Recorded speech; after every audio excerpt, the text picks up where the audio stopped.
Alright. Hopefully that's everything working. Had a bit of a technical difficulty there.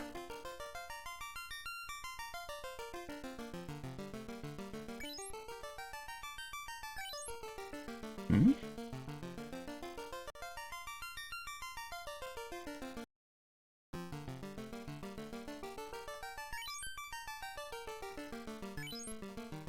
Alright. So first the warrior. And this one is Iris. The thief. Yours truly. And...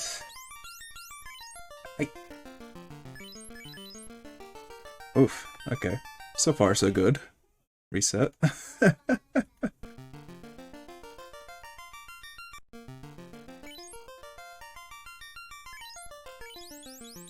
Ah, this is the way it goes.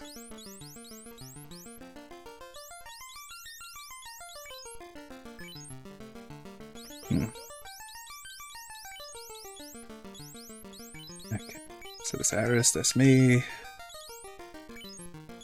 And then there's Toons.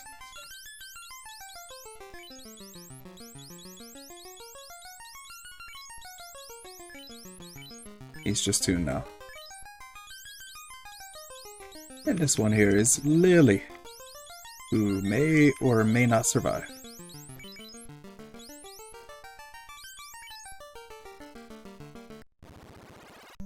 Alright. That will do. Oh.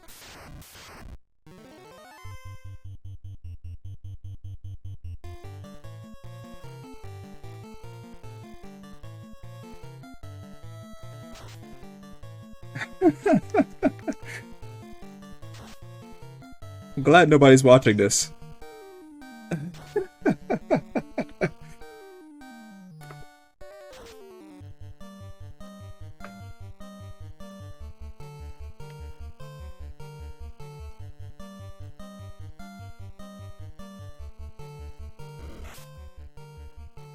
Oof.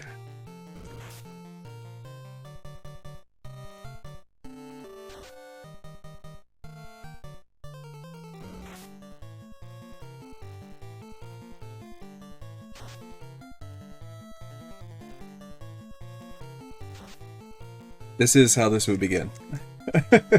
Fighting without any weapons.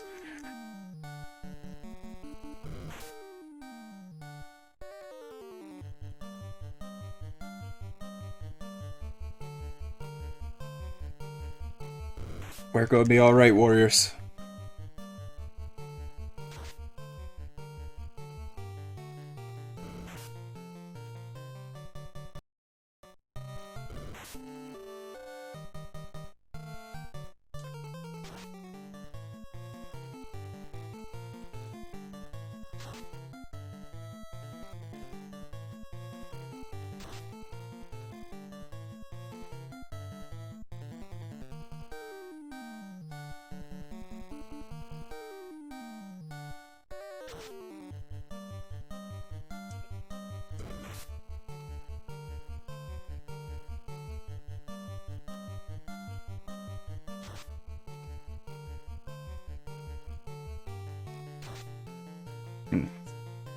I don't remember critical hits having such a long pause, but maybe they did. Yeah, it's been a long time since I played this one.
Hmm.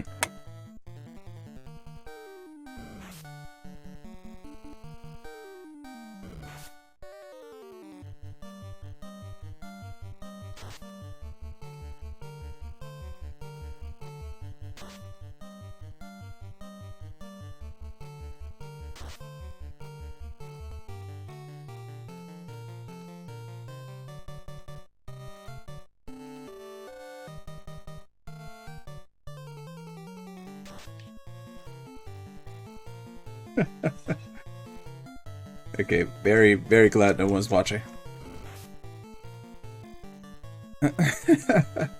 I forgot how to play this game.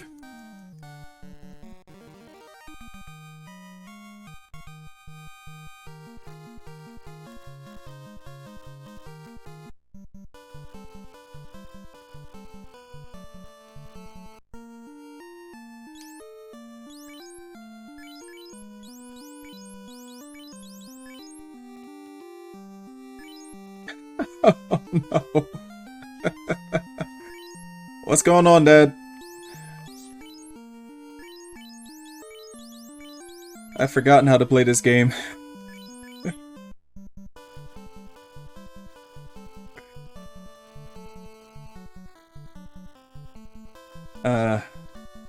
That's the second battle that I did with no equipment equipped at all.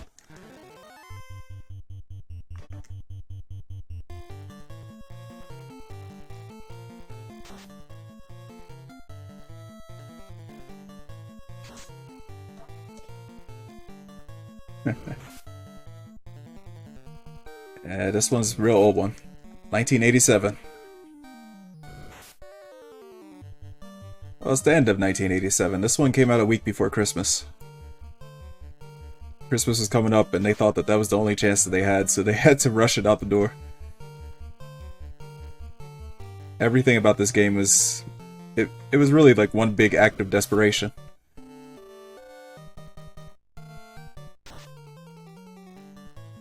And now it's spawned one of the best-selling series of all time.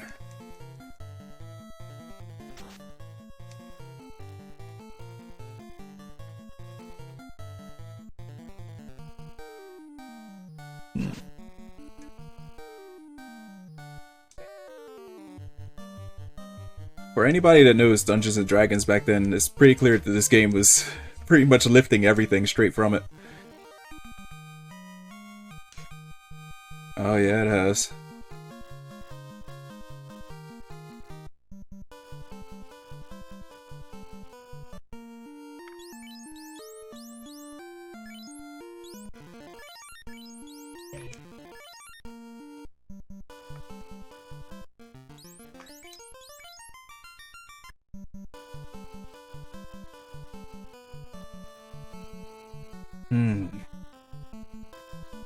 And there's all sorts of funny stories surrounding this game in general. Like, at the time that they produced it, the company was really just about at the end of the rope. They weren't making enough money to operate anymore, and they didn't really have enough money to start a whole lot of other projects. It was really like a Hail Mary, all for nothing.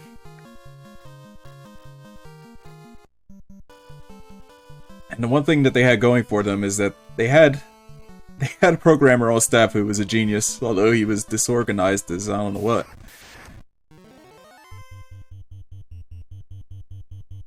Yeah. This is the ultimate comeback tale.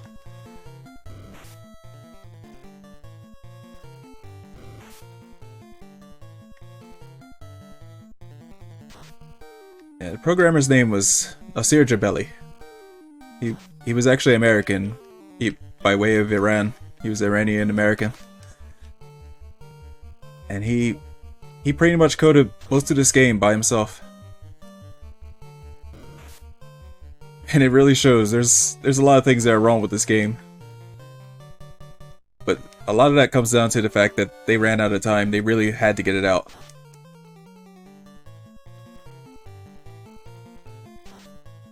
And Nasir Jabeli, he originally was working on Apple II games, and he was well known for making games that are like really fast-paced for the time. And they asked him to do the opposite of that. They wanted him to make a much slower game. This is the result. He originally was on a team of 3 programmers for this game, but 2 of them quit before it was over.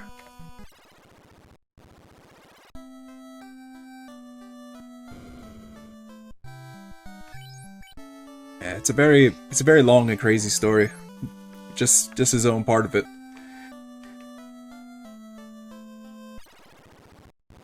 He had left a games company just because he was bored with it.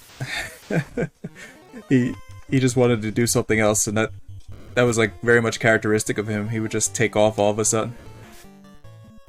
But he went all the way across the country, went to LA, and when he got to LA, he met a distributor that was selling video games that were coming across from Japan, and they happened to be connected to the company Square that made Final Fantasy.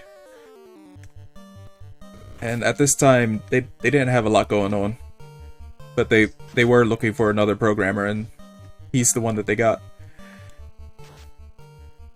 They made him a deal. He came flying over to Japan. He was going to stay there for 1 month while he learned how to program for the Famicom, which is the NES, as it's called in Japan. And he looked at the Famicom, he picked it apart, he started experimenting and all that, and he decided that he liked the way it worked. And he got underway actually working on a game that's, what was that called? Tobidase Daisakusen.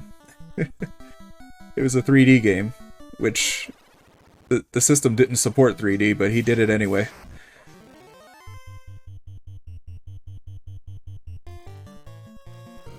It became very popular, and it brought them some money at first. But they had problems after that. Organizational ones.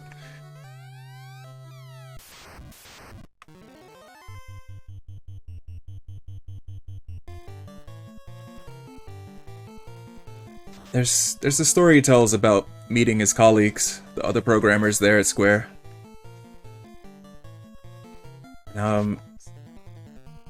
They asked him if he was aware of a programmer named Nasha. They asked him if he knew Nasha. Now, his name is Nasir. He wasn't familiar with their language at all. He didn't speak any Japanese, so when they were saying Nasha, he didn't know what that meant. And they described him. They started talking about his games, and he realized that they meant the games that he himself had made. They didn't even know who they had.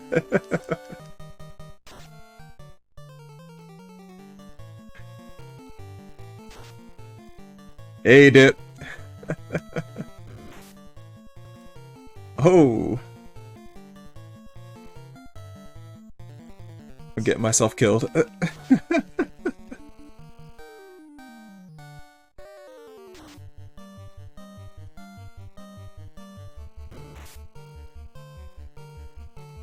I may have rushed this boss a little bit too much.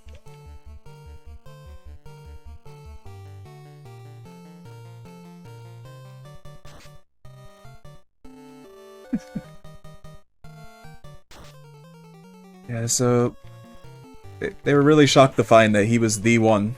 He was the legendary Nasir.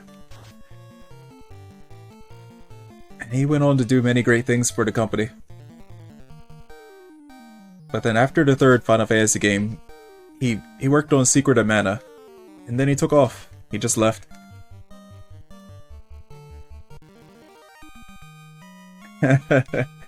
Dip was too young for this stuff.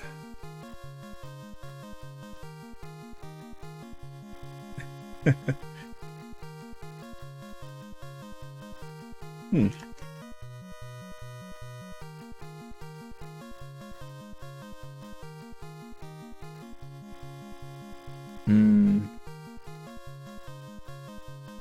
Yeah, when this game came out, I was only 2.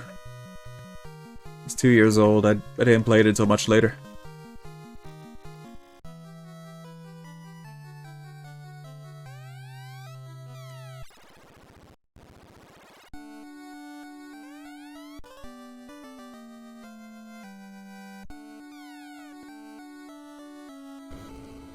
So now we've already saved the princess.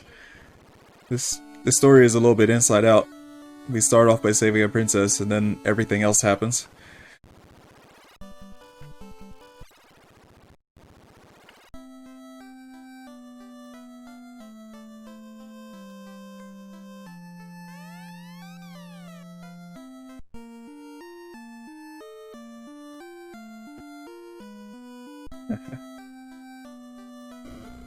Cold War does look fun.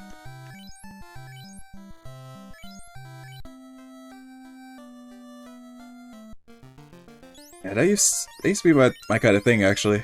I used to play a lot of Call of Duty. The last time I was really, really into it was World at War. I used to love calling in dogs.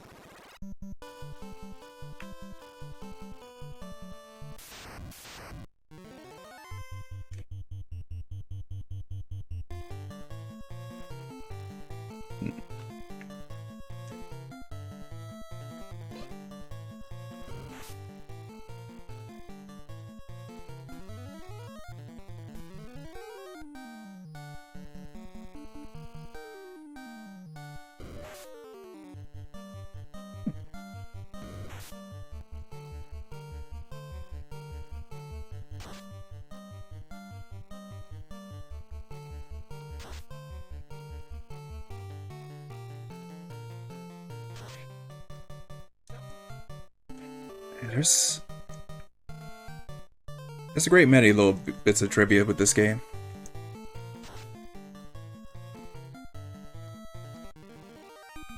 It's really simple, but there is a lot to it at the same time. Both with the game itself and its history.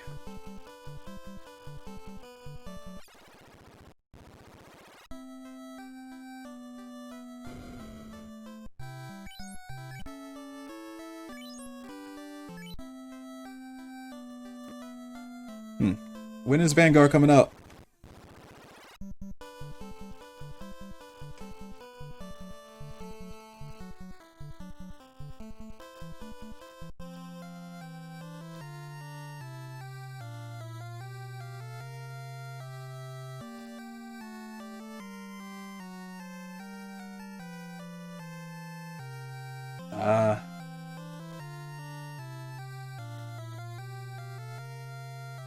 Yeah, there's always a lot of November releases.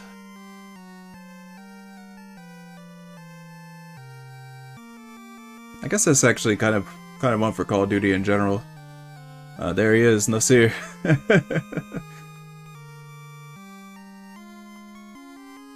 I guess he's the only named one here. There were 3 programmers, but he's the only one that remained when it finished, so he's the only credit.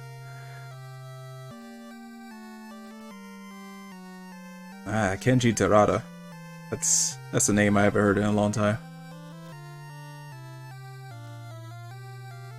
The Square A-Team.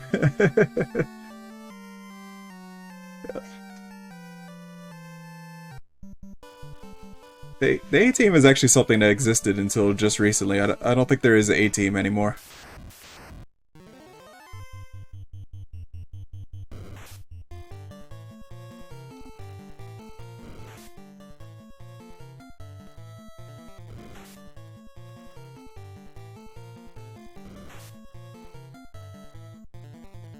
Yeah, that's really the thing. It's like such a big surprise. Because Japanese people have like a reputation for being like real diehards about their jobs. Like they don't skip out, but in this case, all the programmers who left were Japanese. The only one left was American.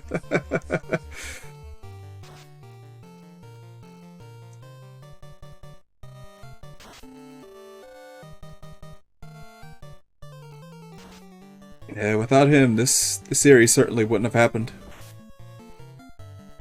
That company would have sank. There'd be no such thing as Final Fantasy now.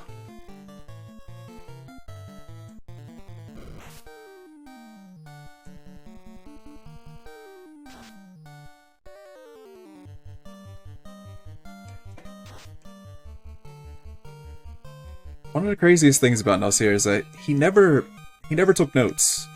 He didn't keep notes of the things that he was working on. He would do it all out of his head. And that made it somewhat problematic working on like a team and all that. And it was part of the reason why he kept moving around so much. Like he would just get bored. He didn't really like the team setting.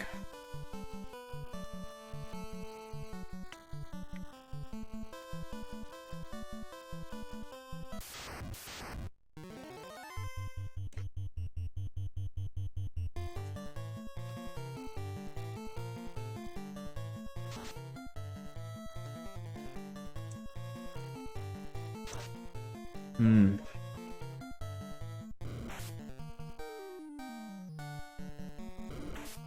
Yeah, his whole thing was that at this time, programming was really changing. Like it was moving towards using like higher level languages like we have now, and things like assembly were getting left behind. This game still ran on assembly for the most part. There were there were tools that were added later on that did things in like C and all that. But this was all done in raw assembly, and that's what he knew. He knew how to do assembly. And he was really stubborn about it. He didn't want to pick anything else up. He was just a master of assembly.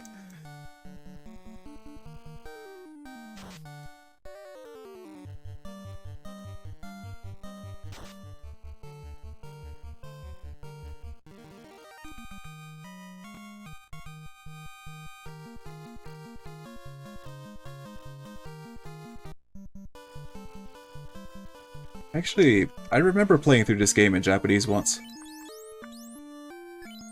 And it was different. Like whenever the enemies were killed, instead of saying terminated, they would say Todomeo sas. Which sounded so fancy. That's not something you usually hear.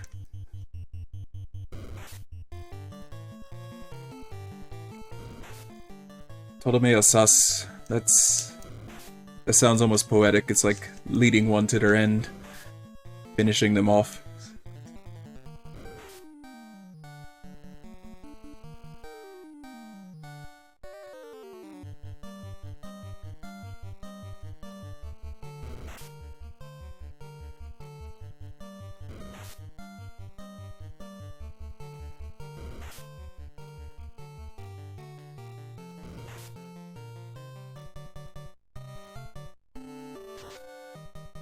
That reminds me of a word that I learned while I was playing this.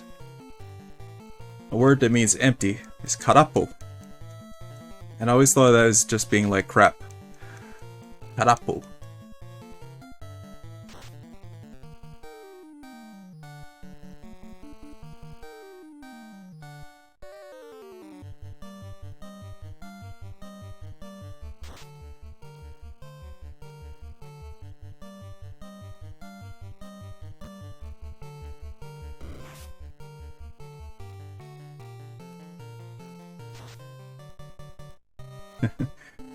Actually, it's the same kata as like karate, karate. That actually means empty hand.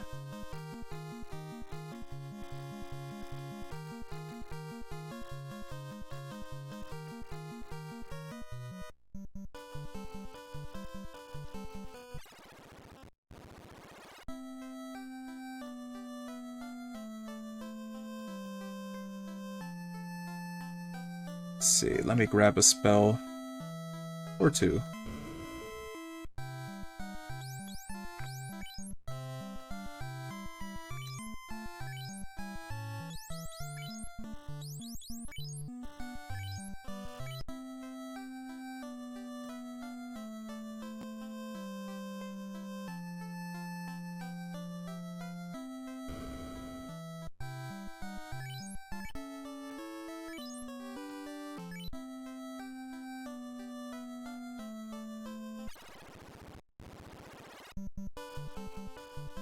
Yeah, whenever you came across a chest that had already been searched, it would tell you it was empty, and those are the ones that were karapo.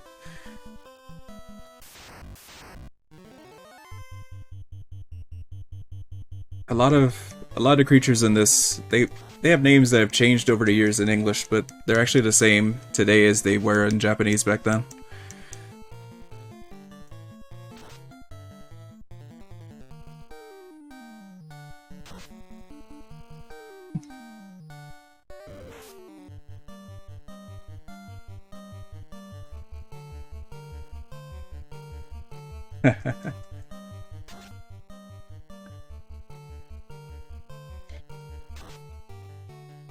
And in this game, they would present empty chests Where a lot of other games they have the chest just disappear or something. And I'm not sure why they chose to do that, but it was a little bit interesting.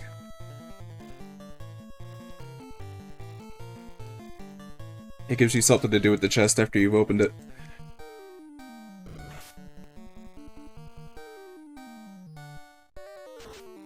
I get a feeling my thief is going to die a lot. Yeah, it was a pain in the ass.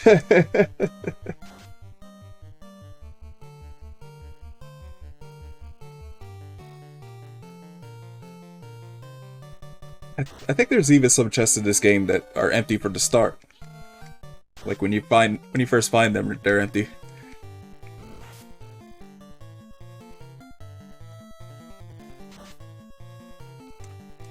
Don't quote me on that one. It's been a while.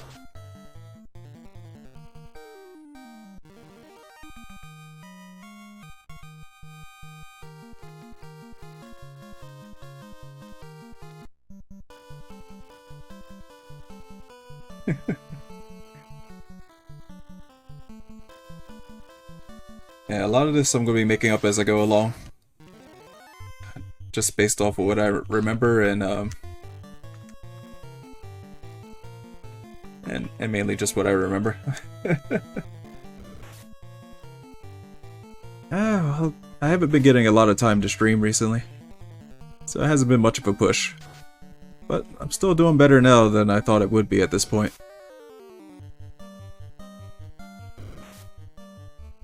You've been a lot of help. My average is doing alright. I mainly just need followers at this point.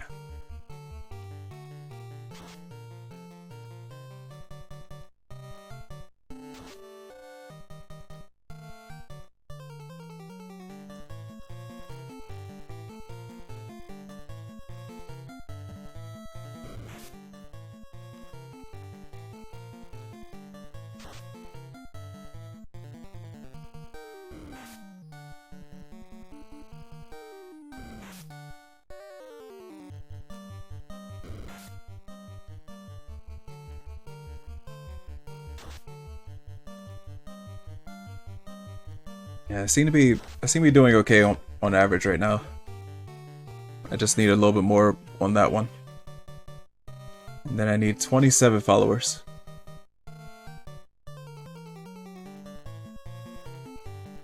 So getting there.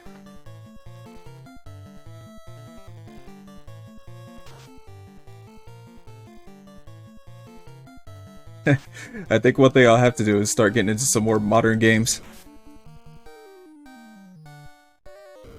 The crowd for this one is a little bit small.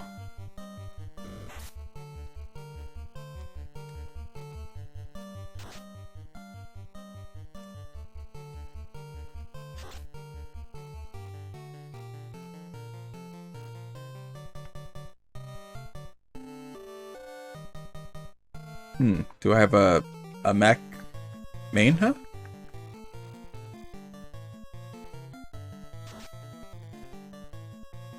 Oh. No, I don't have anything like that. I do have Fortnite, which you got me to download. And Fortnite is fun. I also just picked up Splitgate a little while ago, but I haven't tried it yet.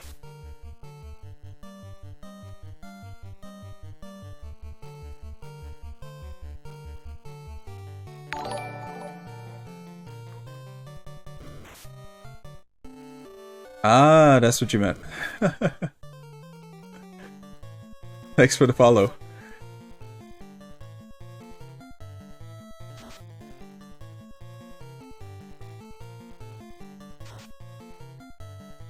Mac Mana.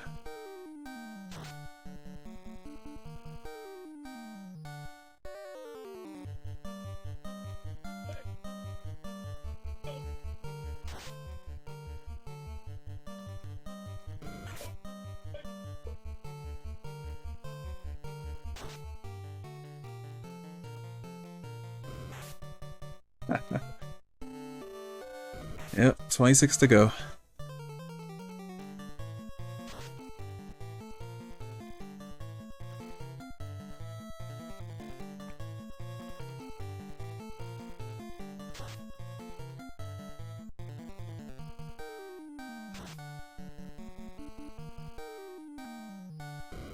It looks like I'm having a bad time getting to the town of Propica.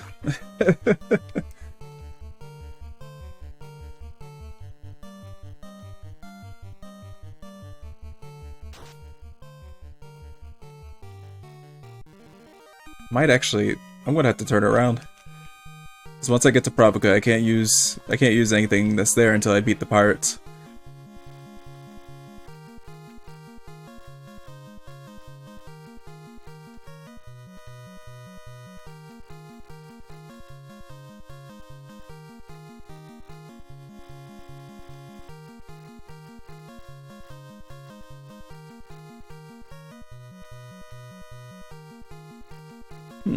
Well, I'll try picking up Vanguard actually when that one comes out.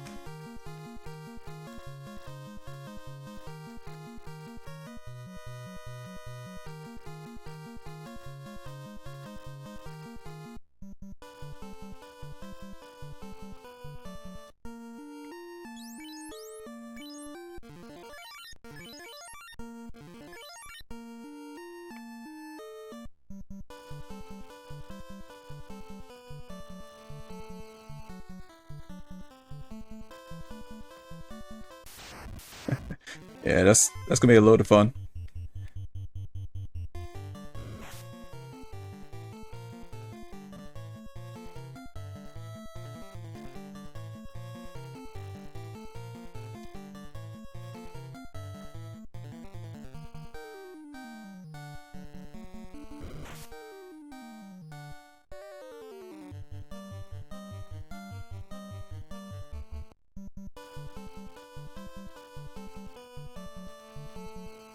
You know, I don't know what sort of monster the creep is supposed to be. Like some of these some of these monsters are a little bit confusing with their sprites. I think it might be some sort of a worm creature.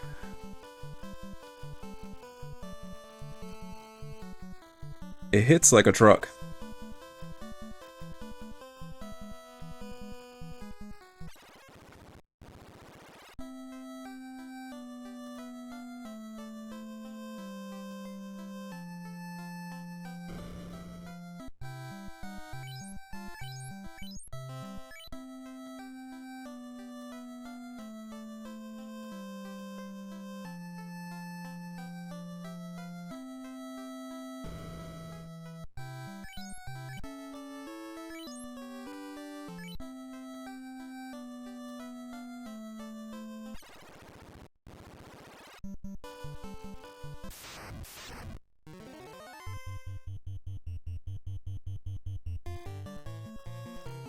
Poor thief is really getting beat up here.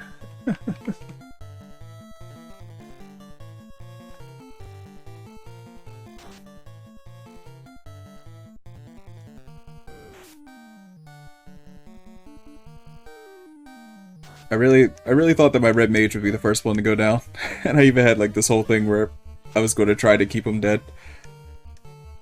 But I really don't know this game well enough anymore to be able to do that.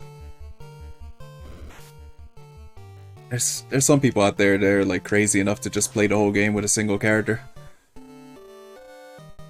And I don't get how any of that works.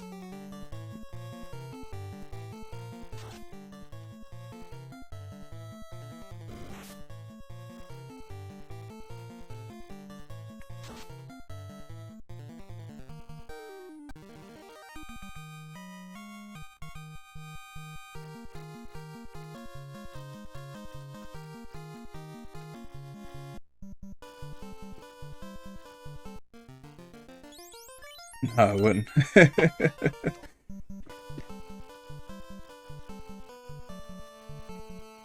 Yeah,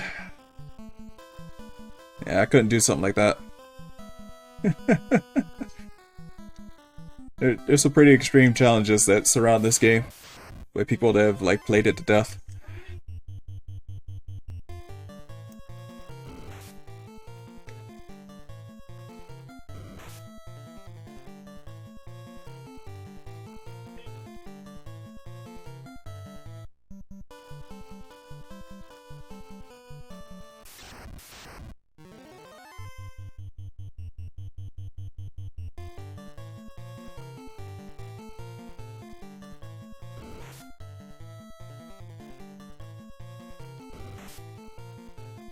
Oof. Yeah, I'm not surprised they can't run. So somehow they eventually manage it.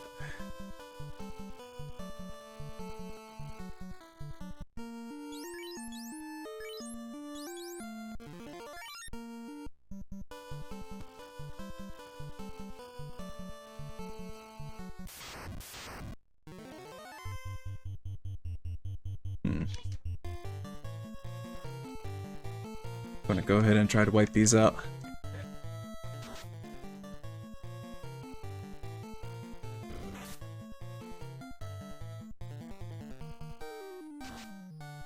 I think what I'm going to do for this stream is I'm going to get to the boss named Astos.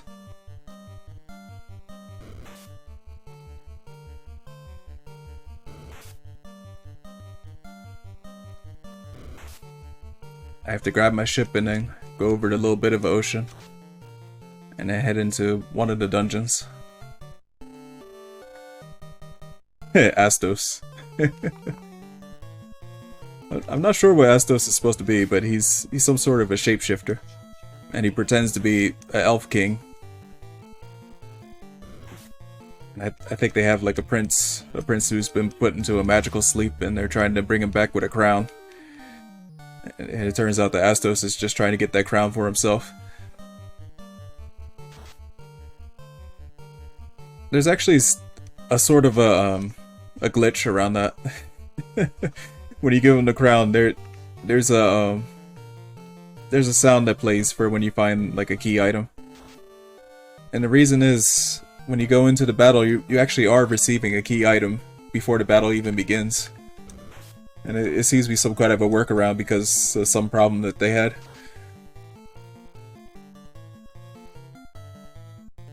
This game is like covered in little patches.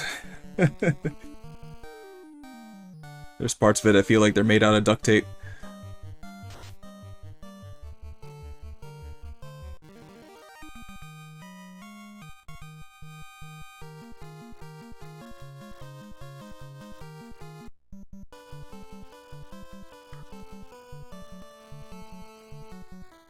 Here we go.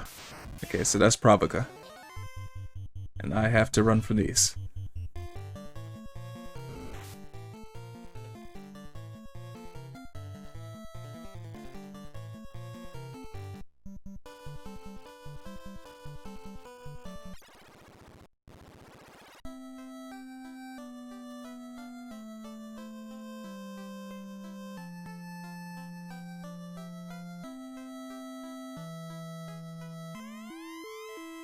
So there's BK the Pirate.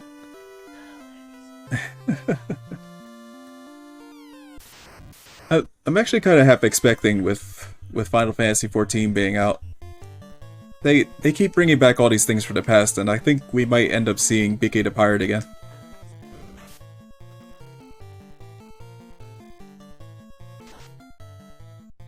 They're really like digging up practically everything.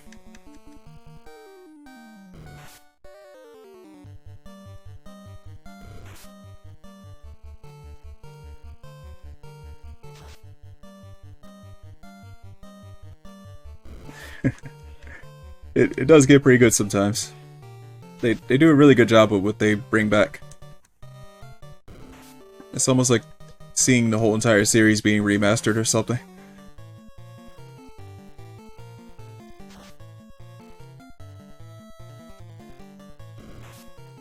A lot of the things that they bring back into 14, they tend to be better than what they were the first time around. Like, actually, the final boss from this game is also featured. They had a battle against him in 14.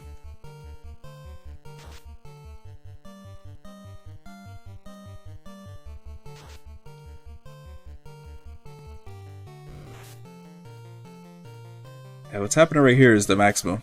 The most enemies you can be fighting against at once is 9, which was actually kind of revolutionary. There weren't any other games like this that allowed you to fight a whole bunch of enemies at once.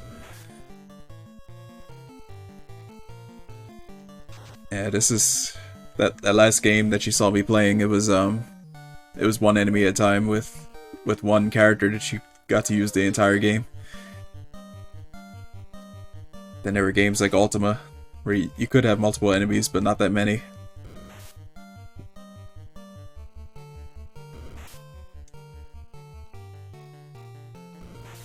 It's kind of strange to think, looking back, that this was basically state-of-the-art.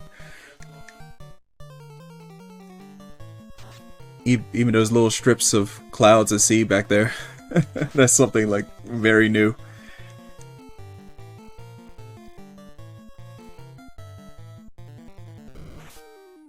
At the time, there were so many things about this game that people found unimaginable.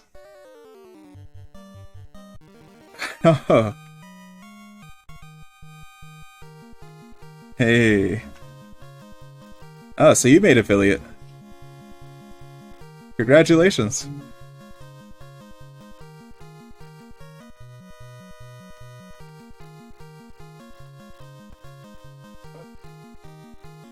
Man, you made your way real fast, too.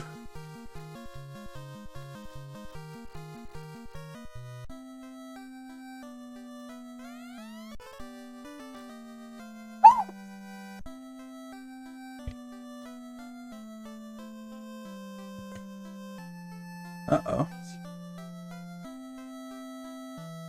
Okay, it looks like my dog is mad at me.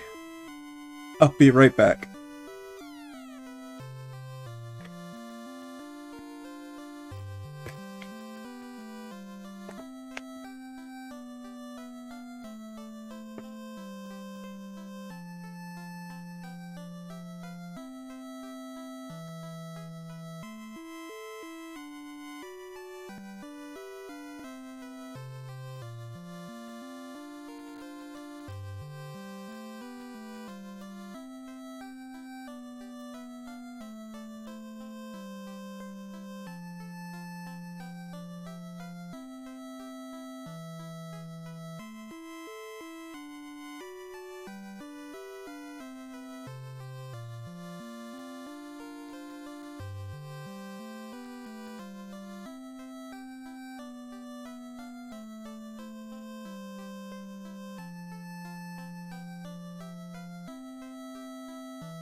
Yeah, that's really good to hear.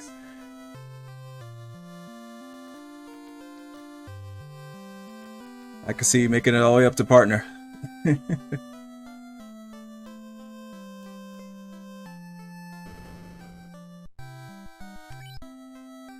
Whoops. Let's see, what have we got?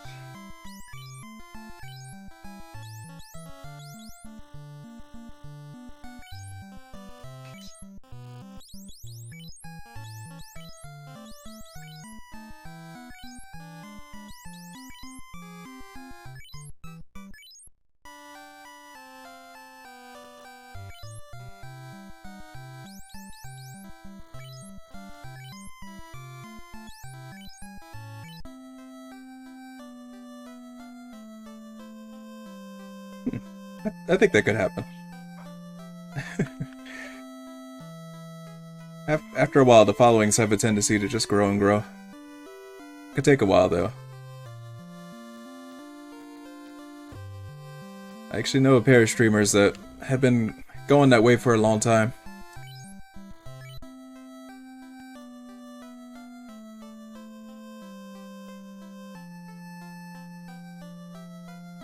Yeah, I think, how long have they been streaming now?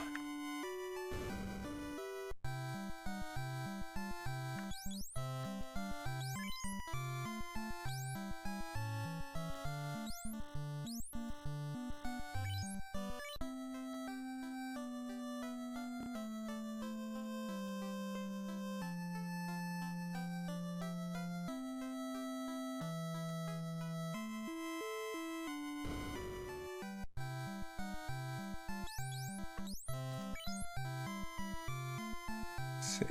Nice.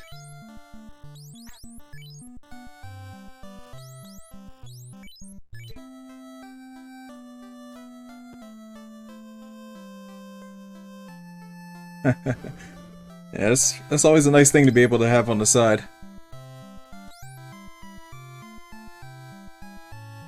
I done myself in on this one, but actually I I can make some money on the ocean.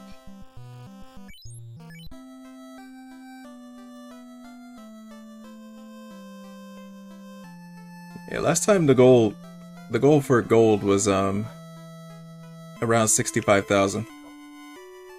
This time the goal is going to be going all the way up to, I believe, 999,000.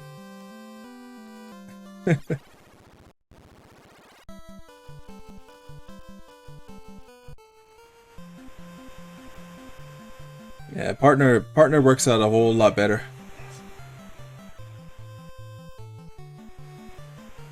For the guild in this, I'm planning to max out all the money in the game.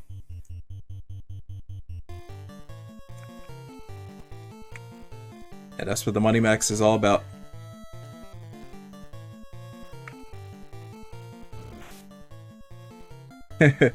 Last time was really tough because I wasn't familiar with the game at all.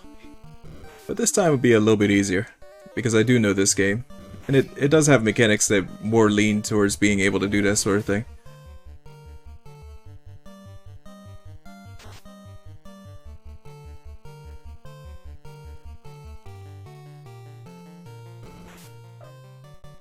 Yeah, these are Sahagin. Sahagin are another creature that's straight out of Dungeons and Dragons. I'm surprised they never got sued for this game. It really is like a video game version of Dungeons and Dragons.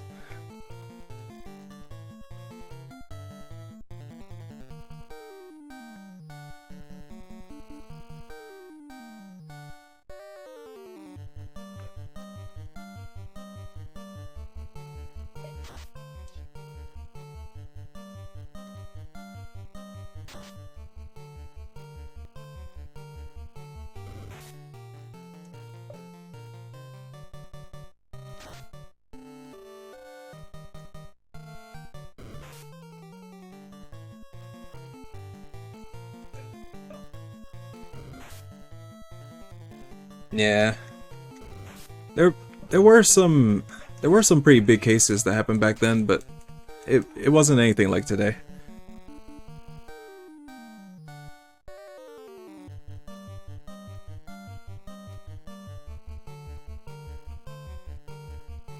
Yeah, you're definitely right about that.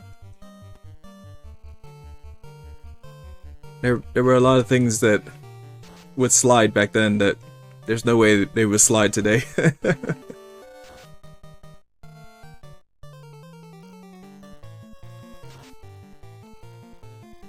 Like, actually, there's a gravestone. There's a gravestone in this game that bears the name of the hero from the other game I was playing.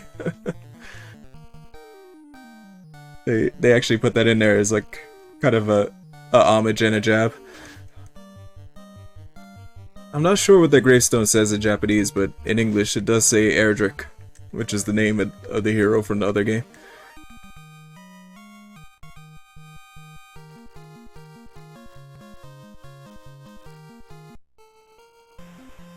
I think there's also a version that refers to Link from The Legend of Zelda.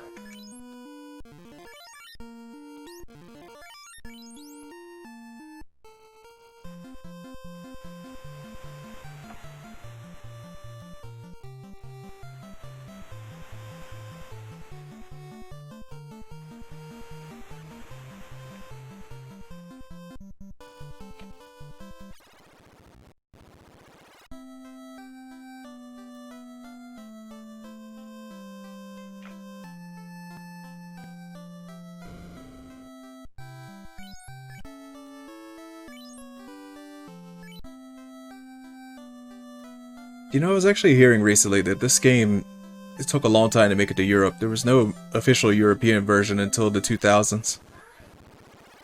So, in a big way, they really missed this one.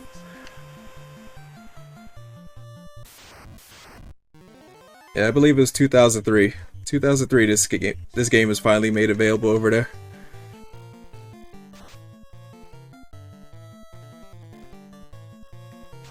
And it's just kind of one of those things, like they've gotten to the point where they really milk this thing.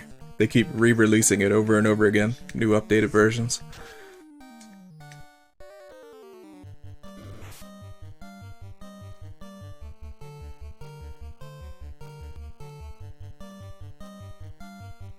I guess nowadays they could actually get the original one, like the one just like this. And that would be through like the virtual console, where they release practically everything.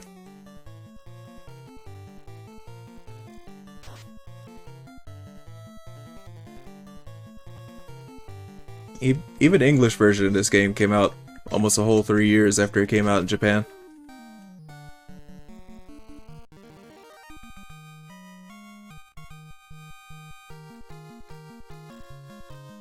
So there were actually a lot of people that missed this one just because the Super Nintendo was coming around. But by the time this came out, the Super Nintendo was already on the way.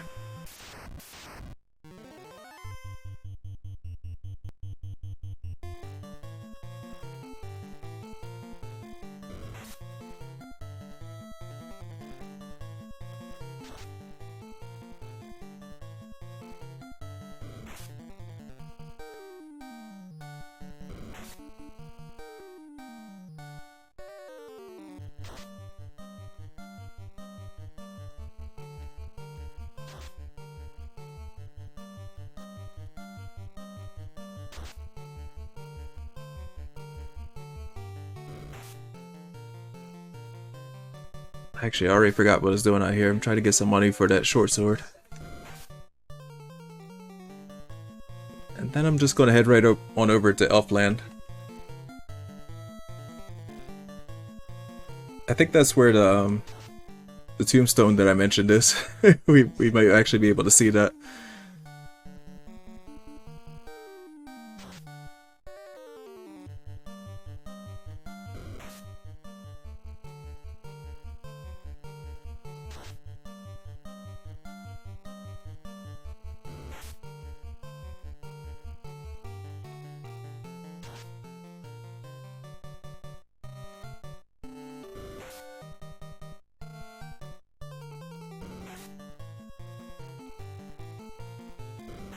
Oh, I'm from New Jersey.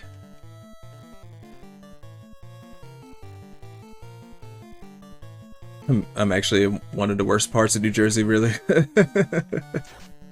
This town that I'm in isn't that bad, but it's right next to the worst.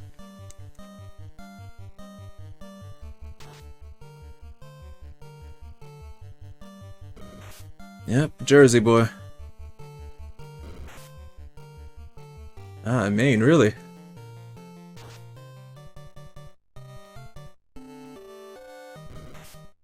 Hmm.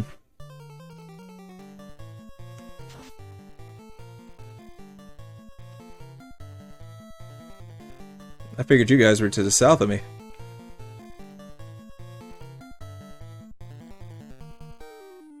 Hmm. Yeah, I've been to Maine once. It was really nice.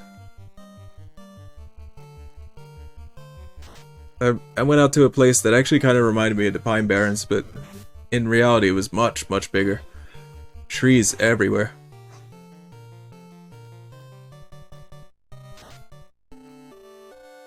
I have things all mixed up.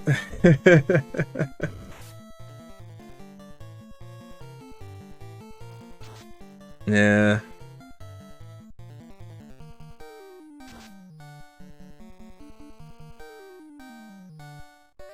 That's one thing we don't have any of right here. We had to go out to Pennsylvania to see a mountain.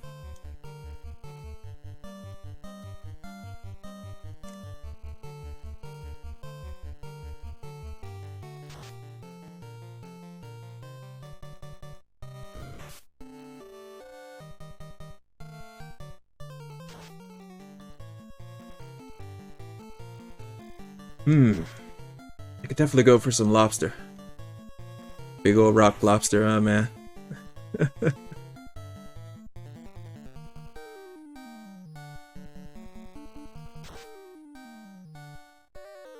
I like it really spicy. I like spicy lobster.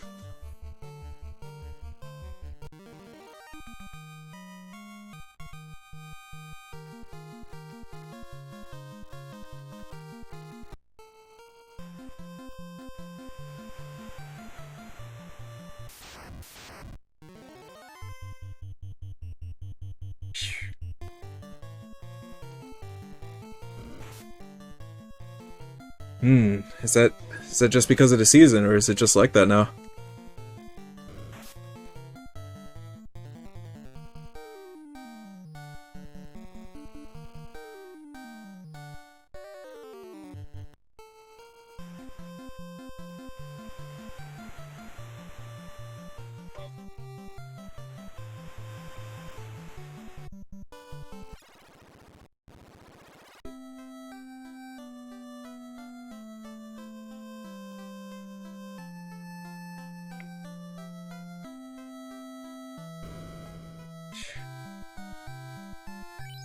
I hear that there was actually a problem. There was a problem with lobster. They were coming out with really soft shells. And I think it was because of, like, some kind of a oxygen thing. Like, low oxygen levels because of some sort of pollution.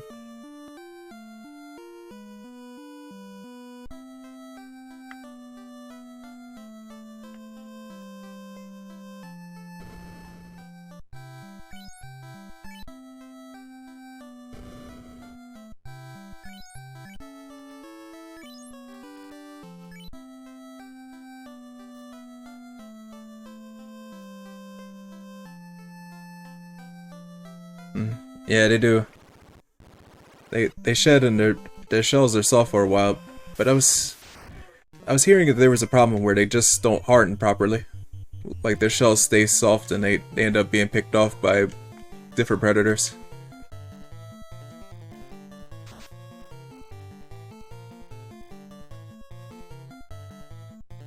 I don't know, I would need to read up on that one again, because I don't remember the details. But they were making it sound like it was really a serious thing, because it was messing with whole generations of them. It could be a Jersey thing.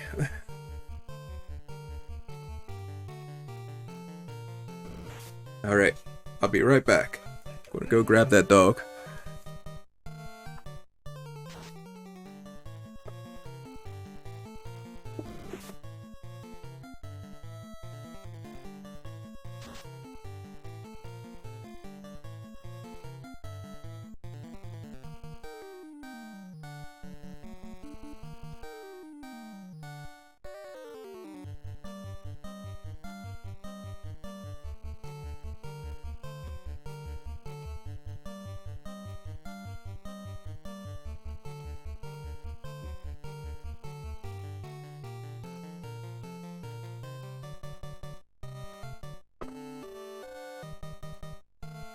Alright, I'm back.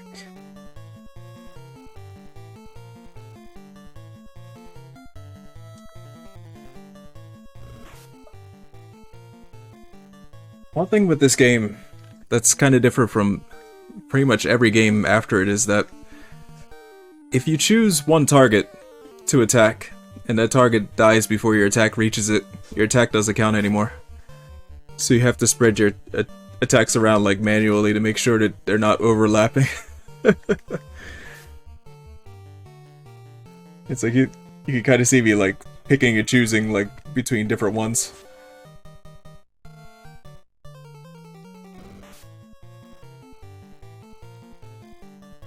Yeah, it wasn't until the very game after this one that they first had a system where it would just choose a new target automatically.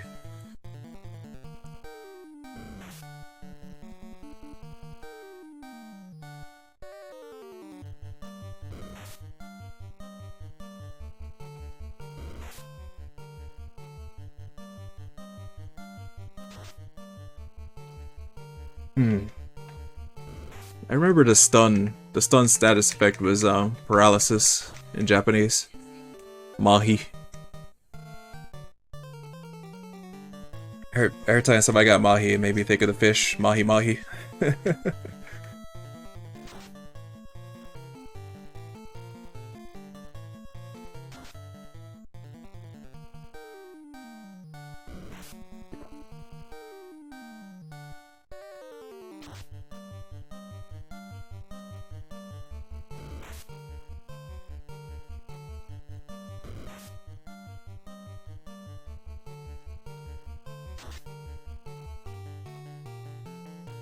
When I played this game in Japanese, I didn't really have a whole lot of experience, but I thought I thought maybe I could pick my way through it and kind of learn as I went along.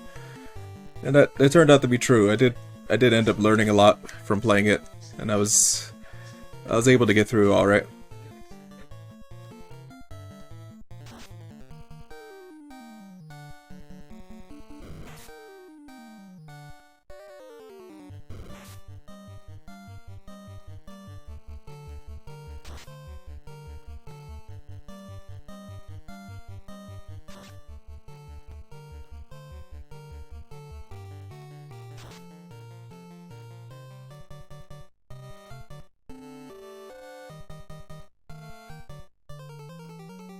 Being a VIP would be fine. I usually whenever somebody's streaming, I tend to have like a bunch of people like open all at once, and at the same time I'm watching none of them. I'm usually busy with something else working. Yeah, a lot of what I do on Twitch, I'm like I have things on in the background. I'm listening to people.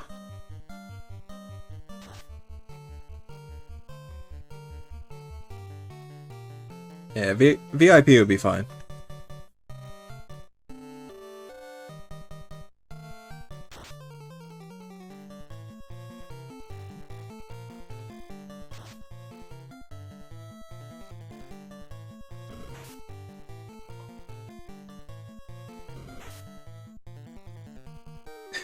It felt good having the sword. I was honored. But I haven't been doing a whole lot of good. I'm just not there enough.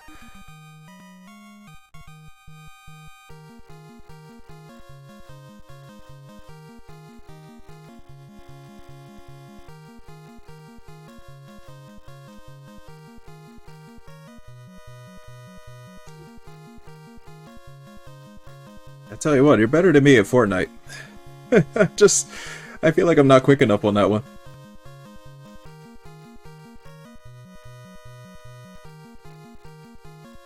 Like Call of Duty, there's only so many different places that the enemy will tend to be coming from. But with Fortnite, there's a lot of situations where somebody will be like doing something like building over you or something like that. And that kind of thing gets a little bit overwhelming.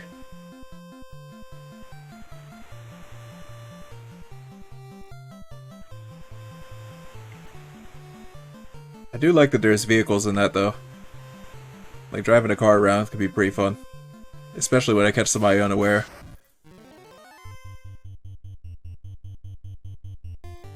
I won a couple of solo matches by running people over.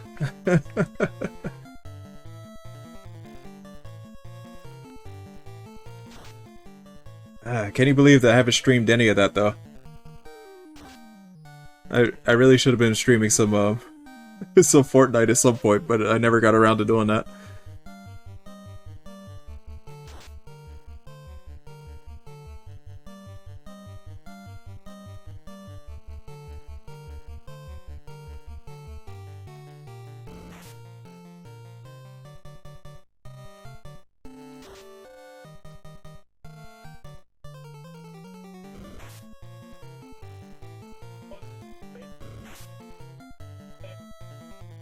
I really like the whole mechanic of like that other dimension with like the battle against like those interdimensional beings and all the fiends.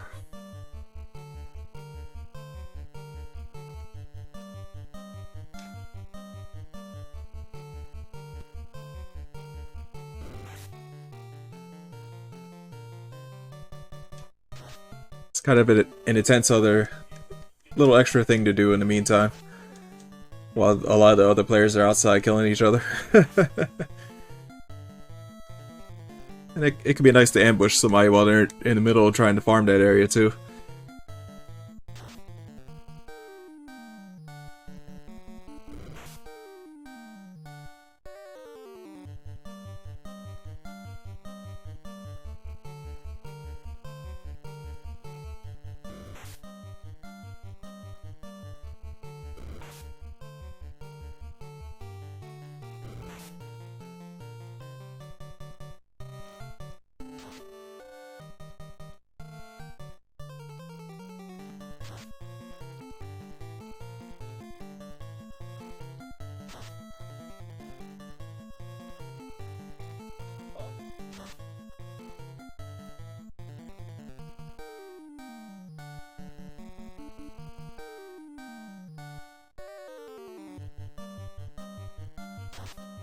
There's this whole legend about the title of this game that Final Fantasy was really indicative of the fact that this was the last, like this was their last chance.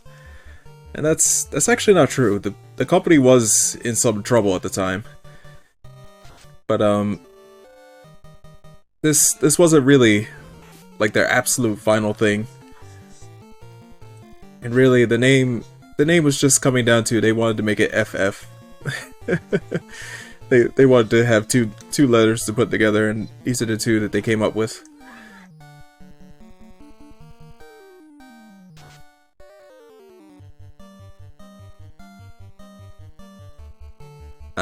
Thank you very much.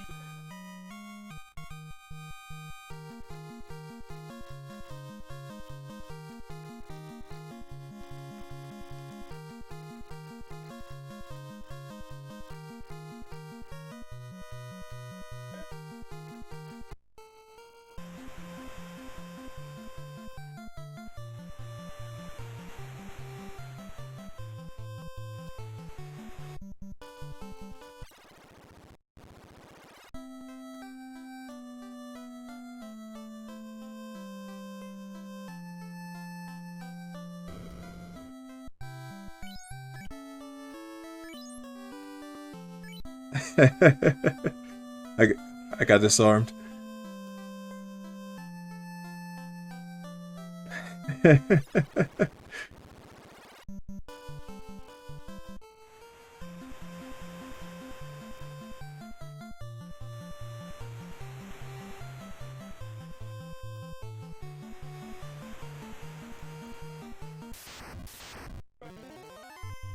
You know, I was actually getting a real kick out of Dip's voice being in Mama's channel. she has that audio alert with Dip in it. I'm like tempted to use that every stream. Yeah.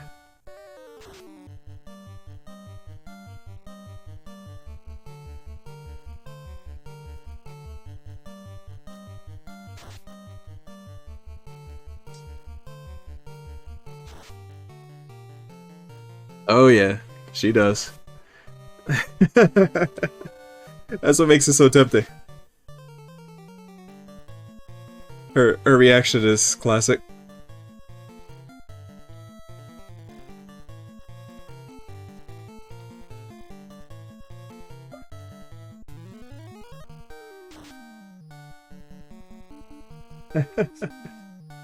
The Chucky laugh.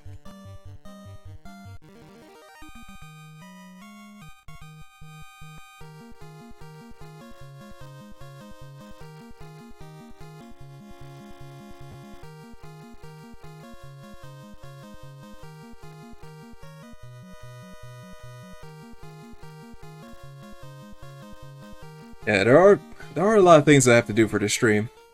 Like, a lot of what I have is very bare bones. Like, I have set up a couple of scenes, like that one that you saw before.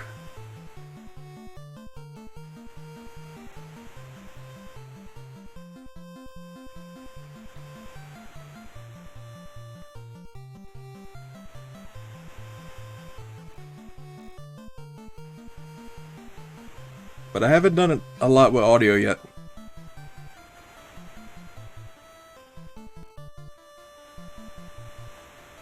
There's a lot to figure out.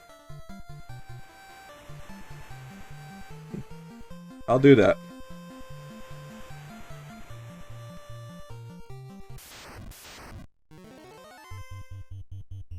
Yeah, I could actually probably use her help with configuring a bot, because I don't have any bot active right now. And I could definitely use one.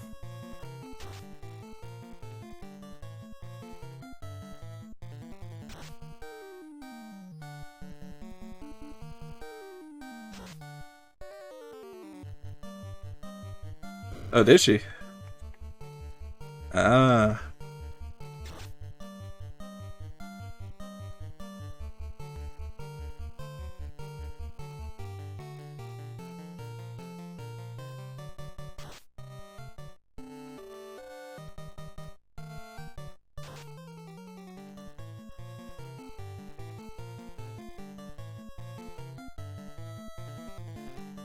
Yeah, for my part, I've been mostly just making things up as I went along.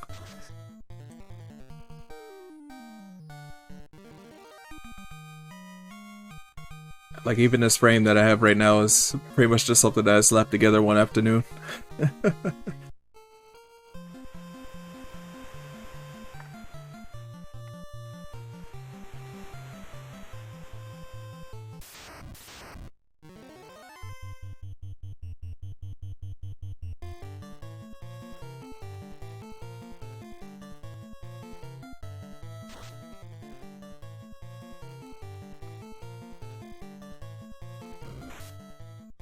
Yeah, Mama's setup is pretty good. She's got like all the scene transitions and everything.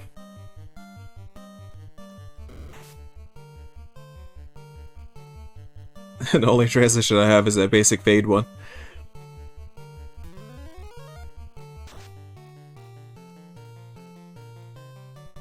Yeah, it's coming.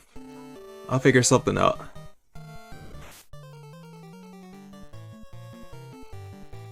I'll definitely get with Mama to see what she has to say about the Nightbot, especially.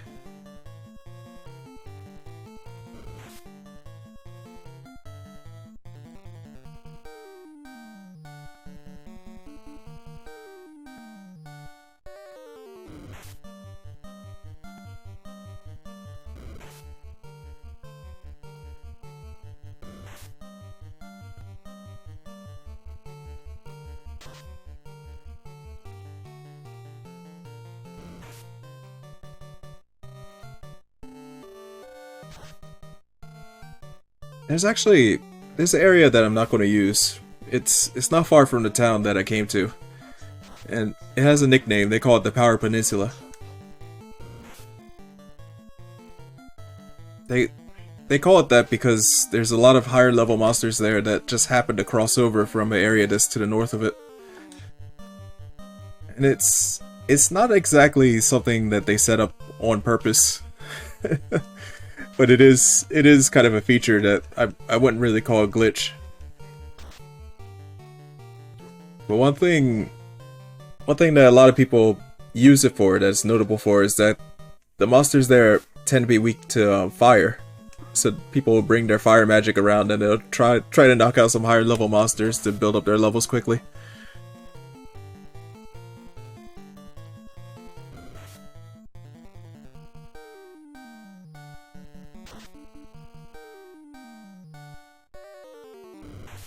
I decided that I'm going to avoid all that and just do it the normal way.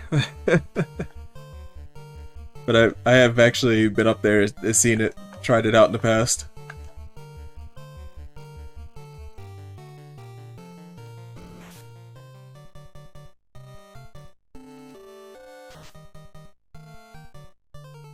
It's because the spawning of creatures is all about like a big grid. Like all the grid has like these squares. So they kind of have to steer the whole world so that it fits into the squares and all. And there's a few places where one area will poke into another, and that one is kind of a big jump from one to the next.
Yeah, the idea for this game seemed to come up from nowhere.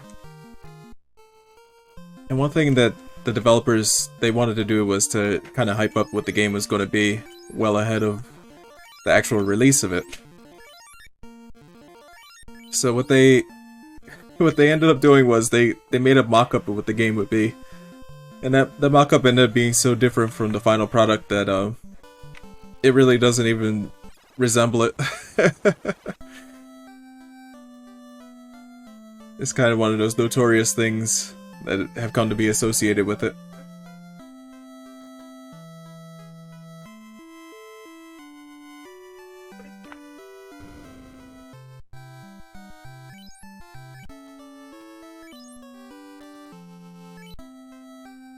Oh yeah.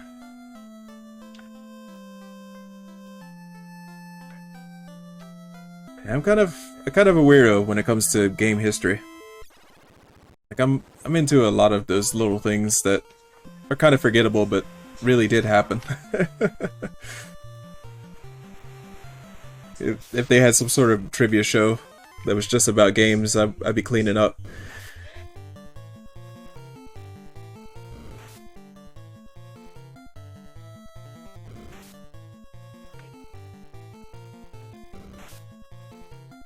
And maybe I should do that sometime.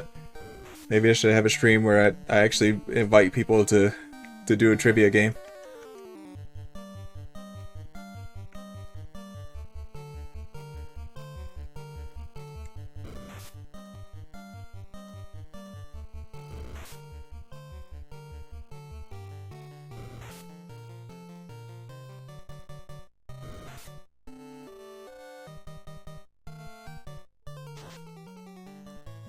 Yeah, there's a lot of history. There's so many different little things that kind of get passed down as stories. And some people remember them, some just kind of vanish.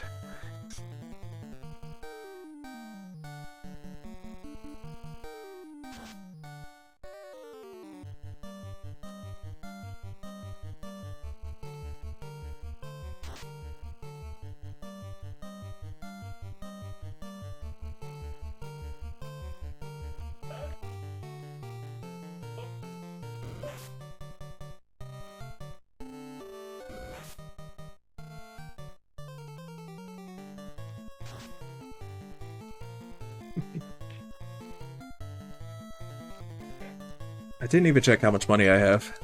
I think I should have enough for the sword now. Which means that I should be moving on to the elf village or whatever you would call it. I guess it's a village. Their castle seems to be in a totally different place, so I probably wouldn't call it a town.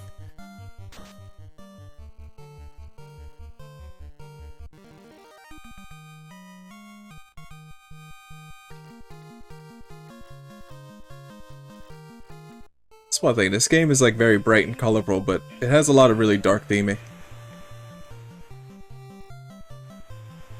Like this is pretty much a world on the edge of apocalypse.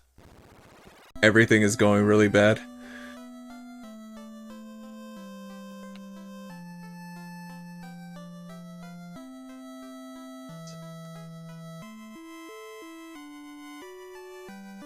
They have a situation now where all the forces behind their world are just kind of failing to work.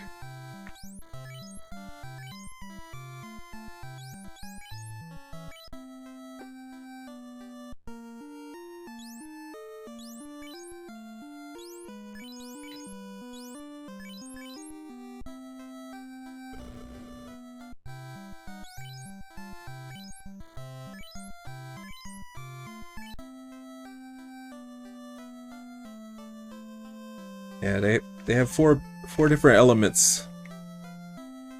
Now they have a problem with fires losing their strength, and the ocean is turning wild. The wind has stopped blowing, and the earth is beginning to rot.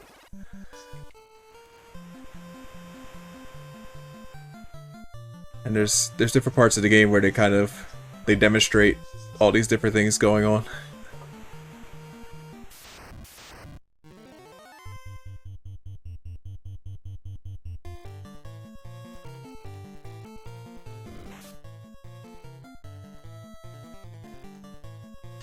There's actually this one town called Melmond, and Melmond is the place where the earth is rotting. The whole town is like messed up as they have like a problem with like sinkholes and all that. And then they're also being beset by a vampire. The vampires started killing people in the town, on top of everything else that's going wrong.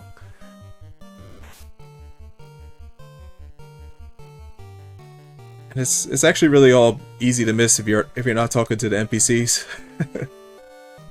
But this is kind of a real crapsack world.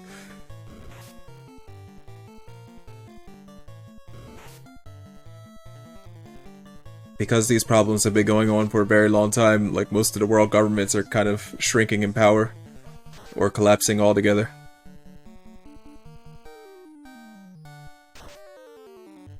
And everybody has just been waiting for the heroes to arrive. There was a prophecy about these 4 heroes. And that part at the beginning of the game was saving the princess and all. The people recognized that they were in fact the 4 heroes of the prophecy. So they kind of got off their asses and they made themselves a bridge to get them across the river so they could get on to save the world.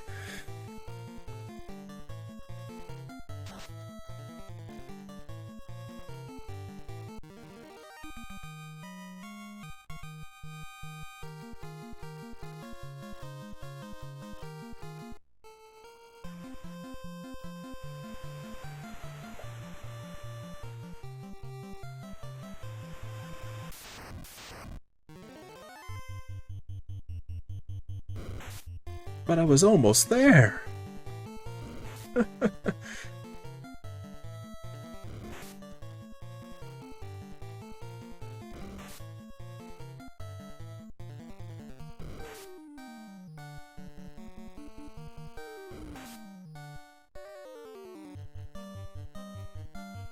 A lot of creatures in this game, they don't really have much of a story attached to them. They're just kind of here. All that kind of stuff will come later on. It would start to get really complicated later on in the series. So in this game, the Sahagin, they're just a nuisance. They don't really matter. They show up and you fight with them.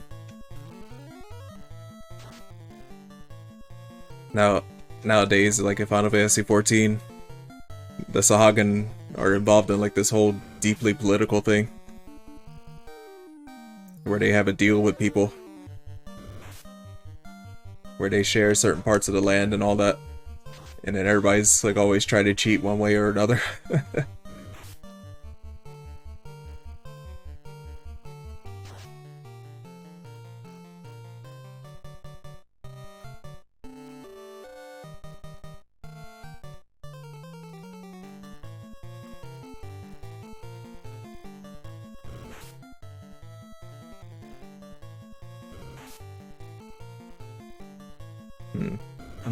Another thing that's like kind of part of how this game just works in particular is that you can only select enemies by pressing up and down. You can't actually select by going left and right. And every once in a while I forget about that. I hit right and the cursor doesn't go anywhere. Alrighty, Dad. You have fun.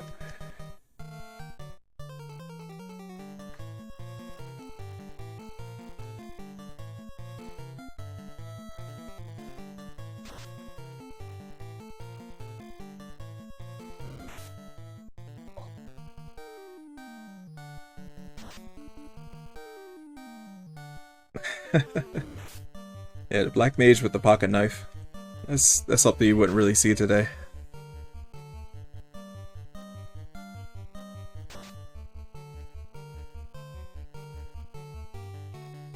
Ah, she is.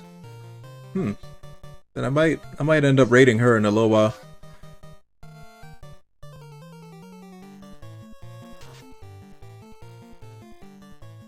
Not that I have a whole lot to bring.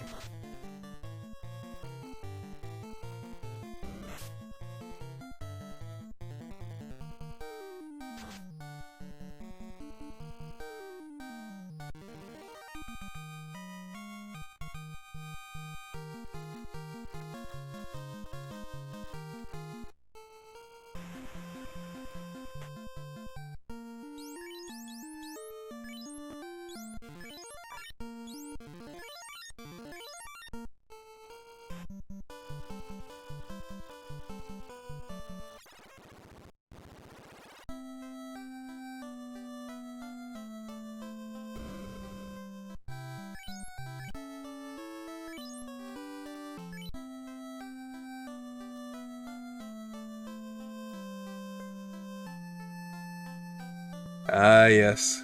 I think this is it.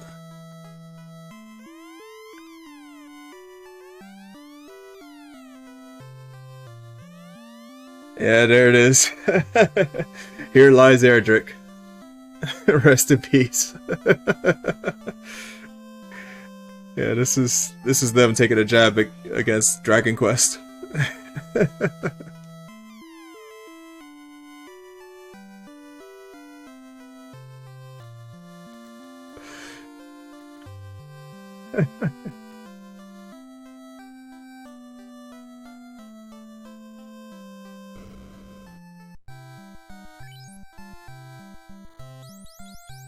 Okay, so I'm gonna want a couple of these silver swords, but I can't possibly afford them just now.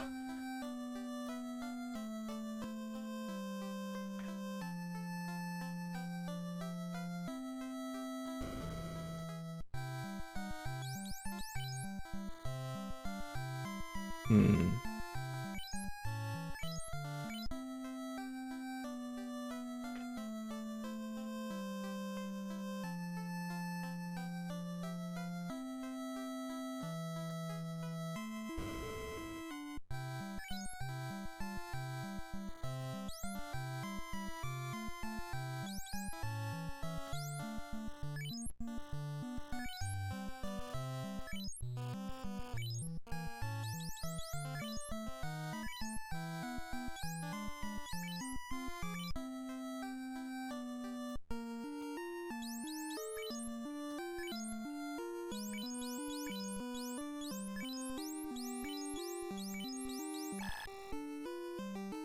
Can't use that.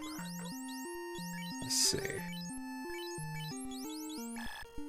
Did I just buy that for nothing?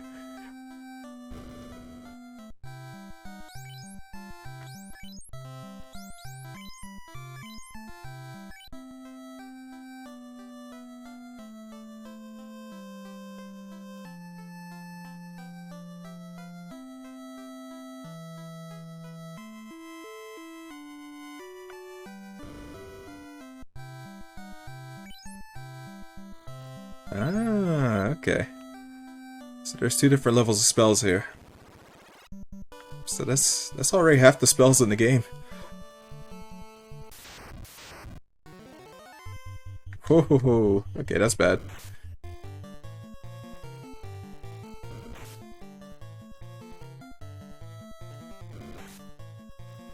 Well, maybe it's not so bad. Let's see.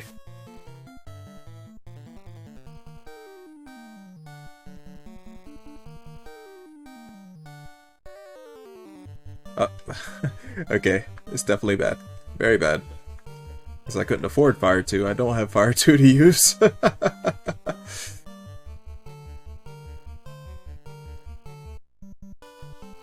Hmm.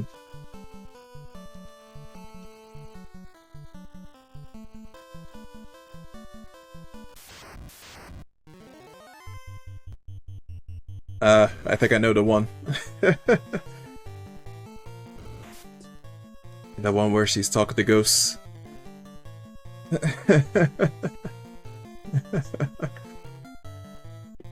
Yeah, that was pretty good. It looks scary.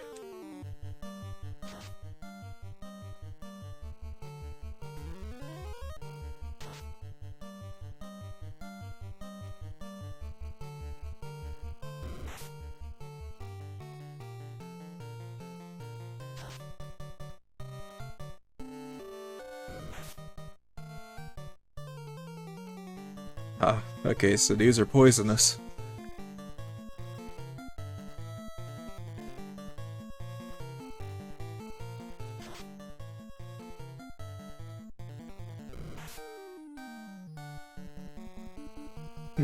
Well, that's not good.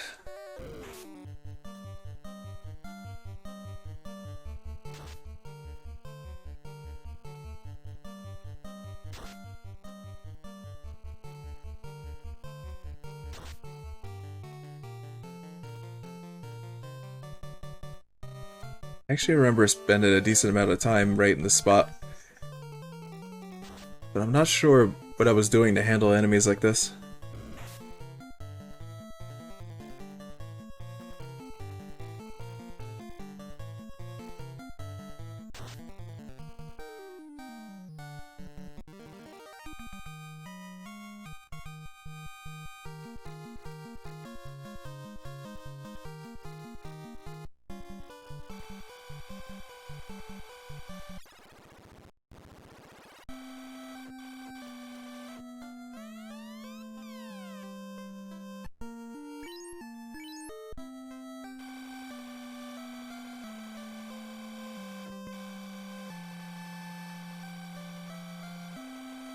I'm actually not sure where the item shop is in this town. Okay, here we go.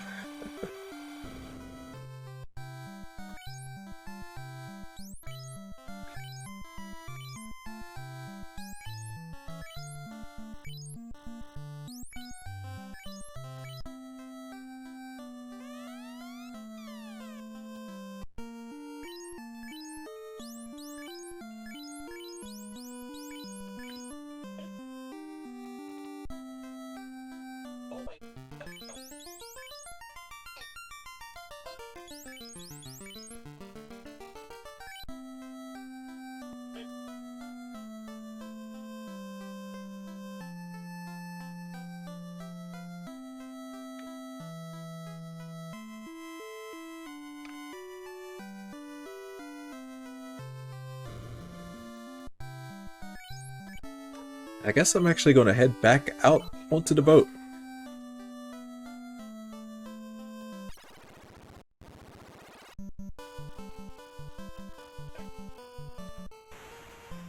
I've come to see the elves who are in trouble and I'm not helping them.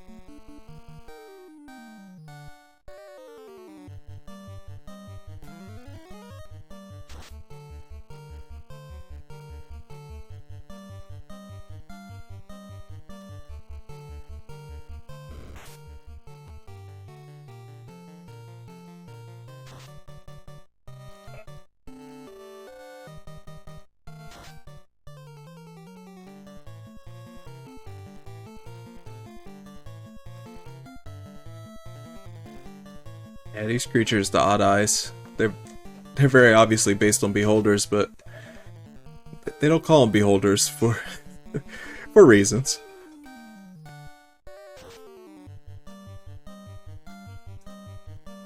I think if they had called them beholders, they might really have gotten themselves into trouble.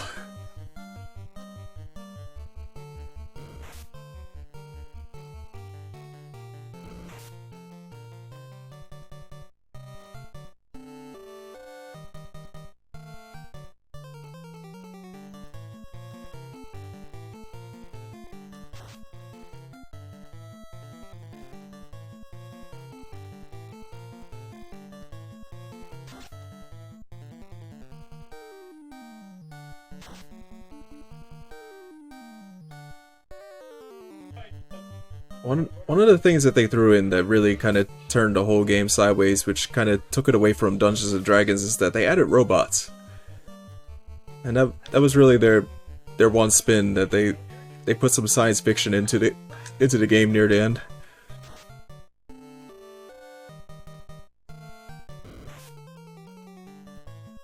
Other than that, this really is more or less just an unlicensed Dungeons and Dragons game.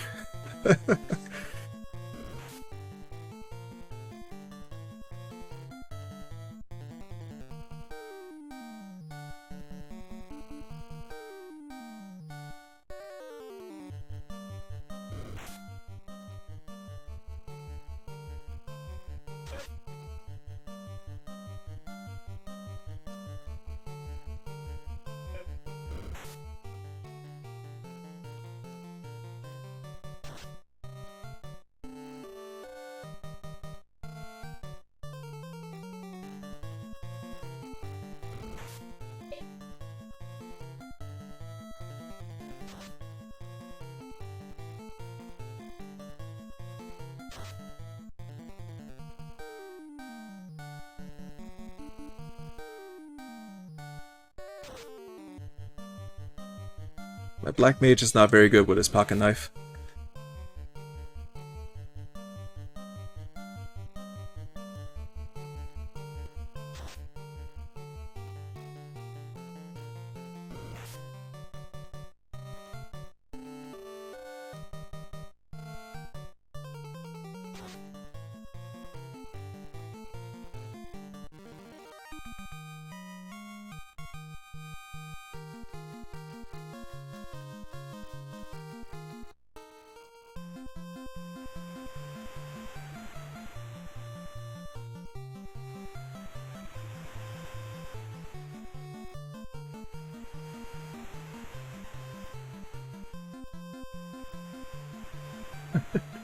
It feels like kind of a large detail to gloss over that they could really take a ship from a pirate and somehow know how to sail it.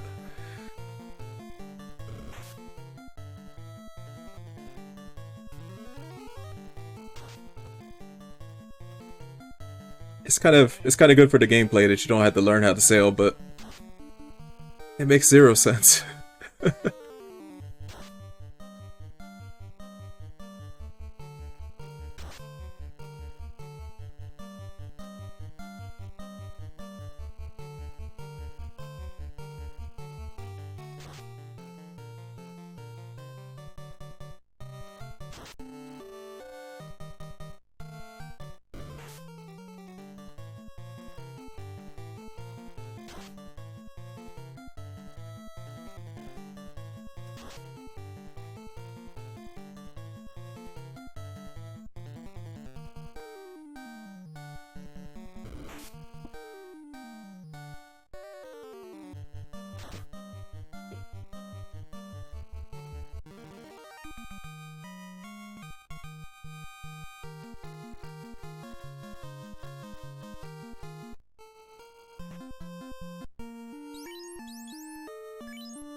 Yeah, that kind of thing is something that just has to work out.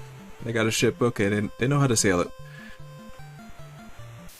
And somehow nobody ever steals their ship wherever they moor it. They could leave it for any number of days, come back, it's still there.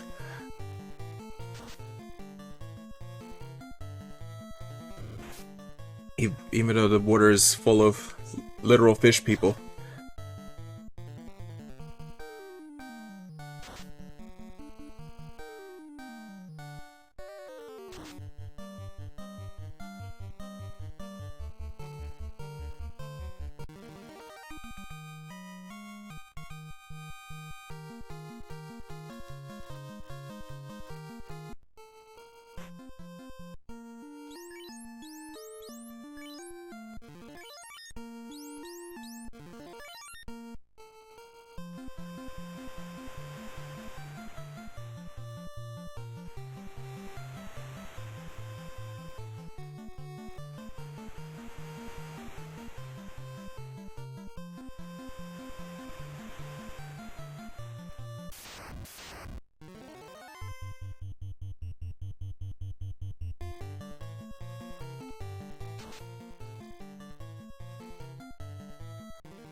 I'm realizing that I haven't run into any of the Kaizoku.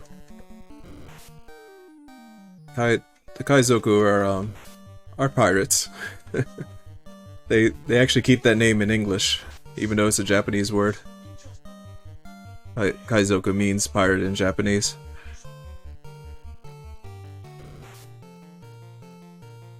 They're actually the best money out here, and I could do with running into a bunch of them.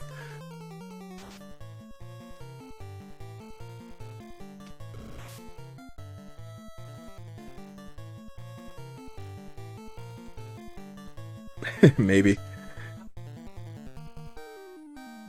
What's up, Velvet?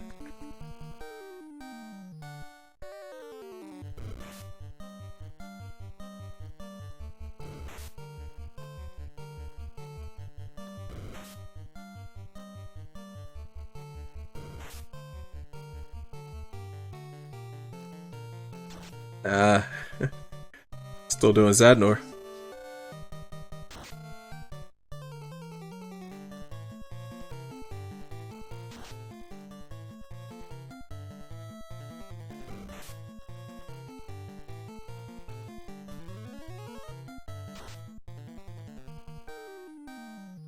Should really get on top of that before it stops being popular.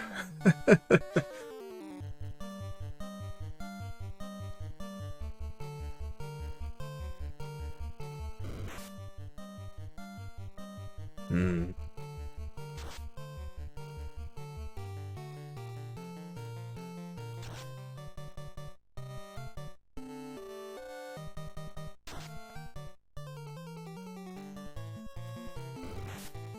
Seems like a cool idea that they kind of have something that ties the relics to older dungeons and all that, so that people will actually go back and play them, especially the ones that have some experience in the later game.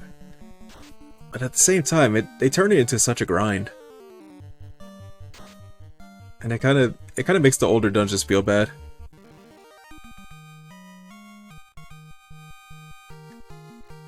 Yeah, 30 is just, that's too much.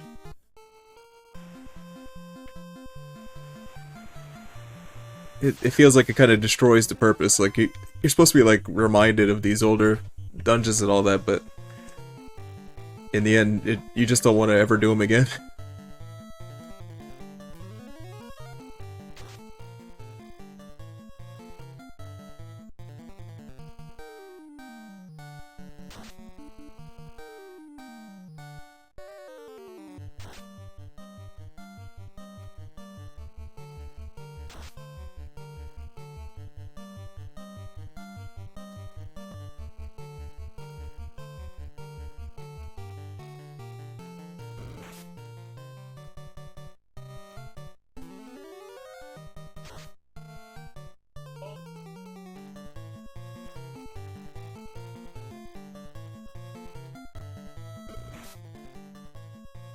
Name a tune just seems like a bad idea now. Because I keep feeling like his name is Tuna.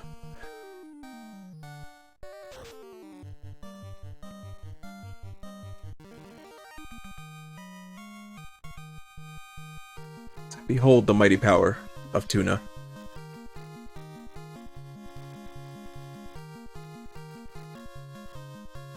The victory screech.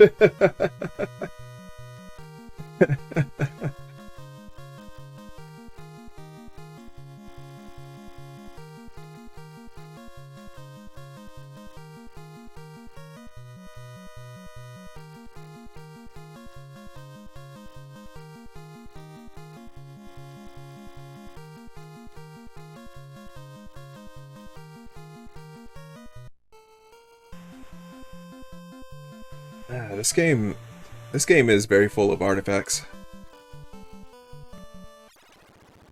Things that they just wouldn't do again later on. You know, Velvet, you missed it. I was actually talking about the programmer of this game, who just went by the single name of Nasir.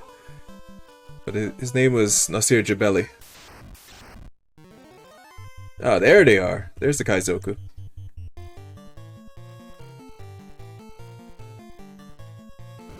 Yeah, Nasir Jabeli, he was special.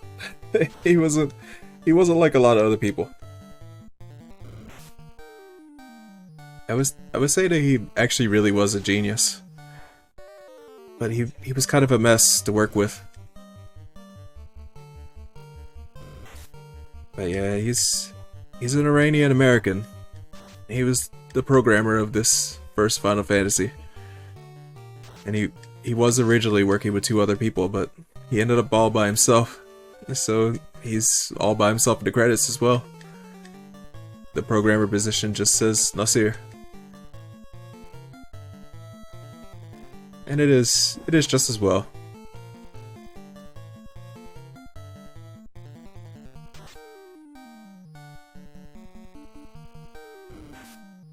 But he was very stubborn. He ended up being a specialist in assembly. It's because he didn't want to let assembly go. Assembly was becoming old-fashioned in the time that this game was made, but he was a master of it.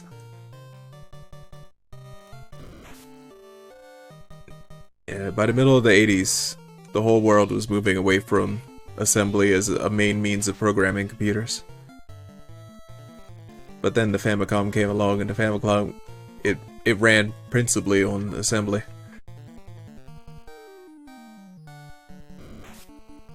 And I think he could have ended up doing a lot more than he did, but he just lost interest.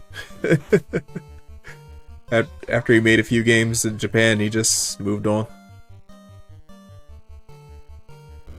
By the early 90s, he was just done with games altogether. He just stopped programming games.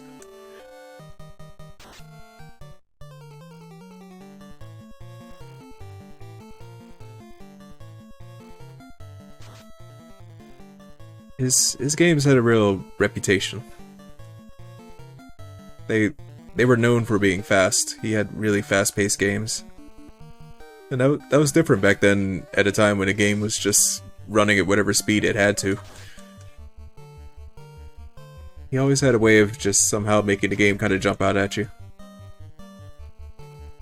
And Final Fantasy was really kind of a sharp break from all that. This is very different from the kinds of games that he usually worked on.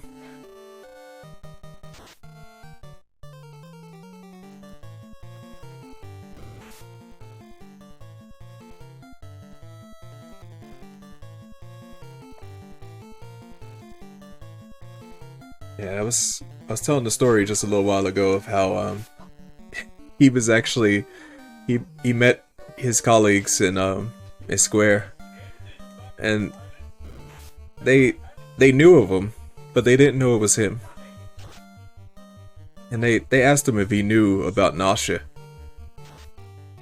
and he didn't know who that was. He didn't speak any Japanese, so he didn't really figure that they were saying his own name.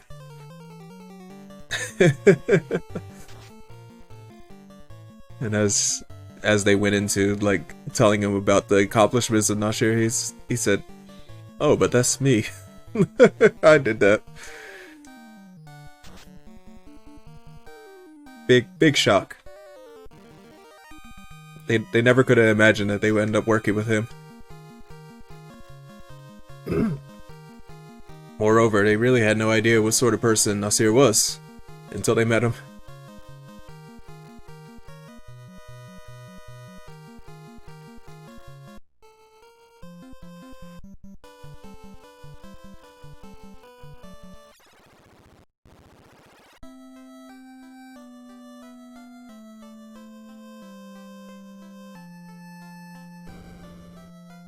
Yeah, what happened was he had actually come around to Los Angeles, and I feel like I heard where he was working before that, but I can't remember where it was.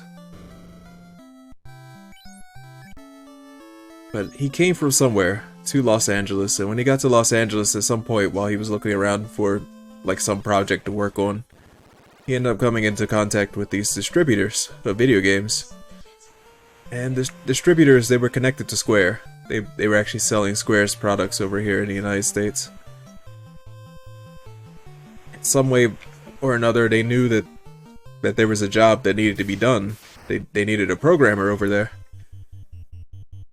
So they pointed him in that direction. They said, go head over to Japan and there's a job waiting for you. And things were really different back then. They could just have somebody show up like that, say that he needed the job and they needed him, so he would get right down to work. And part of the reason was that nobody in Japan really thought that programming was like a big deal. Like nobody thought that it would be good money to actually become a programmer. So it was hard to hire programmers in Japan.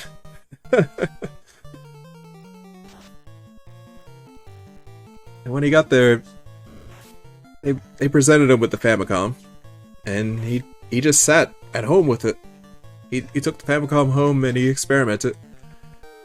And a month later, he had it all figured out. And he ended up making history. The first thing that he worked on was a 3D game. A 3D game for the Famicom, which didn't support 3D.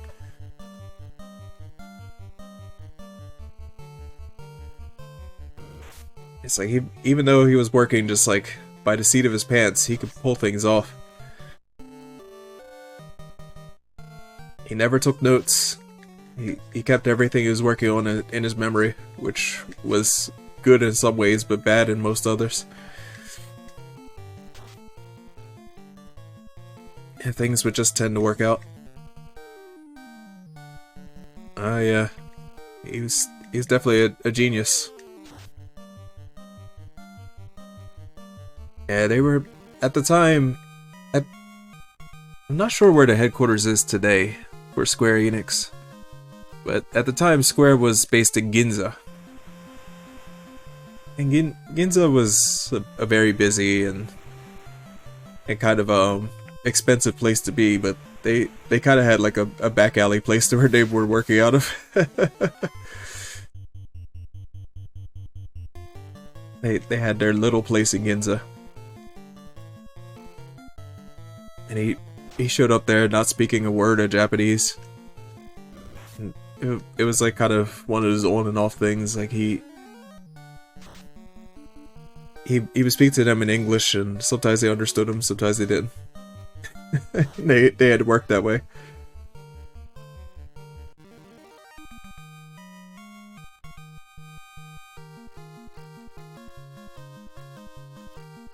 Yeah, the first game that he worked on, it was called Tobidase Daisakusen. And in English it would be called the 3D Battles of World Runner.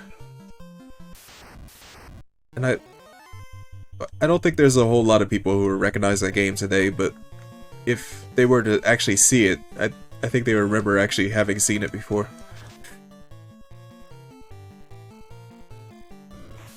There were two versions of the game. There was one that just worked by itself with the Famicom, but then there was another one that actually used 3D glasses, those old red and blue type. And it kind of worked, but it was also kind of sickening. I actually I played that version before, and it's one of those things where it kind of makes you dizzy. But it was also really amazing. It was kind of crazy the way that it all worked.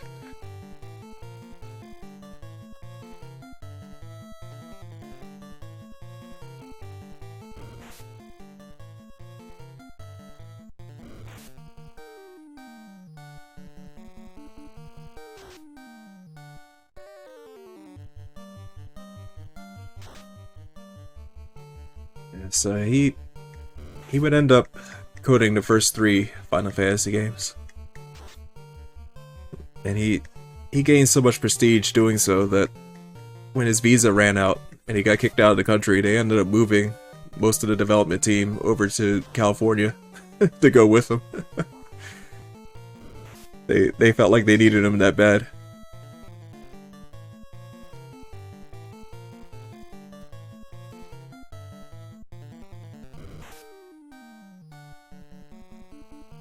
He didn't change though. It was transient. His transient nature that brought him to them, and it's the same thing that took him away. After he did work on The Secret of Mana, he just left. He just left the company, went off to travel the world. And because he was making royalties off of the games that he had programmed, he had plenty of money. He didn't have to worry about anything after that. He just went out and lived his best life. And that, as they say, is that.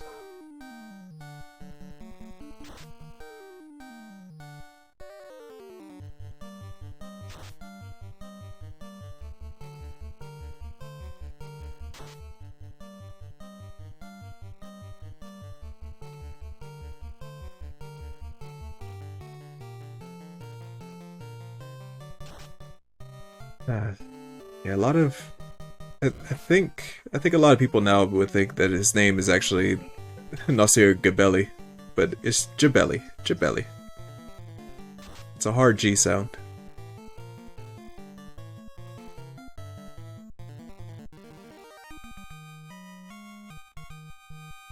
And they really... They made him rush. He rushed this game right out the door. Because Christmas was coming up, they wanted to get it out before Christmas, and there was a lot of parts of the game that didn't quite work right.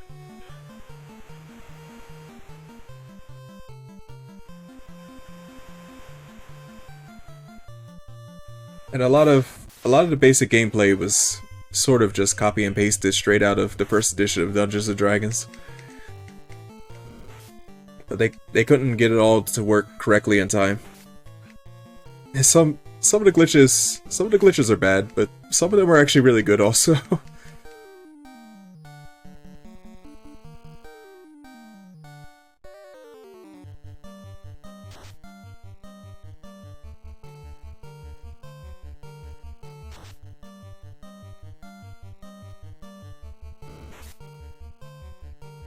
One thing is that in this game there was actually a family system.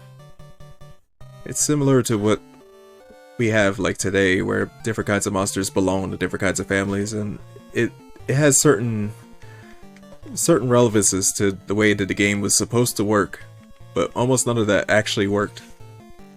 Even though it still kind of exists there in the code, it just doesn't work. Like there was actually a regeneration family. There were certain monsters that fell into a family of being able to regenerate every round.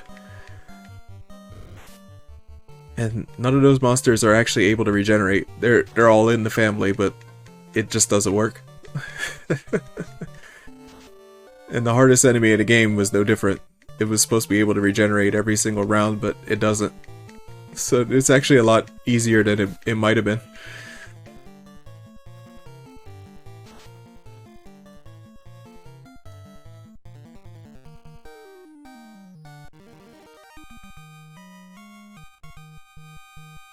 There's also certain things that, like certain behaviors that by themselves work perfectly, but under certain conditions they could actually turn sideways in an instant. Like there's a system that decides whether or not an enemy is going to run away from you in battle. And that could actually be used to cause the final boss to run away from you. But that requires using another glitch. But that's like one of the methods for running this game. There's actually a way to teleport yourself to the final battle and then cause the boss to run away.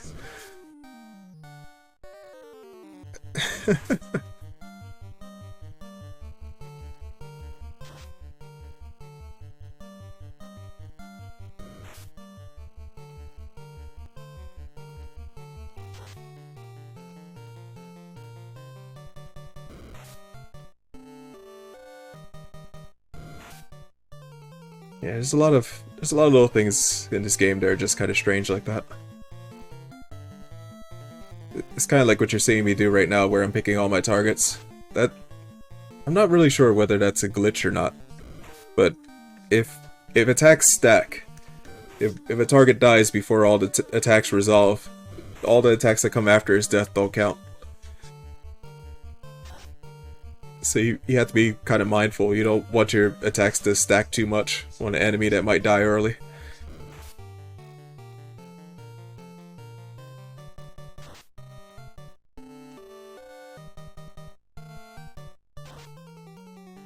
And it's kind of funny that there's certain things that do work in this game, but then don't work in the next game after it. It was kind of chaotic that way. And it's because Nasir, he kept all these things in his head. He would forget different details of what he had actually done. For instance, the actual guild cap in this game, 9,000, it's 999,999. That works perfectly. When you get up there, it just sticks there. If you gain any more, you don't actually gain any more. If you spend, it comes back down normally and all that. But in the next game in the series, the cap is broken. The last two digits freak out.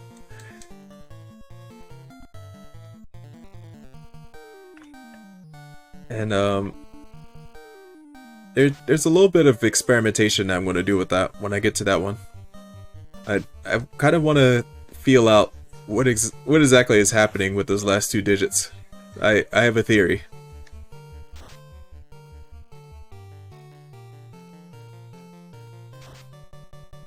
That was something that I found out back at a time when like the very precursor to what all this is, began. And I decided I was going to go from Final Fantasy game to Final Fantasy game, and I was going to max out the gil in each and every single one of them. And when I got to that one, I came to that difficulty. It was something that I'm sure almost nobody knew. Because it was it was kind of difficult to make a lot of money in that game. It just wasn't designed in quite the same way where you could just accidentally bump into the gil cap.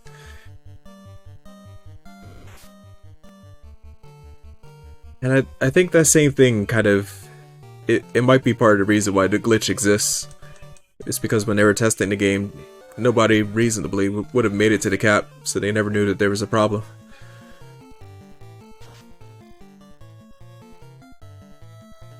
I believe in that case, the cap is actually 1 digit higher.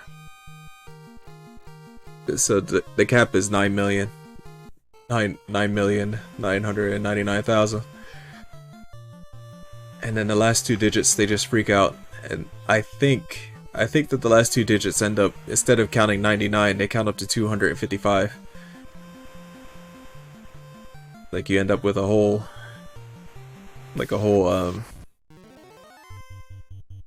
what is that, a 8-bit value?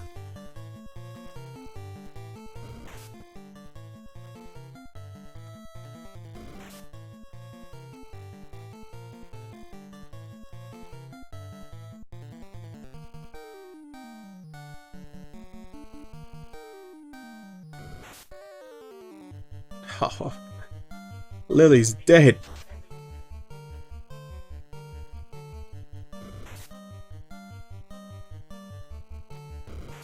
I was actually planning on letting Lily just be dead during most of the game, but there's too much about this that I don't remember.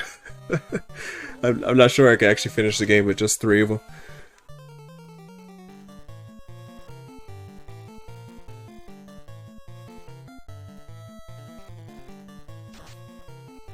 Yeah, I need her.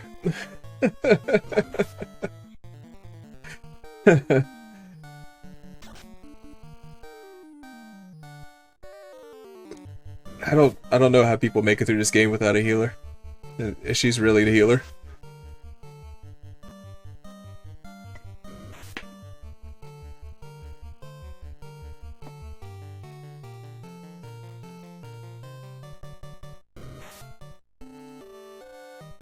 That's kind of the thing. They don't always survive. There's like different kinds of tricks to it, and I guess it comes down somewhat to glitches again. But I don't actually understand how they work. But there's certain cases where if your characters are dead, your survivability actually increases. And it's a bizarre little thing about this game. It's a strange thing that just kind of happens.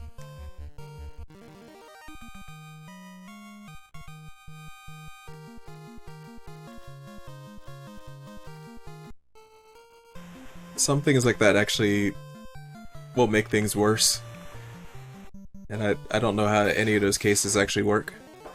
I've always just kind of played the game in a vanilla sense.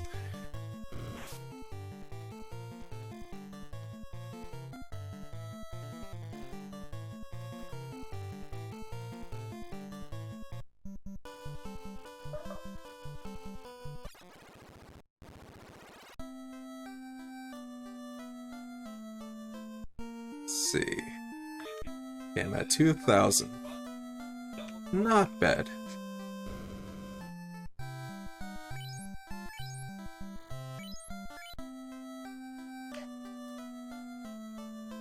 Yes, more.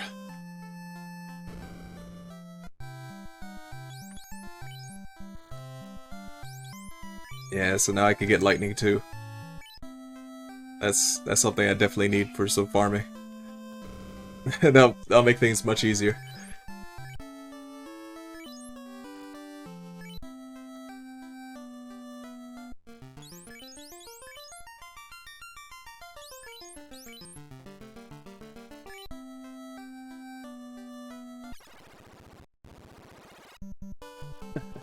That's one thing, that if one of your characters dies, they just automatically fall down to the bottom of the list.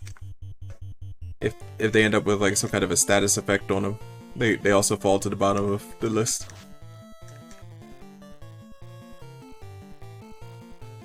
Oh, hey, you're getting follows.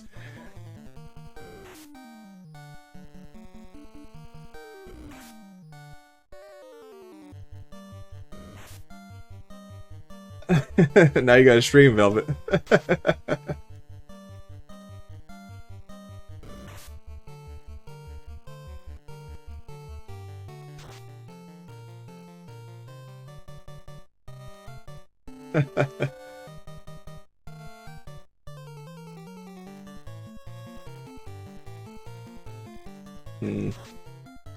Well, Dad's a really good guy. If you need any help, you can definitely get some from Dad.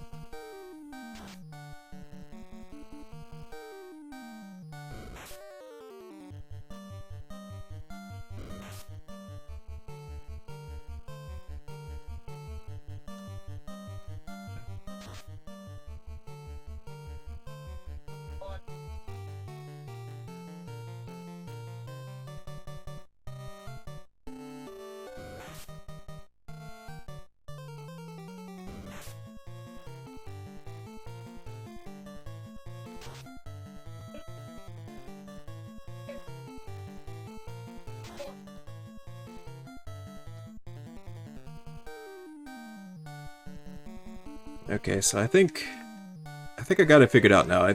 I'm just gonna go for another 3,000 gil,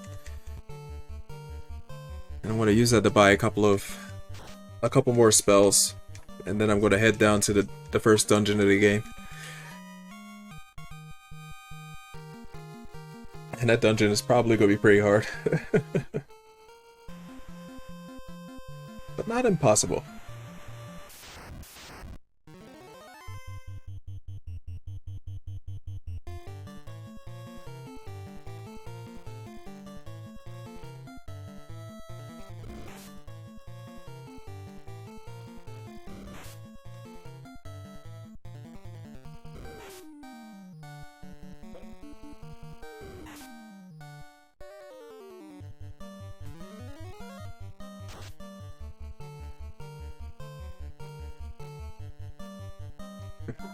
Ptolemaios.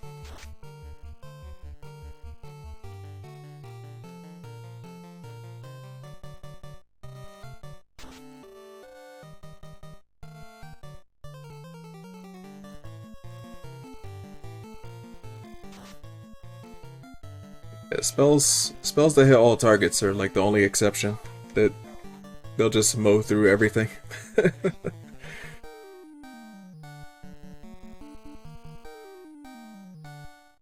They're extremely useful.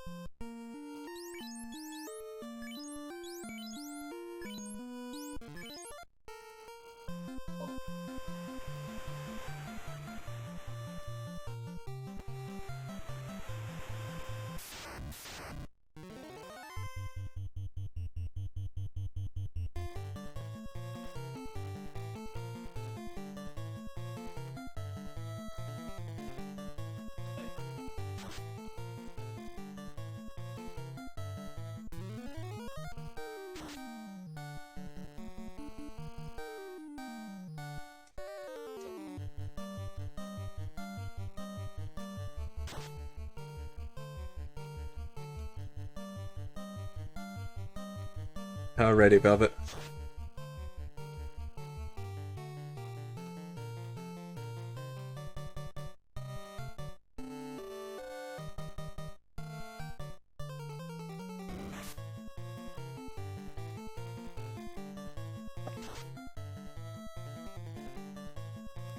There's a different type of eye enemy in this game that's called the deep eyes. That's a name that really stuck. That's something that's getting used to this day. And it's kind of funny that it carried forward. It doesn't seem like something that I would personally remember. But it's now shown up a number of times in Final Fantasy. It was actually the name of an organization in the first Final Fantasy movie that came out. There was like this militant group and they were called Deep Eyes. Now, now in Final Fantasy XIV, Deep Eyes are these little furry creatures.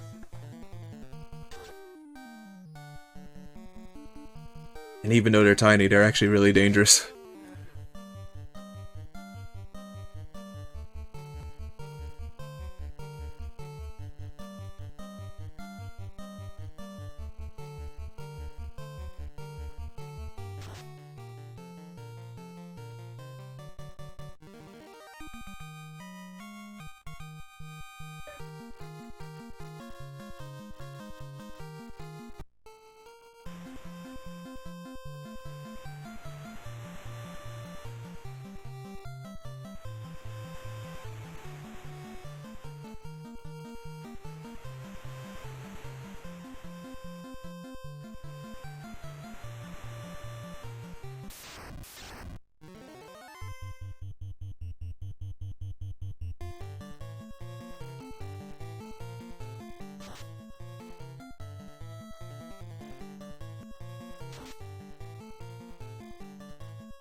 The big problem that Square had around the time that Final Fantasy came out was that they participated in the whole disk drive system that was available for the original Famicom but never made it over to the United States. And the reason why it didn't make it over is because there were just too many little technical limitations to it. Like it depended on like actual literal floppy disks that didn't have covers. And they were open-ended. So they tended to get damaged. And they did have a service where it would rewrite a disc or repair a disc, but that would cause them to be worn out after a while. But it was a cool idea. You could buy a game and then you could write another game over it. And it was cheaper than buying a whole cartridge.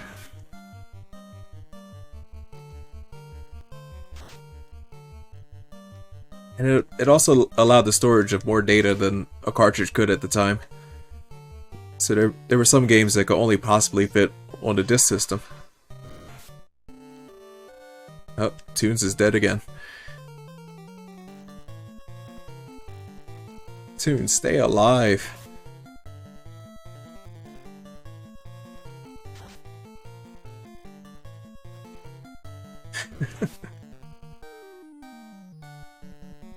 I forgot to tell him that I was streaming. I'm streaming and I'm killing him off, but he doesn't even know.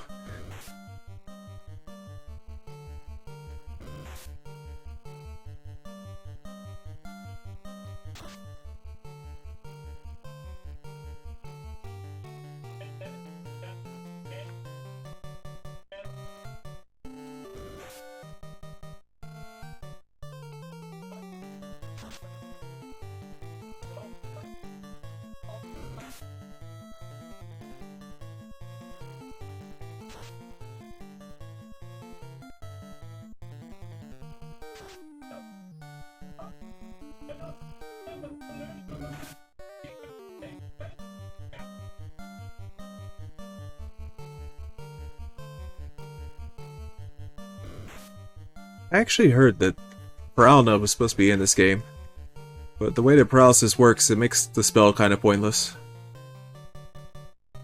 And they already had a bit of a space problem. They tried to put 9 different tiers of spells into this game, but they only had room for 8. So it didn't make it. But the idea stuck. And it was one of those things that ended up being added later on in other games.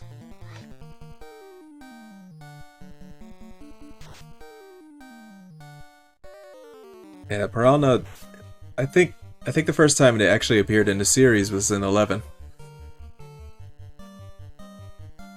Which is kind of a nice homage, since 11 in a lot of ways was based somewhat on the first.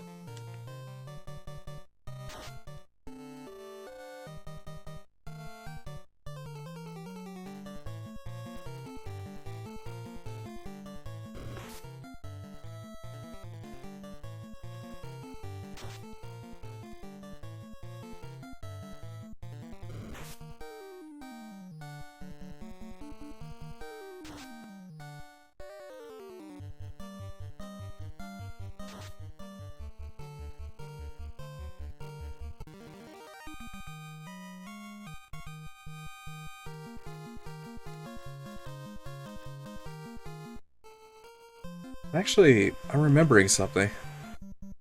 And I'm not sure if I'm going to be able to actually do anything with it. But we'll see.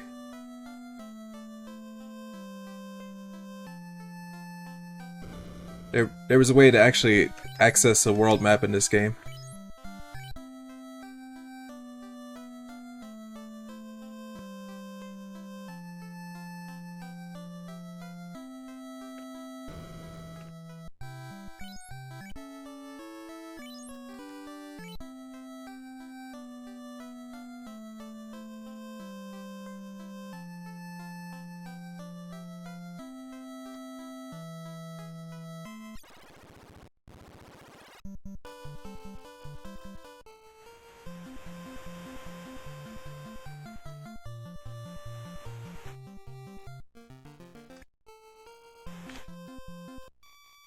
Yeah, there it is. So I'm currently trapped in that bit of bubble down there. It's not until a little bit later that the game opens up and you're able to go through the rest of the ocean. And what was the other thing?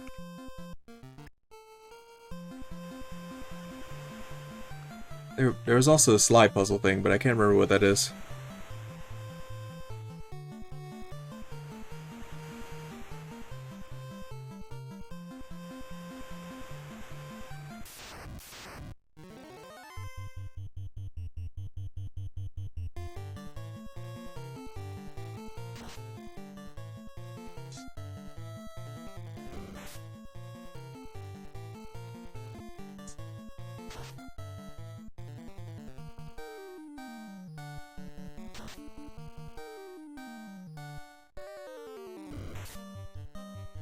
Kaizoku, Kaizoku.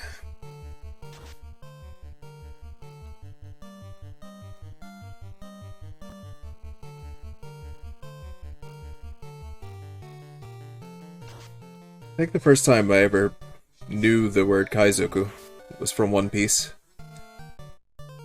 One Piece was one of those things where I didn't really like it at first. And I don't know, it kind of grew on me in some ways.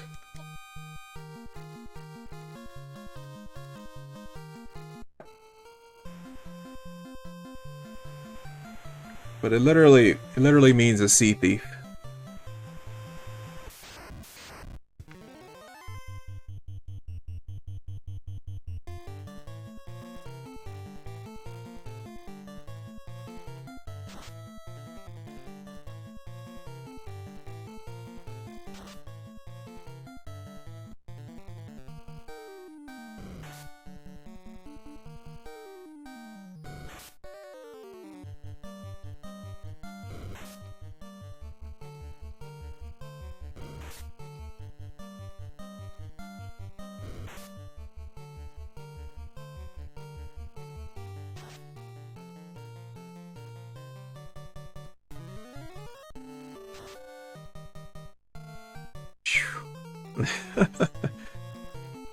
Yeah, Lightning 2 is pretty powerful.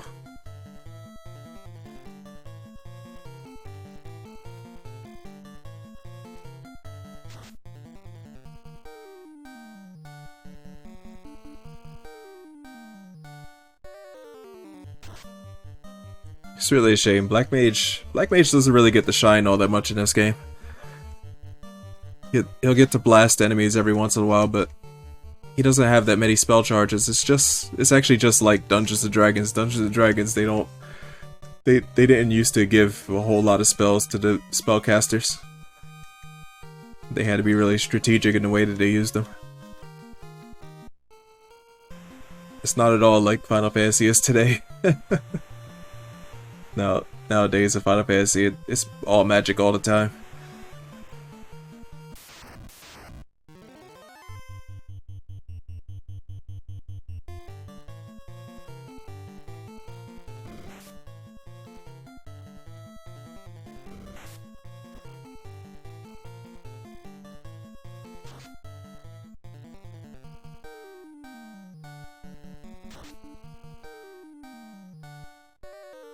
Oh? You like it which way? With limited spells or with many spells?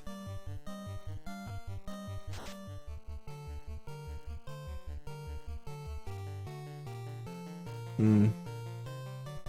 Yeah, it is fun that way.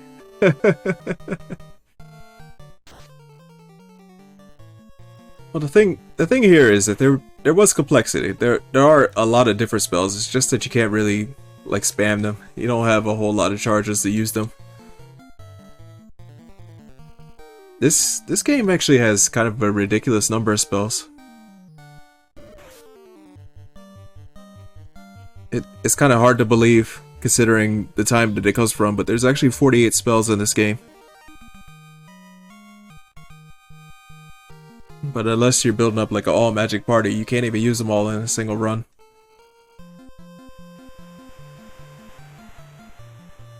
A spellcaster can only learn 3 spells for every level. And there's 8 levels total.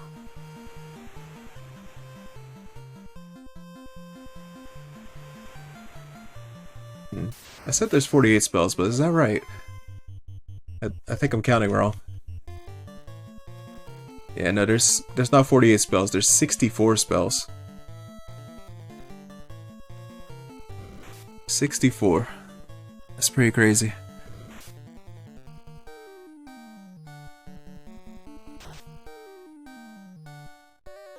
So there's 64 spells, and any one character that can use magic in this can learn up to 24 of them.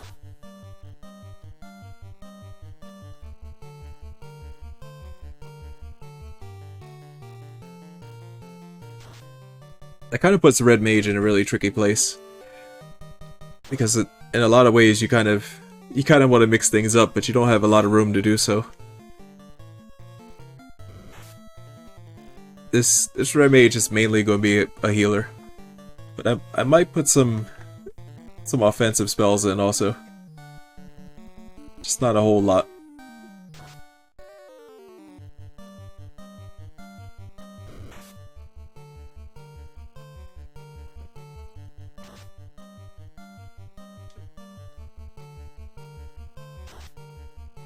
And this is like the only time in Final Fantasy's history that the Red Mage is actually a really competent healer.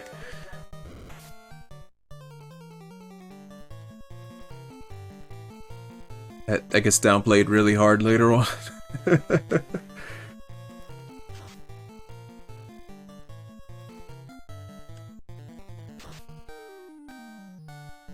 Red Mage is actually strangely good for a lot in this game. It's kind of overpowered. Because Red Mages could use decent armor. They could use kind of a lot of the melee weapons in the game. And they use them reasonably well. And then they have access to most of the spells that are available. Their only downside really is that they get the same number of charges as anybody else. Oh no, Red Mage has probably changed the most. Red Mage has been all over the place. I think the one time that Red Mage was the most OP was in 11. Red Mage in 11 was ridiculous. They could do anything. I remember one time I stood by for like a half hour as I watched a Red Mage solo this enemy that was supposed to be taken by like a whole alliance of people.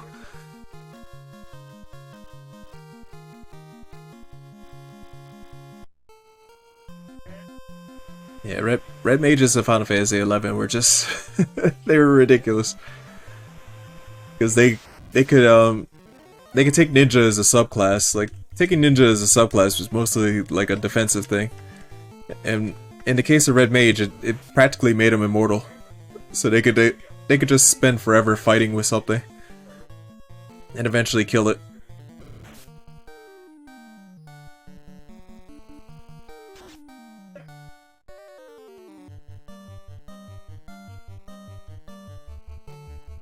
And instead of nerfing Red Mage, what they did was they just made the rest of the game harder.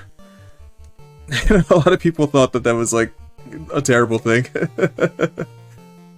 It is funny because a lot of Red Mages they thought when Scholar came around, Scholar in a lot of ways, had everything the Red Mage had, plus more. And the Red Mages felt bad about that. And I can't really see how they could feel bad about it.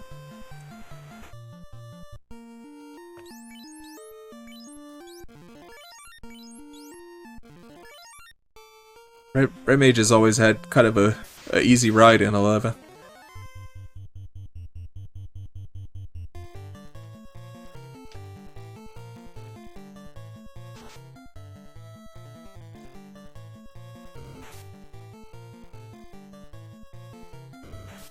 Yeah, they really didn't do a lot to nerf Red Mage, but they buffed everything else. They buffed the other classes. They buffed like all the enemies. And eventually it got to the point where Red Mage wasn't really as immortal as it once was.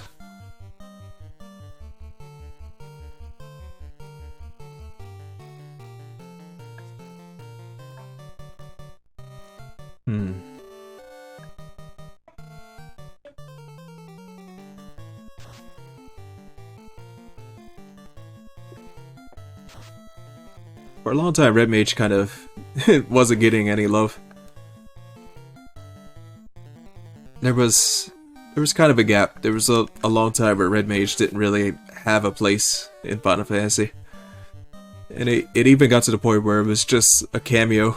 There was, in Final Fantasy IX, there was a pair of Red Mages that would appear.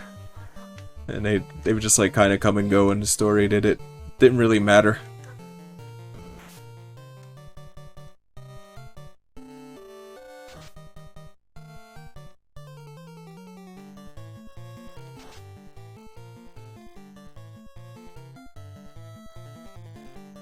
And I think the whole thing is that they wanted to get Red Mage in there because the game was like largely paying homage to the older games, but they didn't have any place to put a Red Mage in the party. They didn't really know how to place that kind of character, so they just had background Red Mages, NPC ones.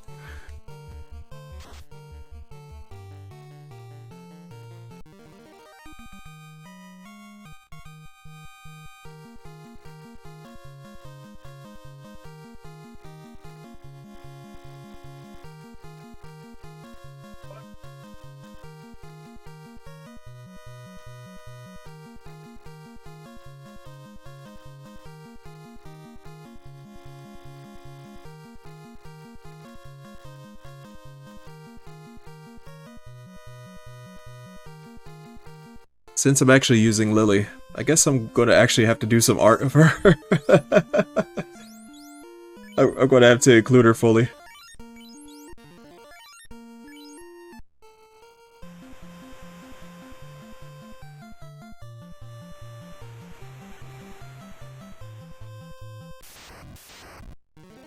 Yeah, she's the missing one because originally she wasn't really supposed to be featuring in this, but now I'm kind of stuck with her, so I better mash her in there somehow.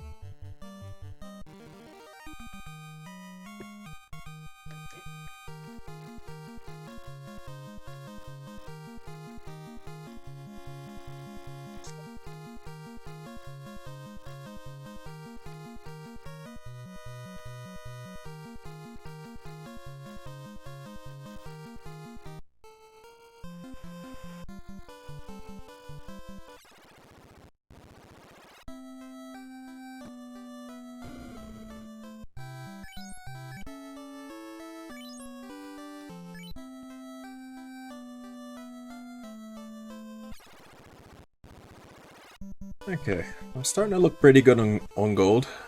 Or gil. I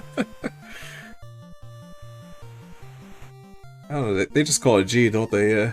They call it G here. In Japanese, they did, in fact, use the word gil. They say giru. But they changed that to G in this first English one.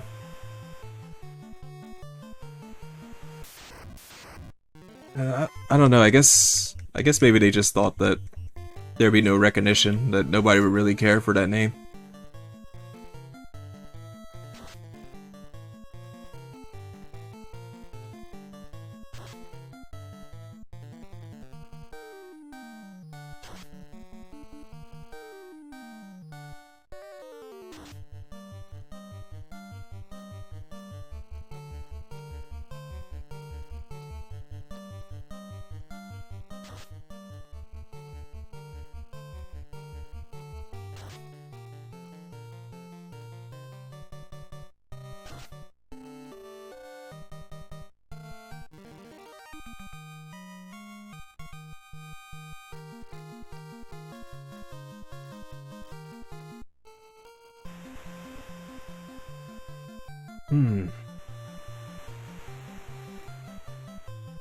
Trying to think of some fact that I haven't covered yet, but I've kind of blown through them.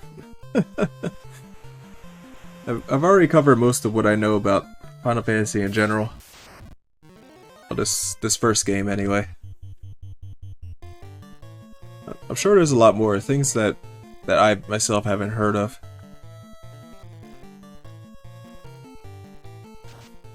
Or maybe even things that I've just forgotten.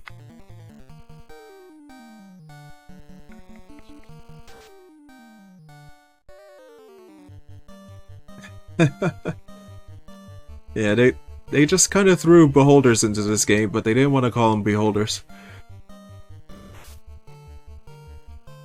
As if that was crossing a line. I don't really understand that. Like this game is clearly Dungeons and Dragons, but they didn't want to call these eyes beholders.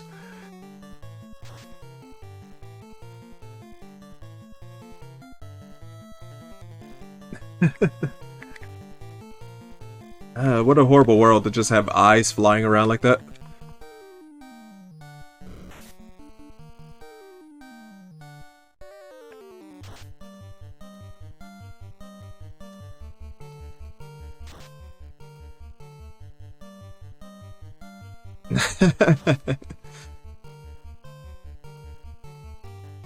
I can only imagine eyes just like flying up to the window or something.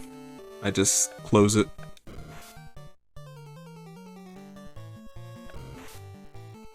Too many eyes out today.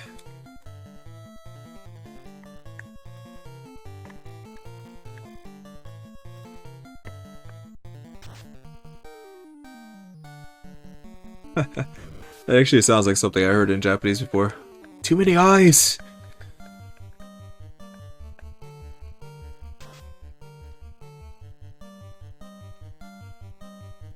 The meat room? There was something like that in Final Fantasy IV, I think. There was like this room that was like literally made out of pulsating organs.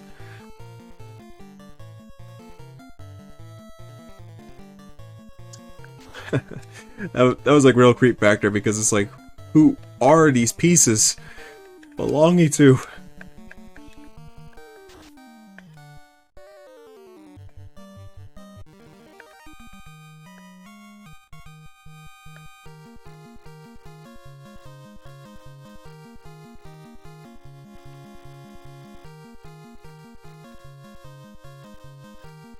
Yeah, that was a creepy one.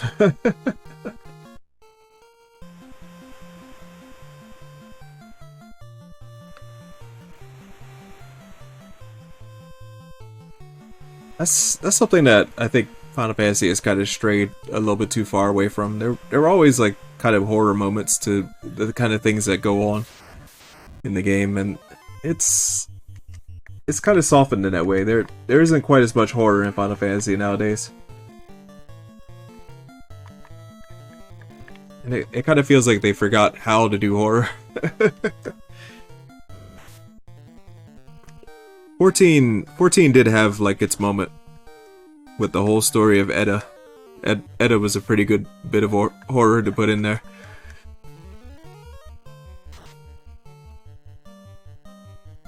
But now, I can't really think of any good horror stories that have been happening recently in 14. I should write something to Yoshi P. It's like, hey, horror, You gotta do horror.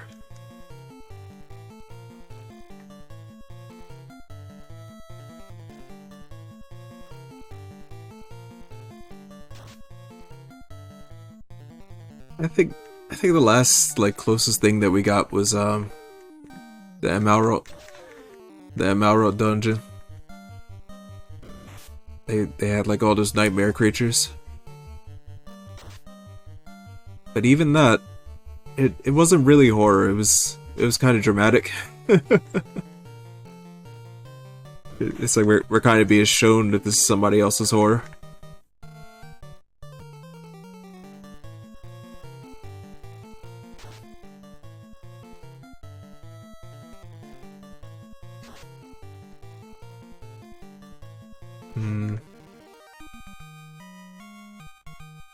Well, there's ways you could do horror without jumping straight to M. It's something that Final Fantasy actually does really good, but like even in like the latest generation, they just forget. They forget that that's like a basic part of it all. They're so busy like working on making the game good, and they kind of miss that detail that there is a horror element to it that does come back very often. And that's starting to really fall off in 14 right now.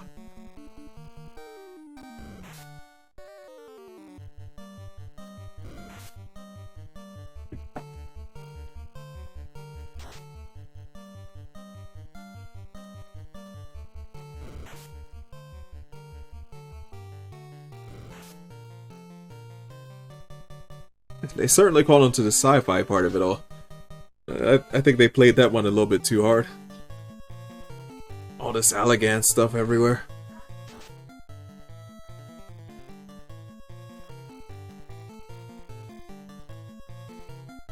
I feel like Allegan, like the whole deal with the Allegan, that could have been handled a bit more subtly and all. Like they could have approached it more carefully.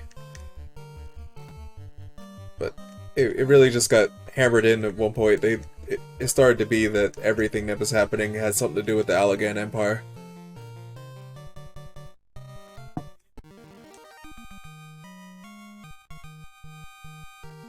And at this point, it's like anytime they say like Allegan, I'm just like kind of rolling my eyes almost.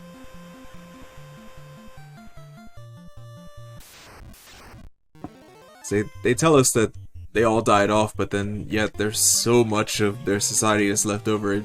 It feels like their dying was impossible.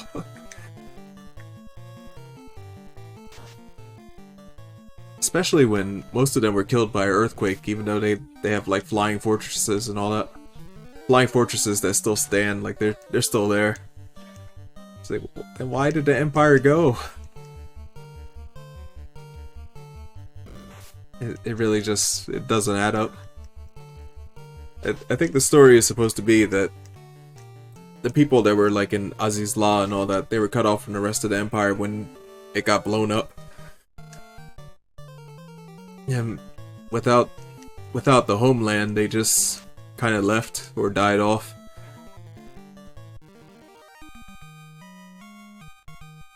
They just sort of abandoned Aziz La.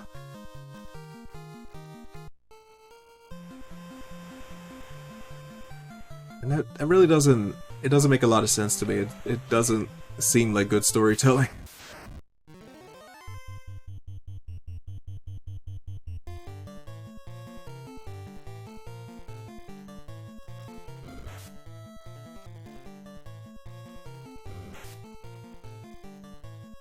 Because even without there being like solid stories about the survivors and all that, which had to exist, they do somehow find some way of like bringing in like stories about clones or ancient bloodlines that somehow activate at certain times, and they all just happen to be having something to do with the current age,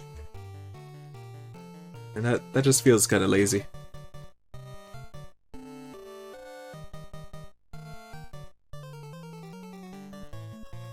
Already.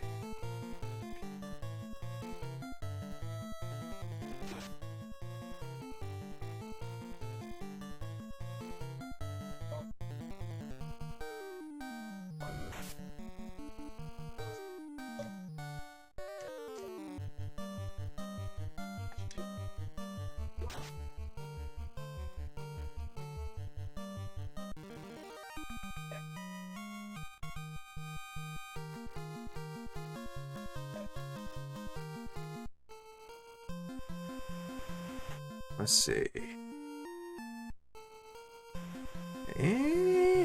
Look pretty good.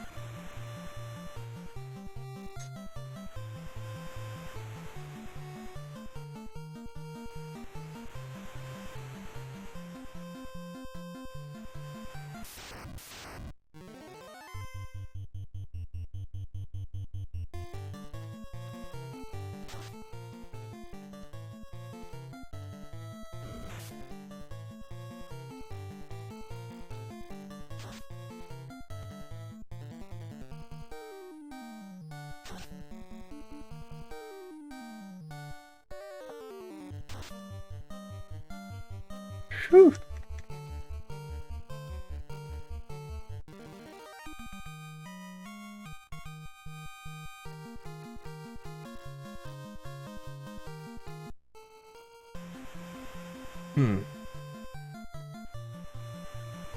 I haven't really been paying attention. So the Kaizoku are actually worth 120 each. I do wish I could run into a whole big group of them.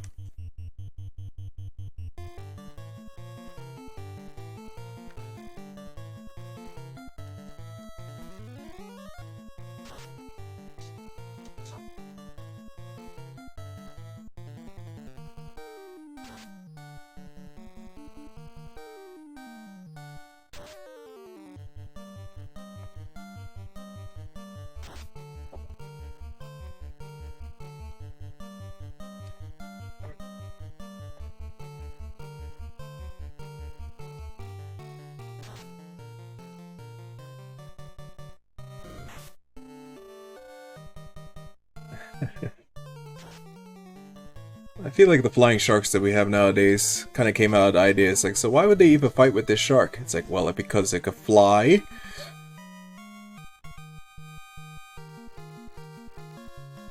And then they lampshade it. They have this whole quest that happens at 14 where this guy is saying, you wouldn't believe it, but the shark just flew up here. It stole all my fish.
Ah, Sahag. I guess I can't get a full group of 9 of these. They only come in 6 at the most. But just fine.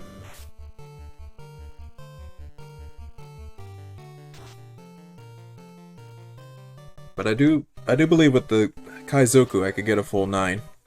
And I would like to see a full 9, but I don't think I'm going to run into that many.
Another plot hole occurs to me. But there's no difference in the sea travel in this game at all. If you don't... If you, But like before and after you light the water crystal.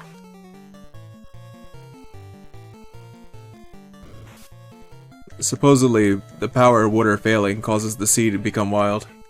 But there's no part of this game where you have any trouble using your ship.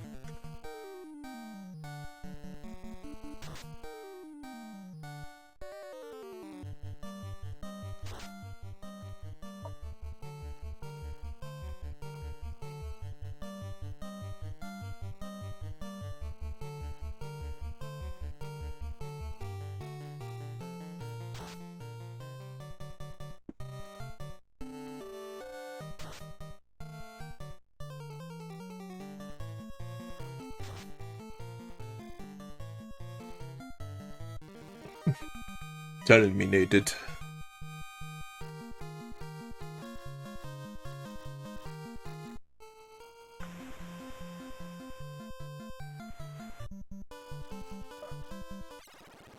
Okay, I think it's time to do the thing.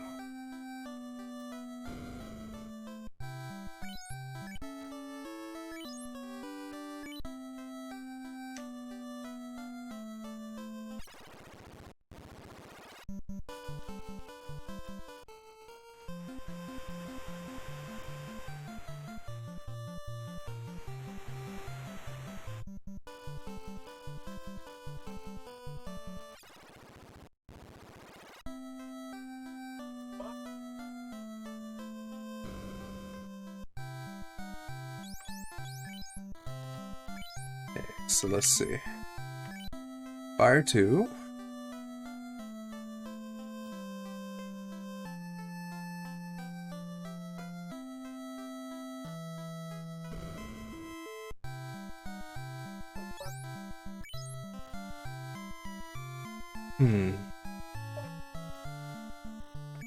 Okay, I'm just gonna stick to getting Cure 2 for now.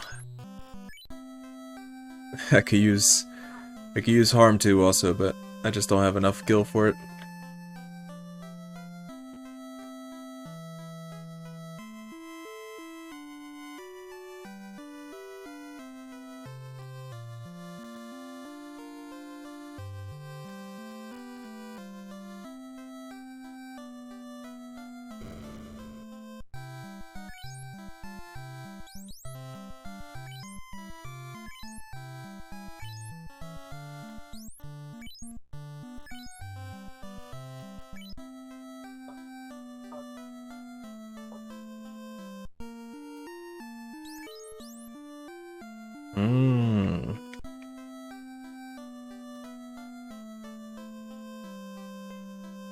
Now what happened there? Was I not able to buy it?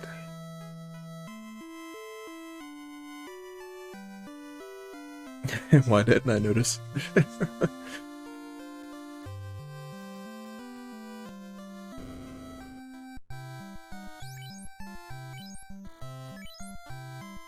Okay.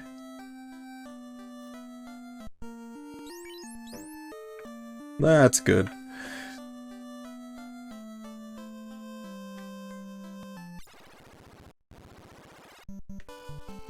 Now it's time to go off and get myself killed.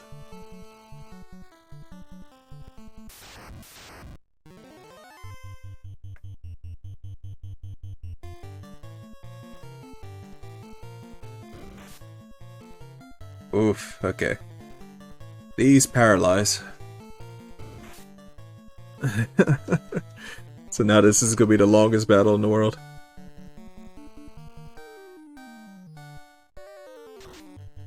Should I maybe just run?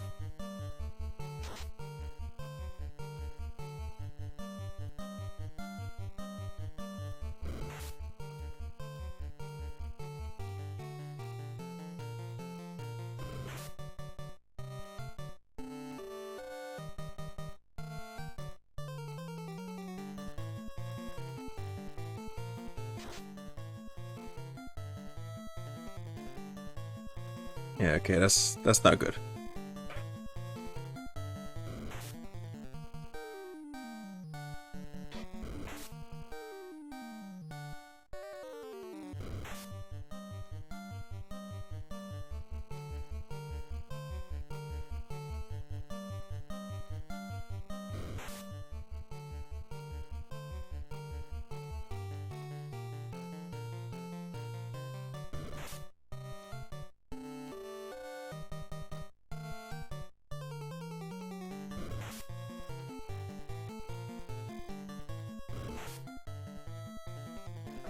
Oof. Lily, stay alive.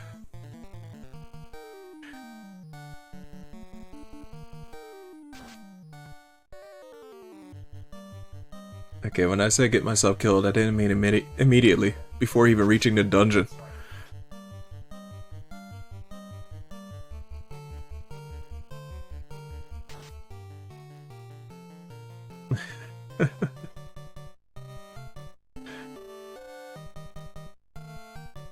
Undead are a pain in the ass in this game. I skipped on buying harm because I thought I'd be alright, but maybe I need it.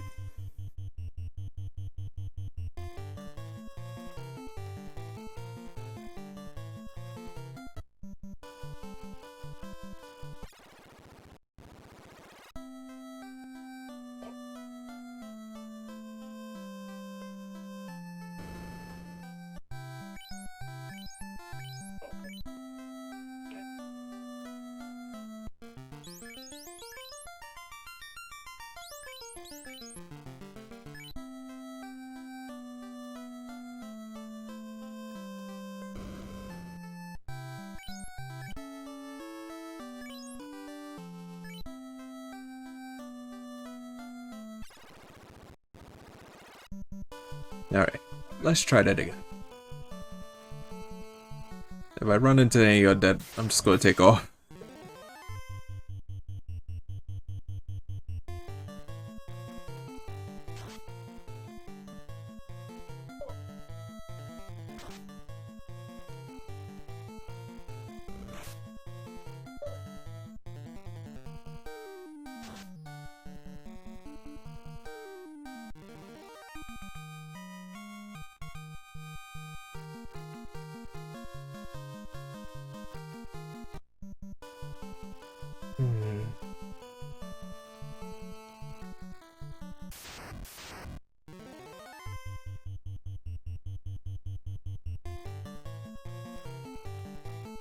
I'm actually wondering what we're going to see in Endwalker. Like, there is kind of a lot about Endwalker in general that, we still just don't know.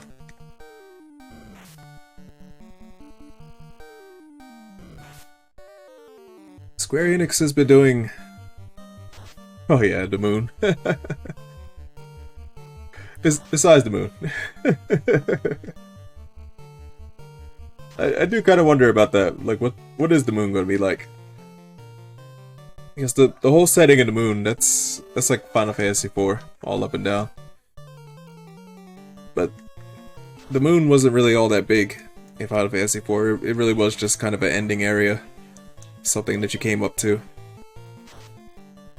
and it was kind of over before you knew it.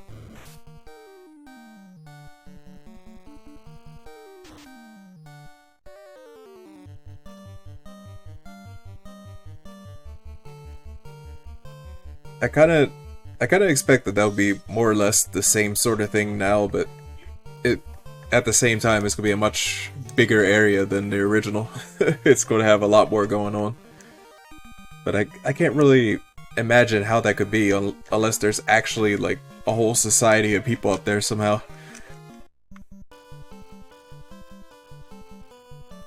I kind of have to expect that we're going to reconcile with the rest of the Ashians. We're going to find like several of them that just live on the moon or something.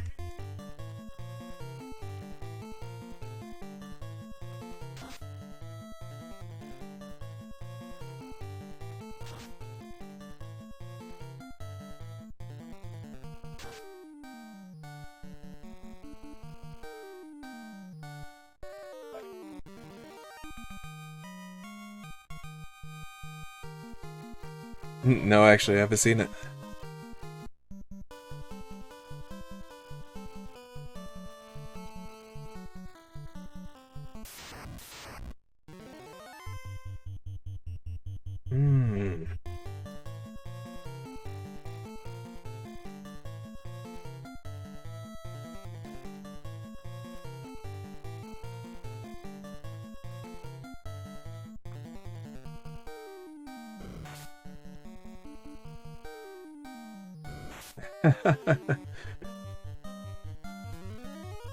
I should definitely finish it soon.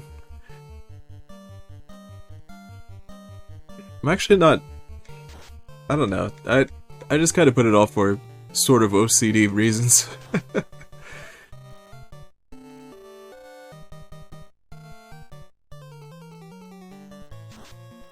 I haven't even done the latest dungeon a single time.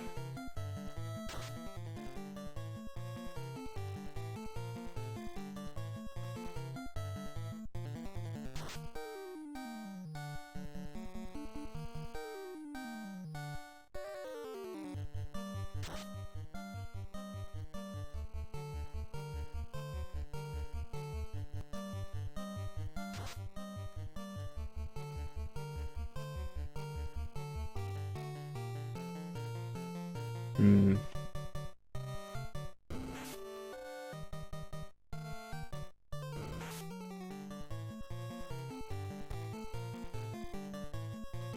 I have a lot of different theories that would kind of fall apart in a second, I would think. Just because I haven't even seen to the end of, I haven't even seen to the end of the MSQ yet. I literally stopped right at the dungeon. I haven't done the dungeon yet.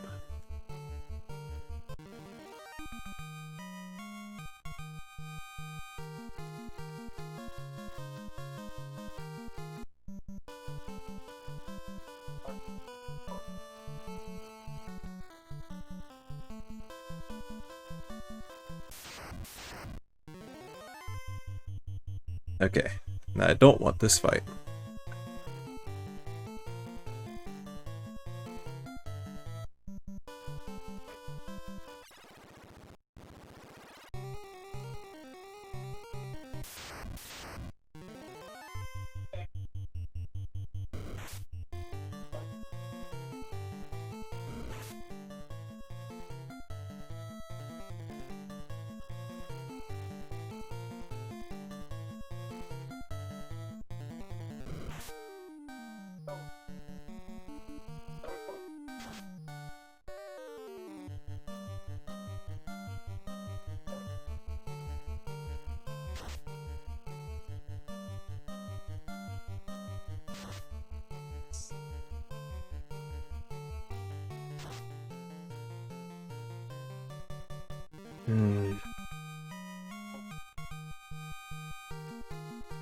I should finish it just so we could talk about it.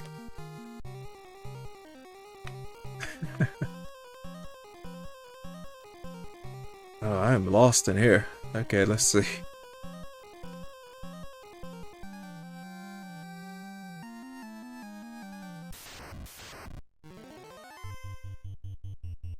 I feel like I don't want to fight those.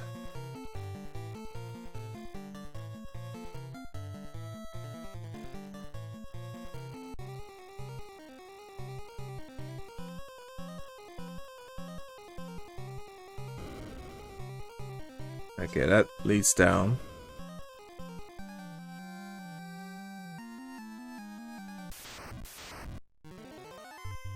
Oh, perfect. Well, I hope they're not poisonous. Ah, they're poisonous.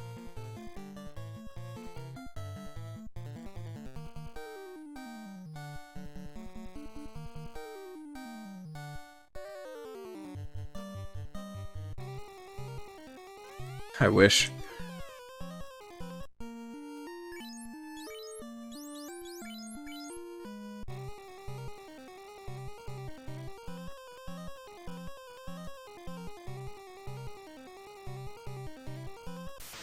Okay, so that's a dead end.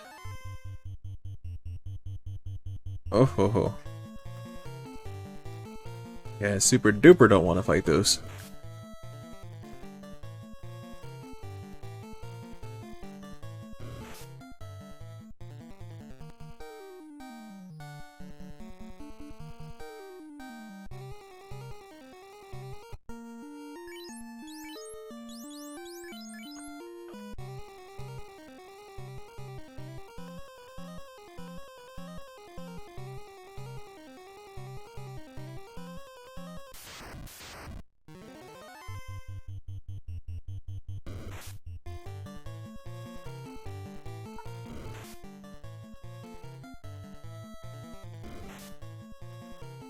Okay, so these just cause darkness.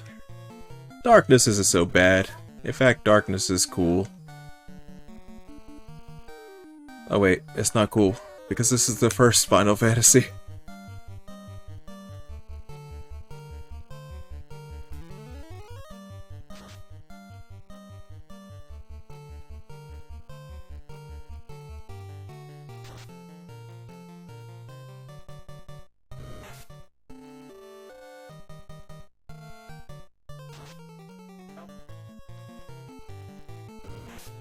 One thing with Dark is that they actually they give you sunglasses, but that starts in the next game in Final Fantasy 2.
So I think most of this dungeon is actually below. This top part is just a small little mini maze.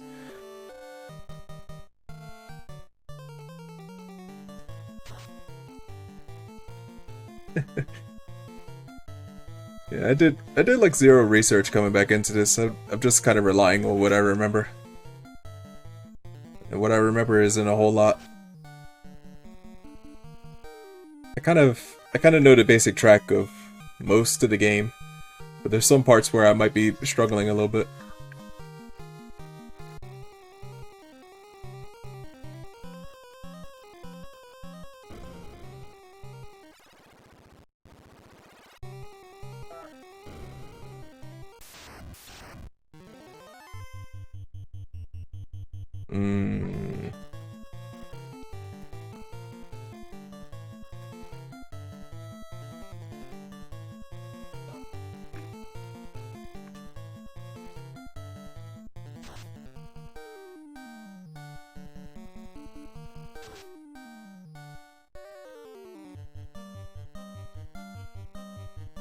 That gargoyle got destroyed.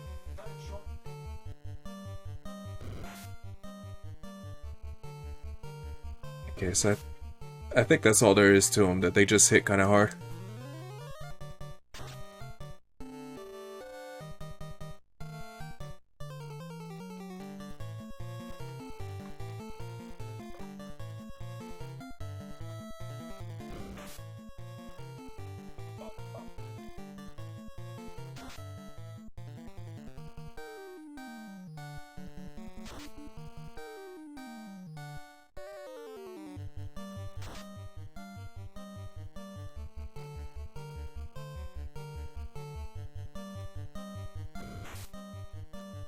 Woohoo!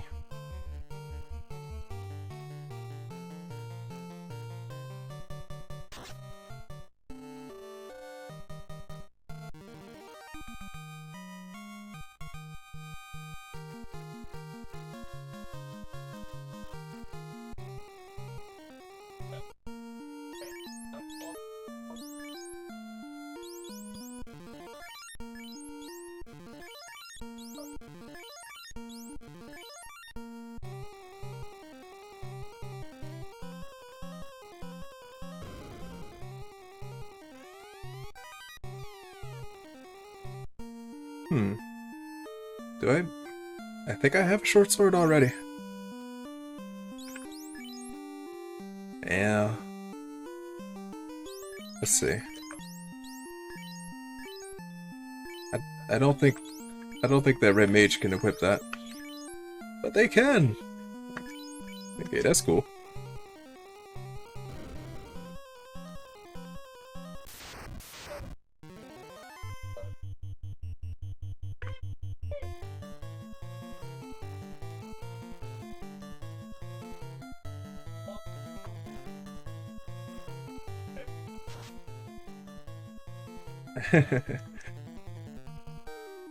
Skellies. Skelly boys. My thief got paralyzed. Whatever will I do?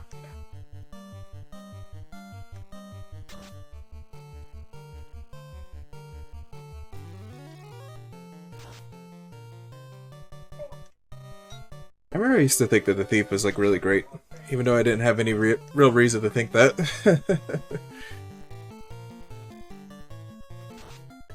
He's actually, like in a lot of ways, kind of useless by himself. It's not until he upgrades to ninja that he actually becomes a decent party member.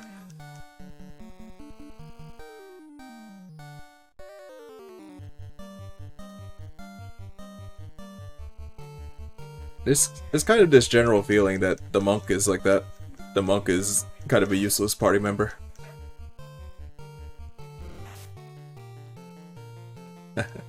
Well, decent is actually really good. Ninja is pretty powerful in this game. It's almost worth just how crap Thief is.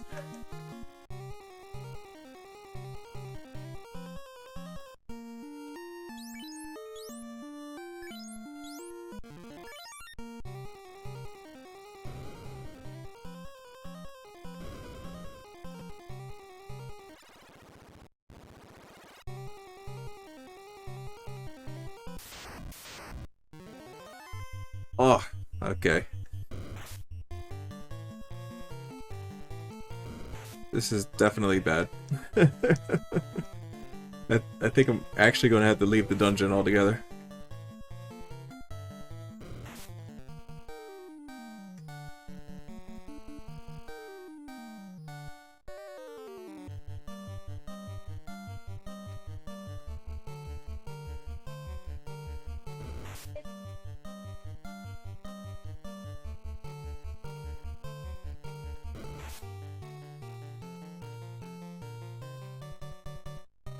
So it seems that they don't really hit all that hard, it's just that they poison.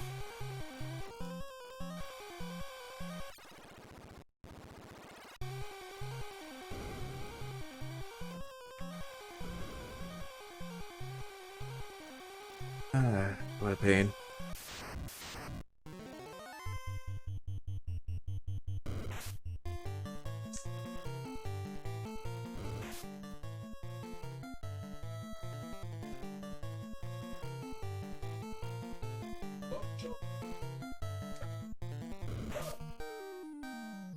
Yeah, another thing that the thief is kinda good for is that it helps your ability to escape.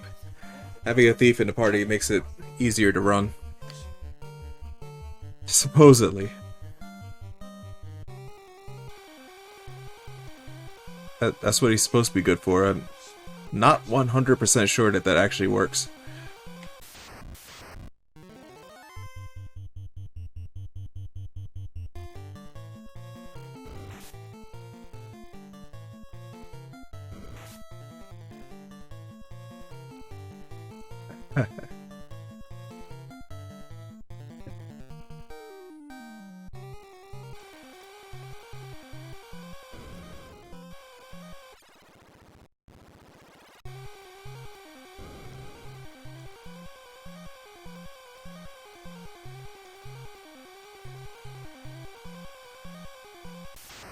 If I could just make it outside without anybody dying, then I'm fine.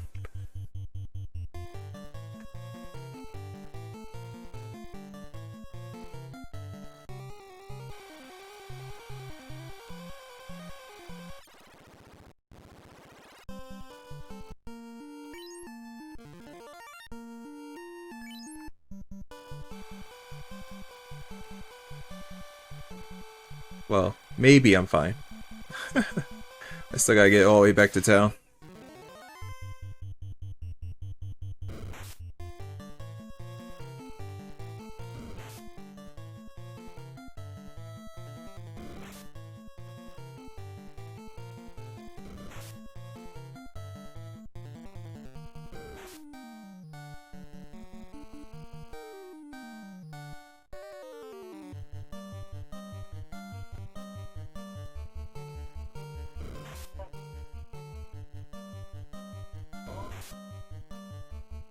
Toons is going to get killed.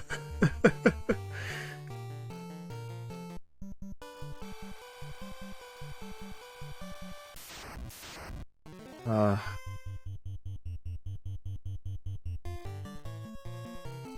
of course I'm going to get all these encounters on the way back. Yeah, that cabin didn't restore any of my magic.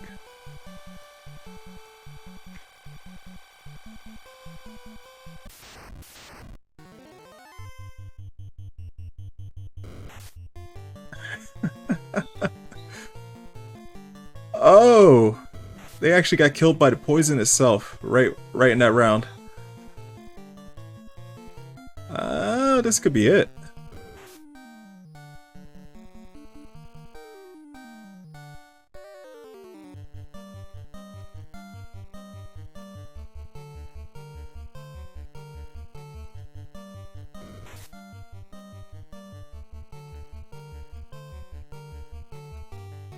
I'm not even sure what happens when you die either.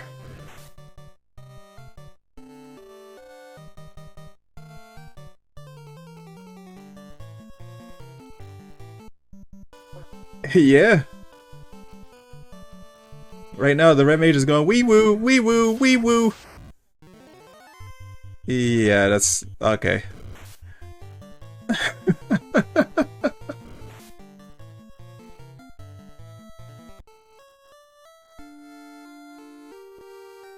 Everyone is dead.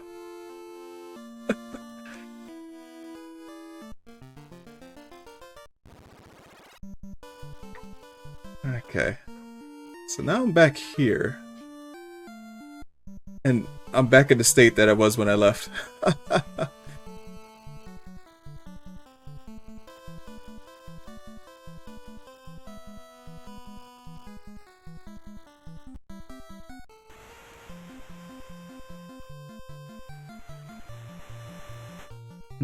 So does that mean that yeah, I still have the cabin.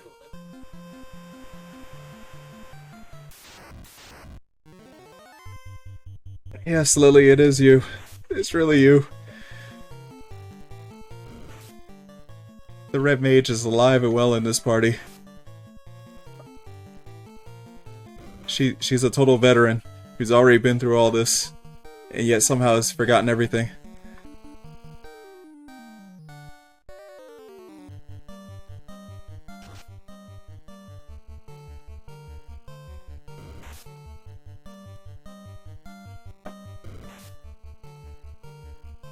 How's it going, Lily?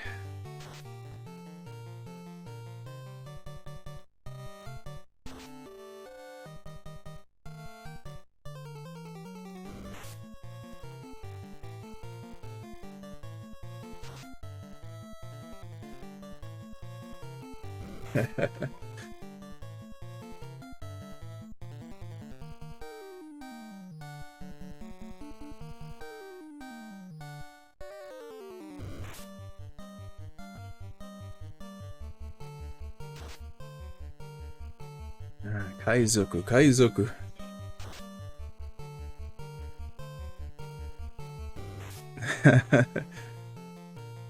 One break from the baby. It's been a long time. See, one thing that you guys might get to know is that sometimes the break from the baby comes from your own kids. Once she gets old enough, you're gonna be like, here, hand her the baby.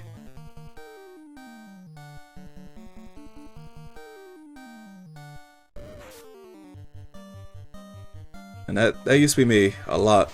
I used to be the break. I'd be the one carrying around somebody else's kids.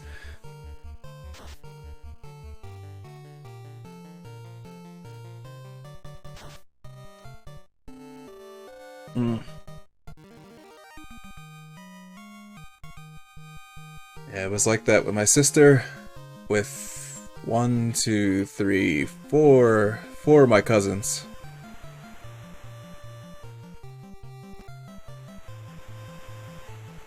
And then with 1, 2, 3 nephews and a niece.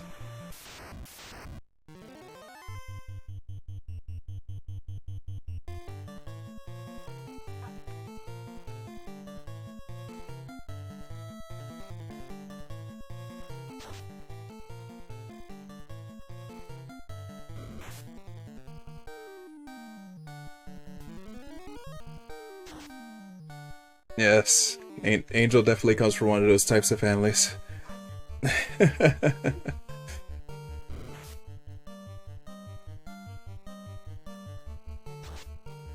Kids are for taking care of kids.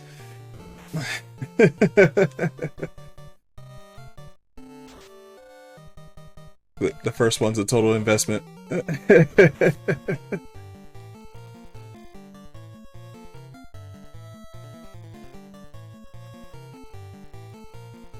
I remember when I was getting watched by my older cousin Andrew. He actually just got married a little while ago. Last month.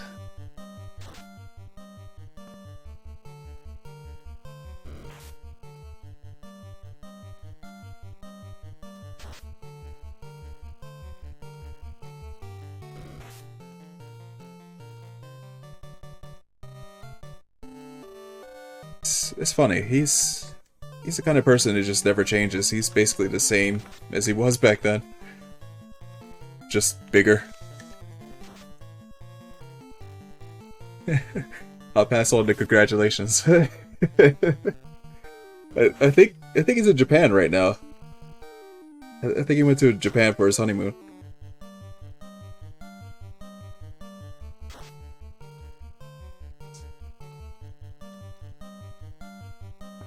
Somebody went to Japan for their honeymoon, and I think that was him.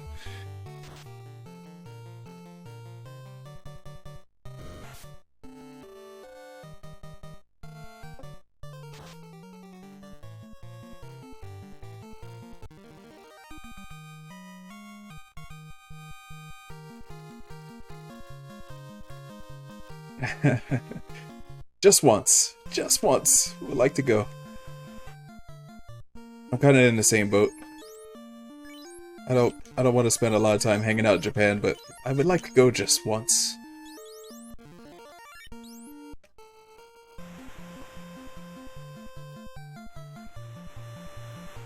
I'll go there and buy all of the Cowboy Bebop figurines.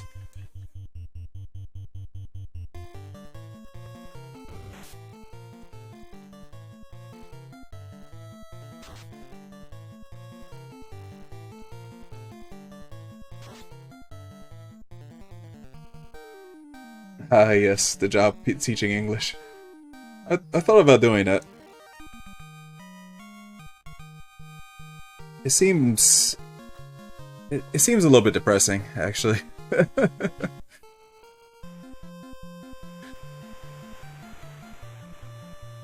Like, teaching English in Japan is...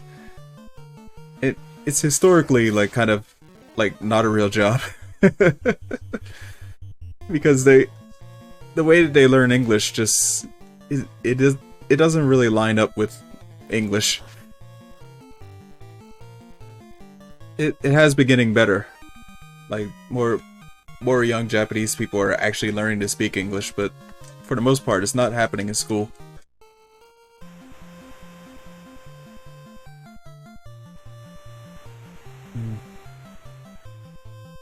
There could be some regional differences, yeah. But it's kind of a big problem with the country in general. It's not really even just like the country, it's the language. The language is a little bit too rigid.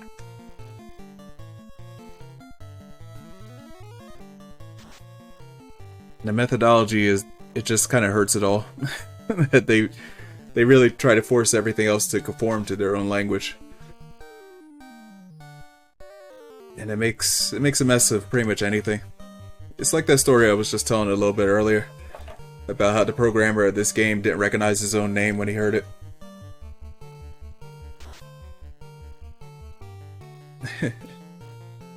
Nasir Jabeli. He heard his name said as Nasha. And he's like, no, I don't know a Nasha.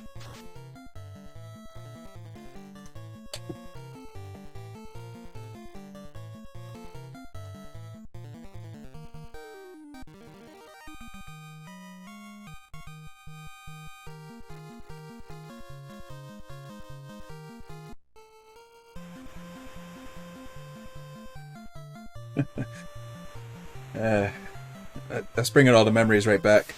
Just the very thought of what this game is, and the fact that he literally was pretty much doing all the programming himself. It's kind of no wonder it is so glitchy. But at the same time, it does actually kind of work. You could get through the whole thing. And I guess that's what really counts more than anything else. And even though it was really messed up, people loved it.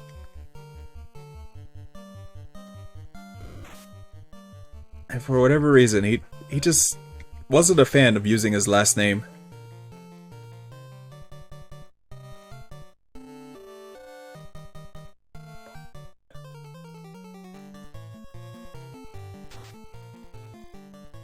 Well, actually, that's... I guess we need to understand the context of that one. Because English is pretty much already required. You have to learn English in high school. It's not elective in Japan. And most schools will begin teaching English in middle school. And that's one of those things where, even though it's a requirement, it doesn't actually happen. They don't really learn English in a way that is terribly useful. And it's up to the individual. It's like whether or not they're interested in the language. But maybe something's changed. Maybe they're trying to be a little bit better about how they teach English.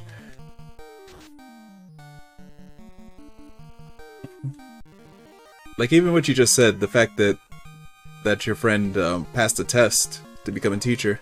It wasn't even all that long ago that just speaking English was all you needed.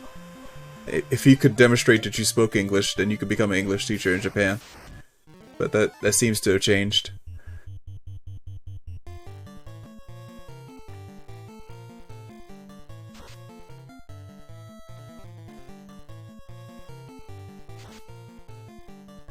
It was kind of like their own national meme that English teachers didn't really speak English.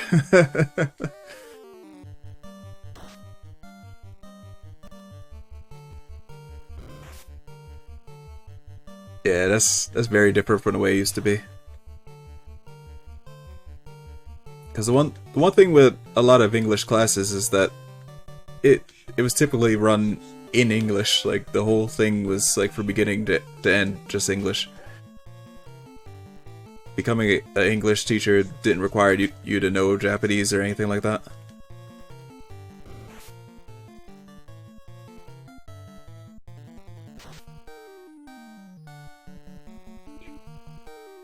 And that's not that long ago. That's within like the last 20 years.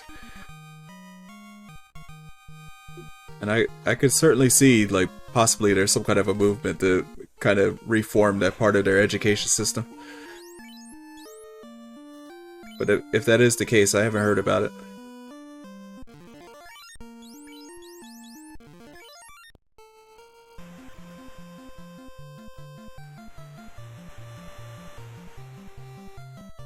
Yeah, the best kind of synergy that Japan kind of has in terms of languages is Chinese and Korean. Like there's a lot of intermixing of those two languages in their country. And then English is just kind of a toy language. It's just something that happens.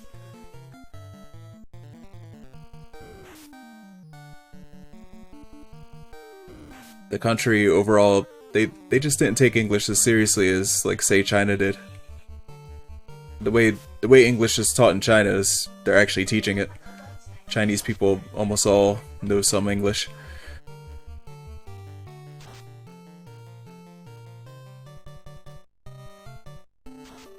Japanese people, they have a tendency to fall into their own pattern of speaking their own kind of English.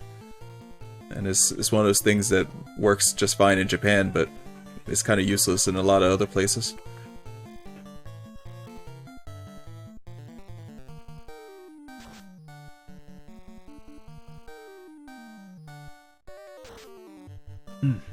I don't really know what the state of Korea is. I don't know how they are with English. I couldn't think that they're worse than Japan, but I really don't know. Japan is like really a bad case. It has been. I've kind of, in a lot of ways, like shut myself off of what's going on in Japan in the last 5 years or so.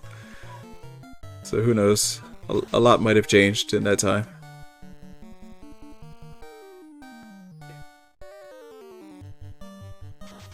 There was actually a lot of time when I was actually reading Japanese news from a site that was called Cube News. And it was world news, but it was all in Japanese. And sometimes they would have articles in English, and a lot of times it kind of felt like they were like a decoration. Like a lot of the articles that were in English weren't really about anything serious.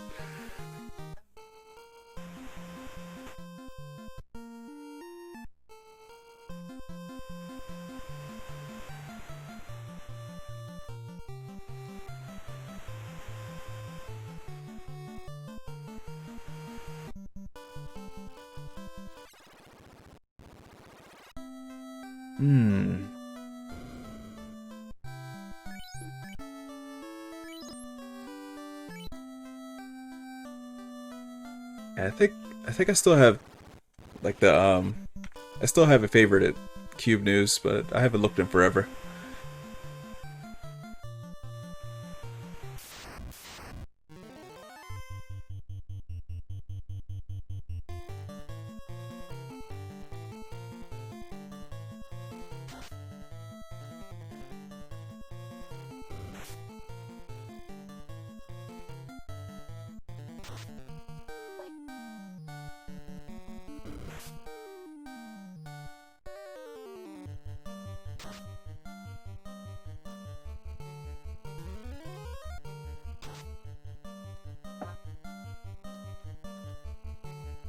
Alright. So it's kind of cool that it turns out that dying isn't such a huge deal in this game. And I'm about to give that dungeon another try.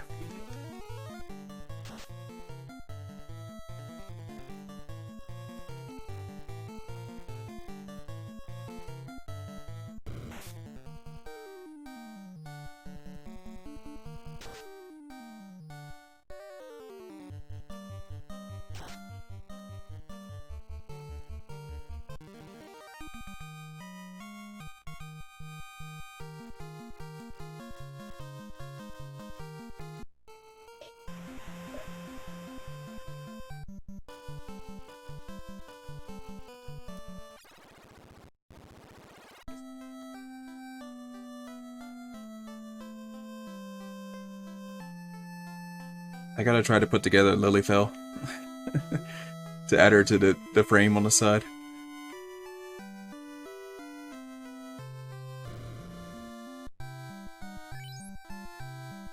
Get her all dressed up as a proper red mage.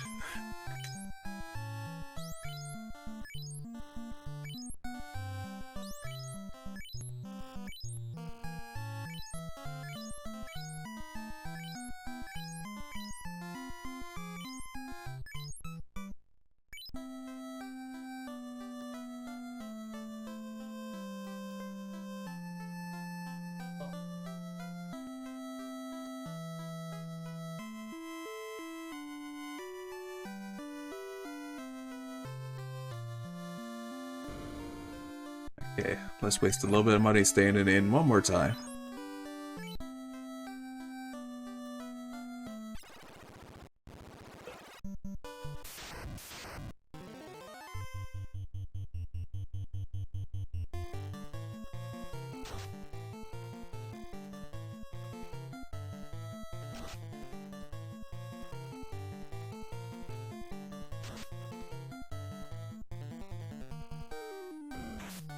Yeah, I think Lily has died a total of 4 times now.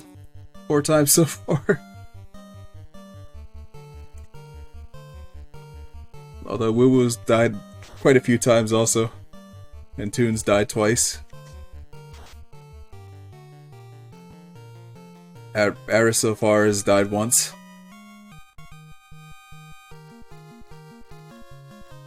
Imagine that.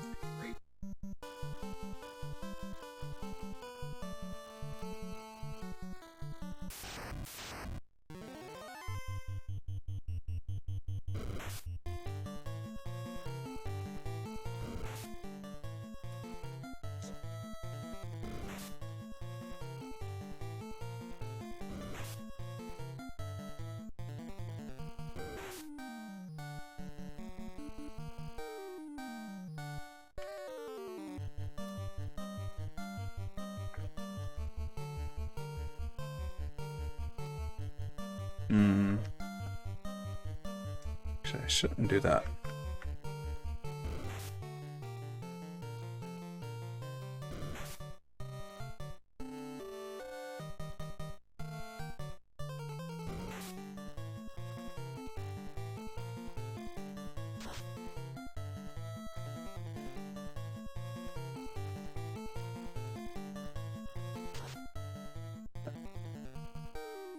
Tunes with a nice crit with his pocket knife.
Can't tell what this is supposed to mean.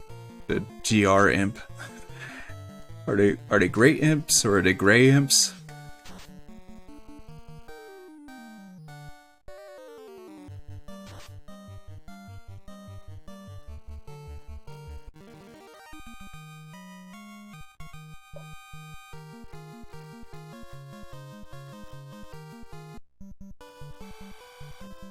Yeah, they do kind of look like they're gray imps.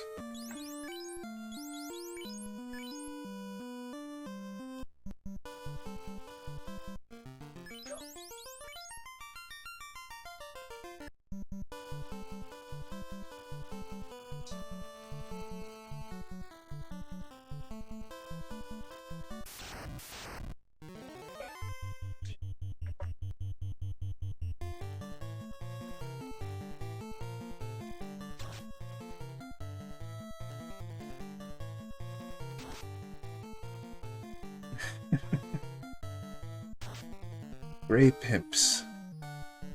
Nah,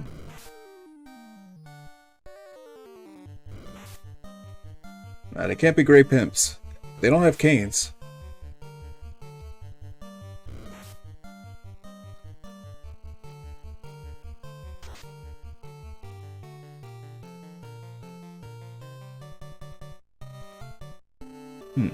But what if that's the point? What if they're killing people to get canes? That's deep lore.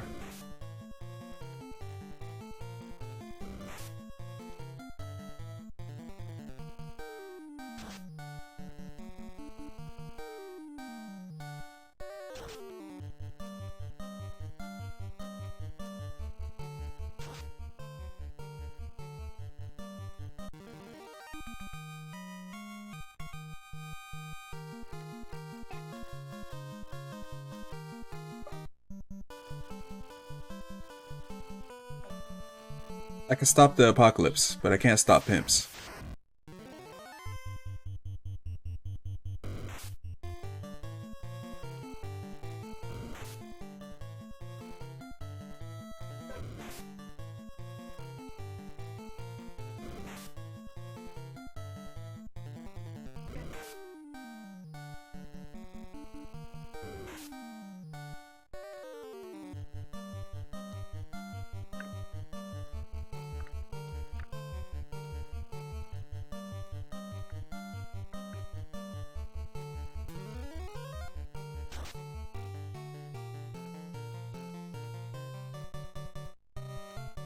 Alright. Well, the good thing is that going into this dungeon, I'm not going to be lost again. Well, not as lost as I was. So that'll be helpful.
Ay, ay.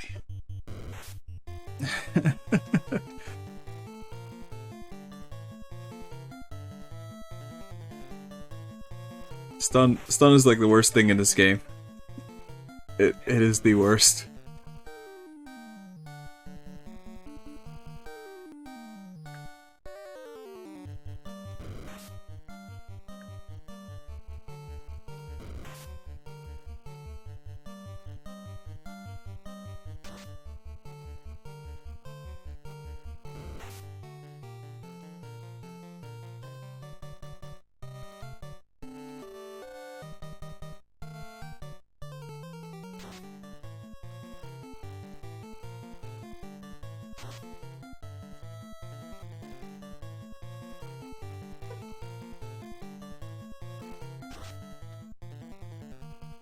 Please stop missing. Lily! Lily! Stop missing, Lily!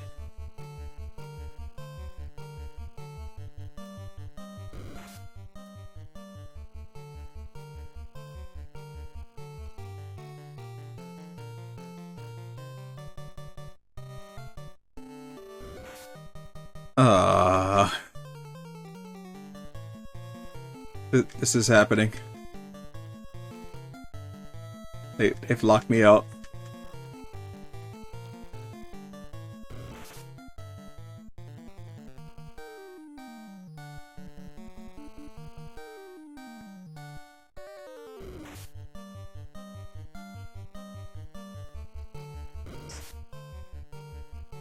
These are the Warriors of Light.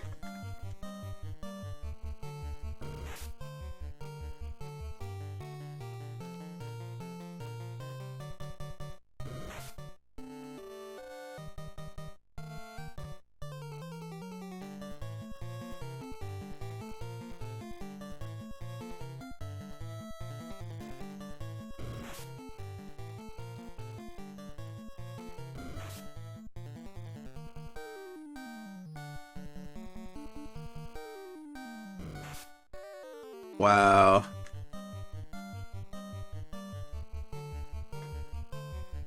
Don't die, Lily.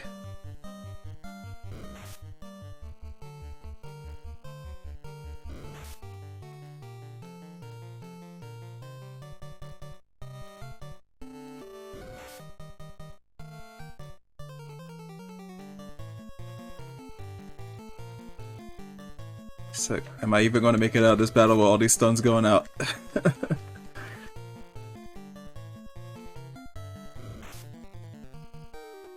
That looks like a no.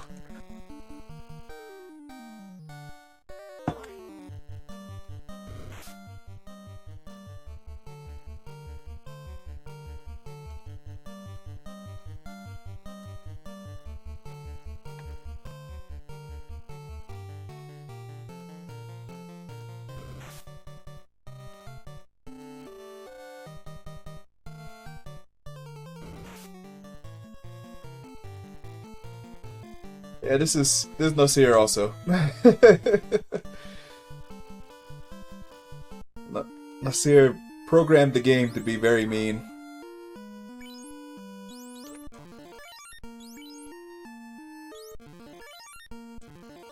I think it's possible that those kinds of enemies were only supposed to have one chance to stun you. But they're actually glitched so that they stun on every single hit that they can land.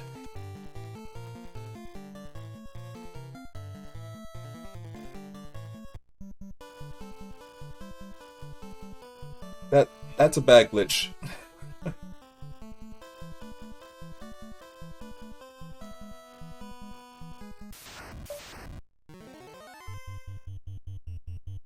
And this is a bad situation.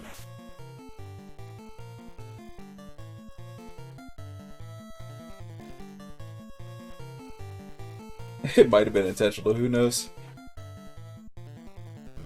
It's completely out of balance with the rest of the game, though. Unless the whole game was really meant to be super hard and they just somehow missed that one.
Okay.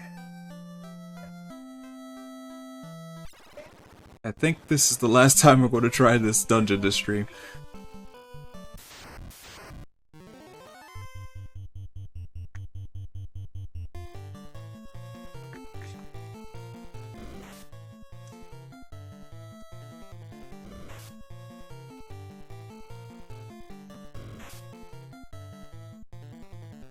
In a lot of ways, this kind of feels like it's the hardest part of the game, really.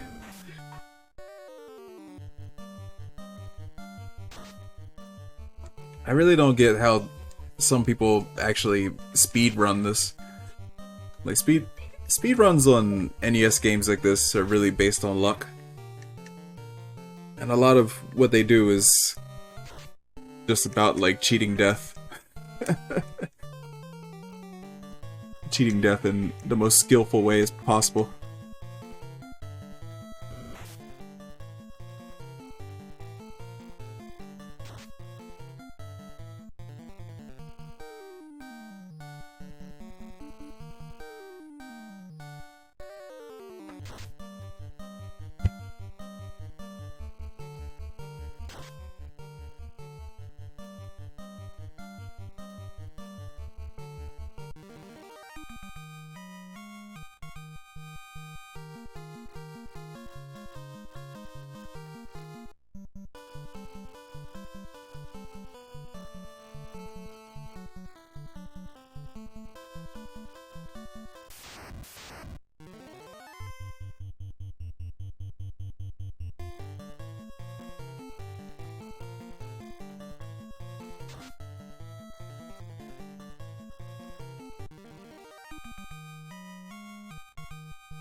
Are these also supposed to be gray wolves, I guess?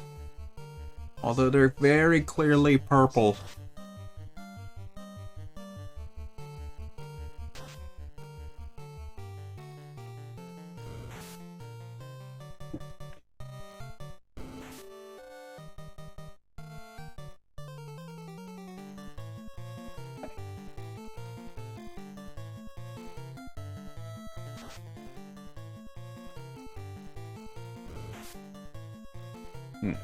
Maybe it's one of those things where gray means purple in this world.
Alright.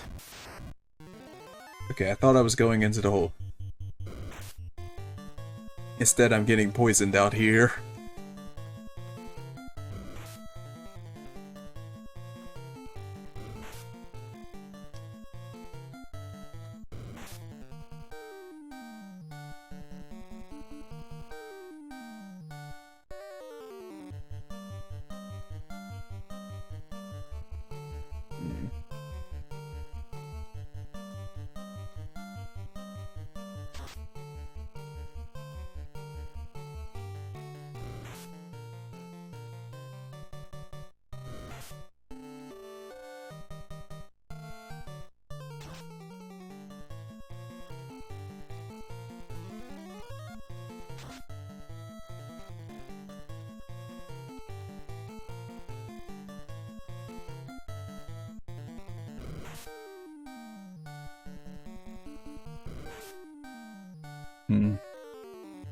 And this game originally came out in 1987 in Japan.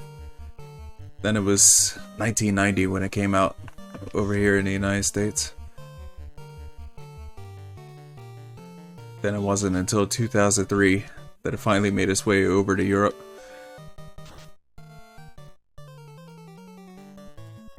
And I think the first time that I played through it, I was 13.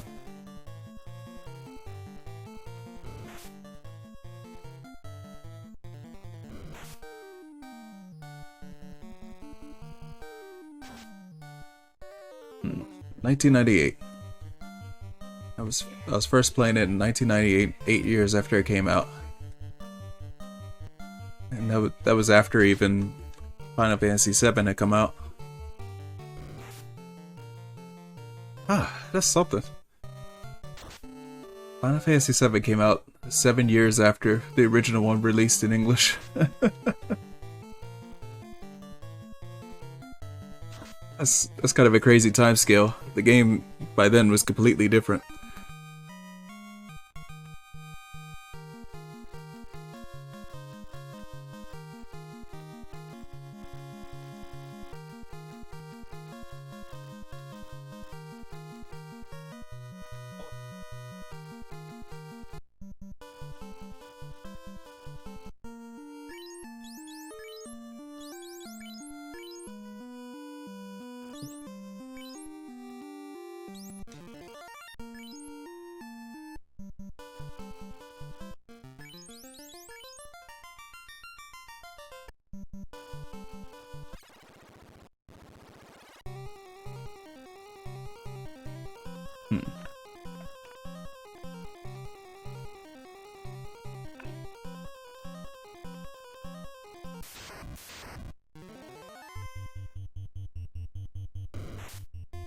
Hmm. The ones I have should be okay. One thing I was considering was actually getting a spell that cures poison, but with a red mage, that's not really a thing that I can do. Because I don't have enough spell charges. But 8 pure should be enough to get through here.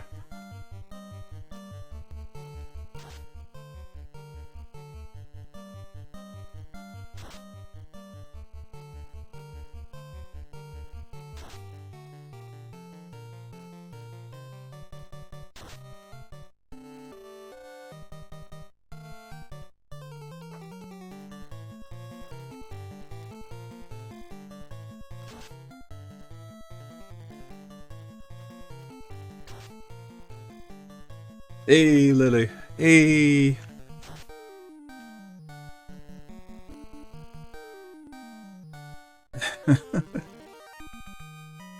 You know, I didn't think that Lily would come around to actually see herself in here.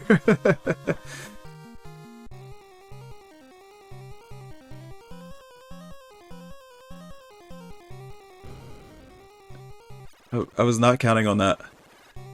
And I guess it's a good thing that I didn't just kill her off either. She would just see me failing because I did.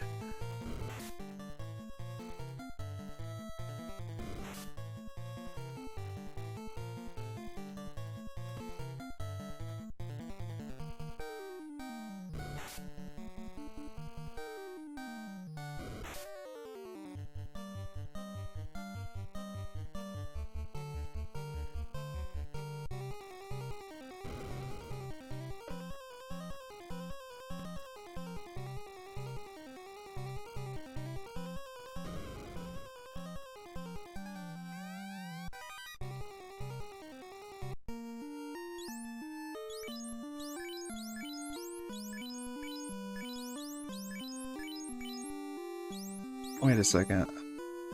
Okay. Yeah, that's all good. Aye. How do I keep getting into these situations with monster striking first? We're smarter than this!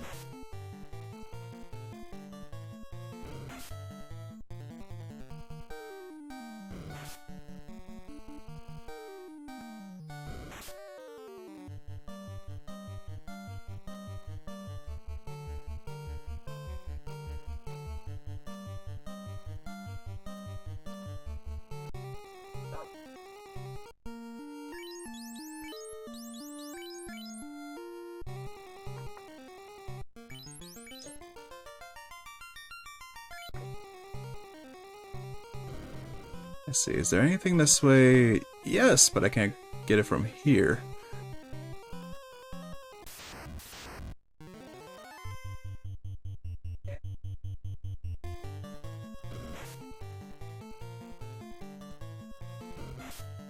Will I get poisoned again for trying?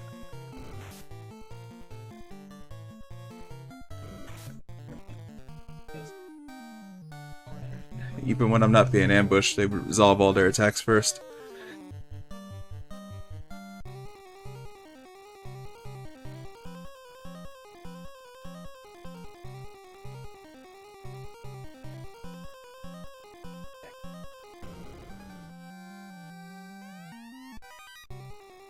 Ooh, money. I'm now very happy I came this way.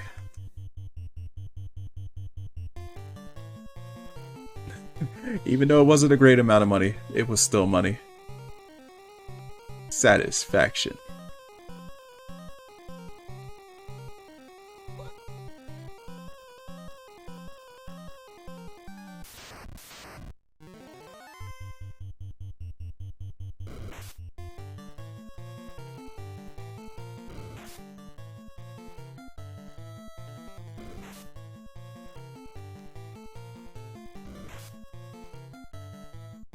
Kind of imagine this like playing out as literally they all jump out, just start beating the shit out of ours.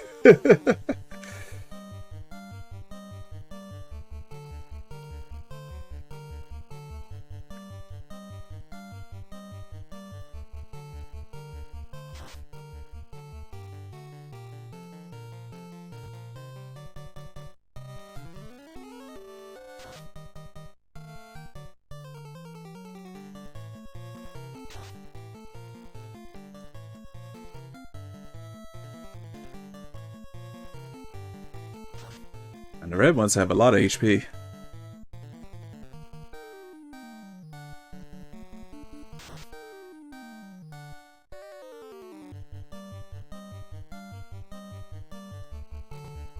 She better not find out that she's getting beat up in here. She'll tell me to cancel the character altogether.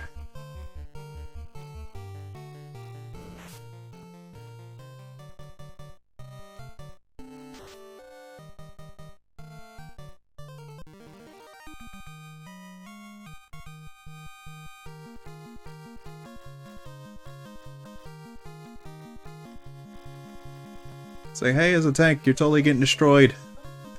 Thought I should let you know.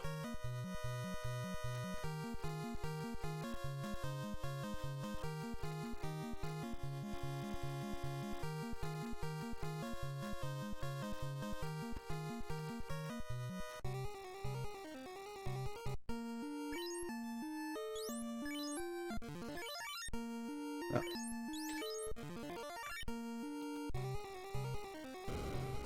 Carrying around a cabin in my pocket.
Yeah, the more I look at these things now, these are literally the same as the crawlers there in Final Fantasy 14.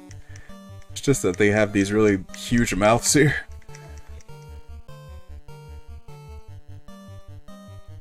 They've really evolved.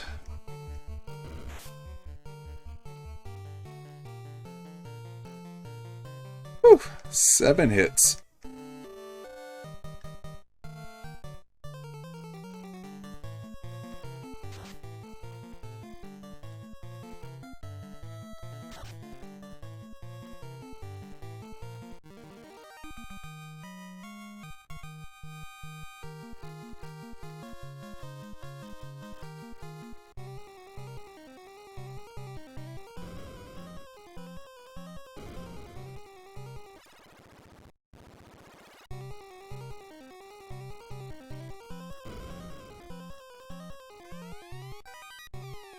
Hey.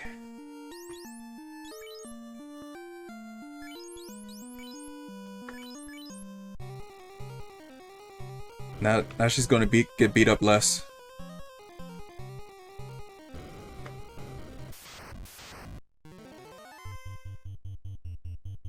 No.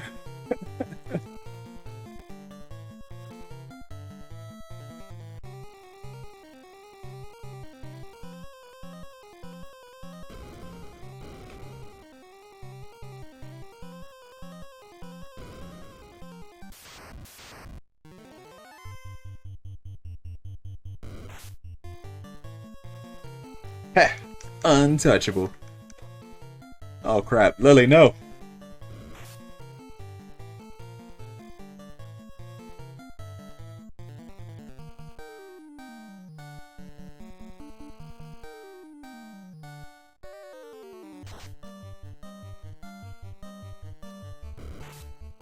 She's dead.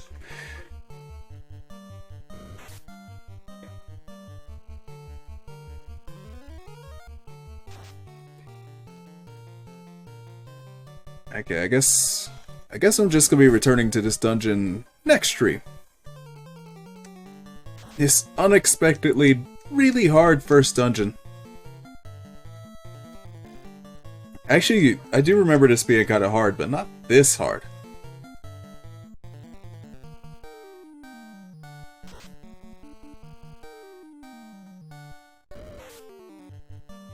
And dead. Well, there is no hard mode for this game. It's just that the game can get kind of ridiculous sometimes.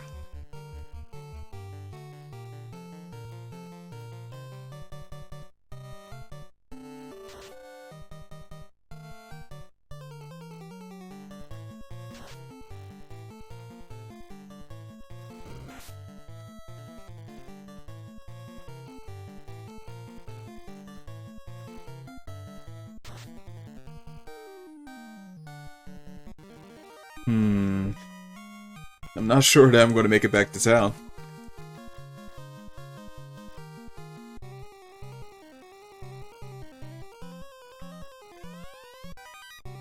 But I found money.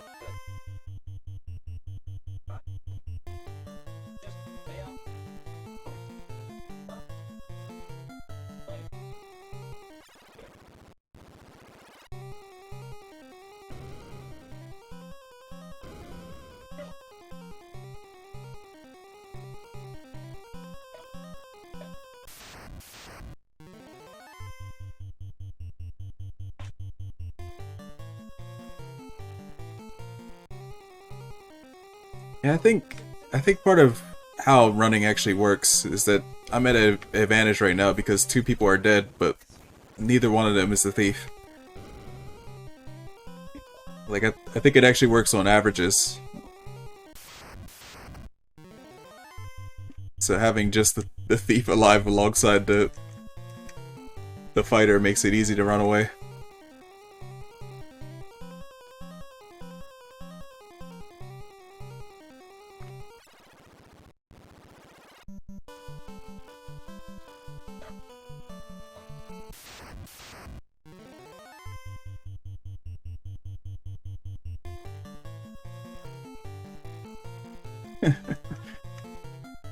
This is hacks.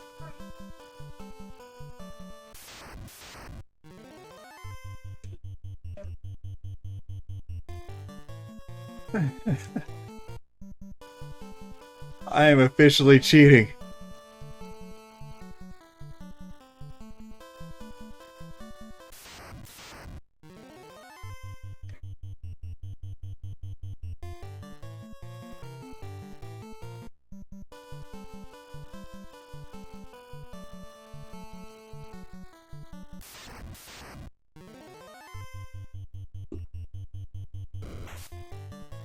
No, don't kill the thief. Don't kill the thief.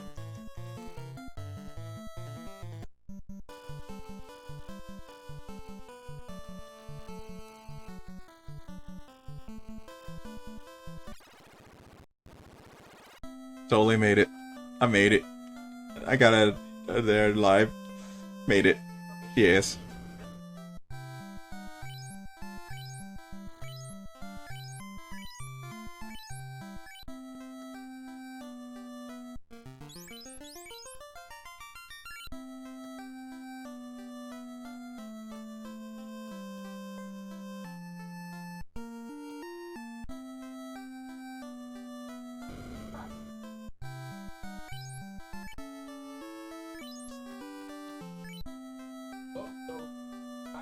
Alright, that is going to be all.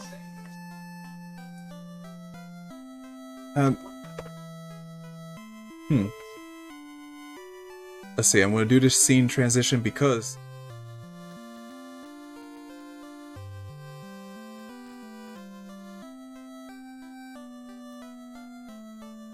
Oh wait. Are you actually able to hear me speak at all when I change it to the scene? Hang on, let me try it again.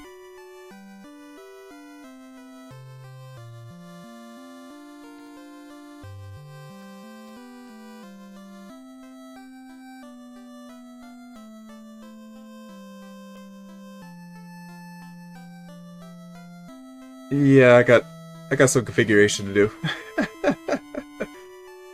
I'm not actually able to use my microphone while I'm on that screen.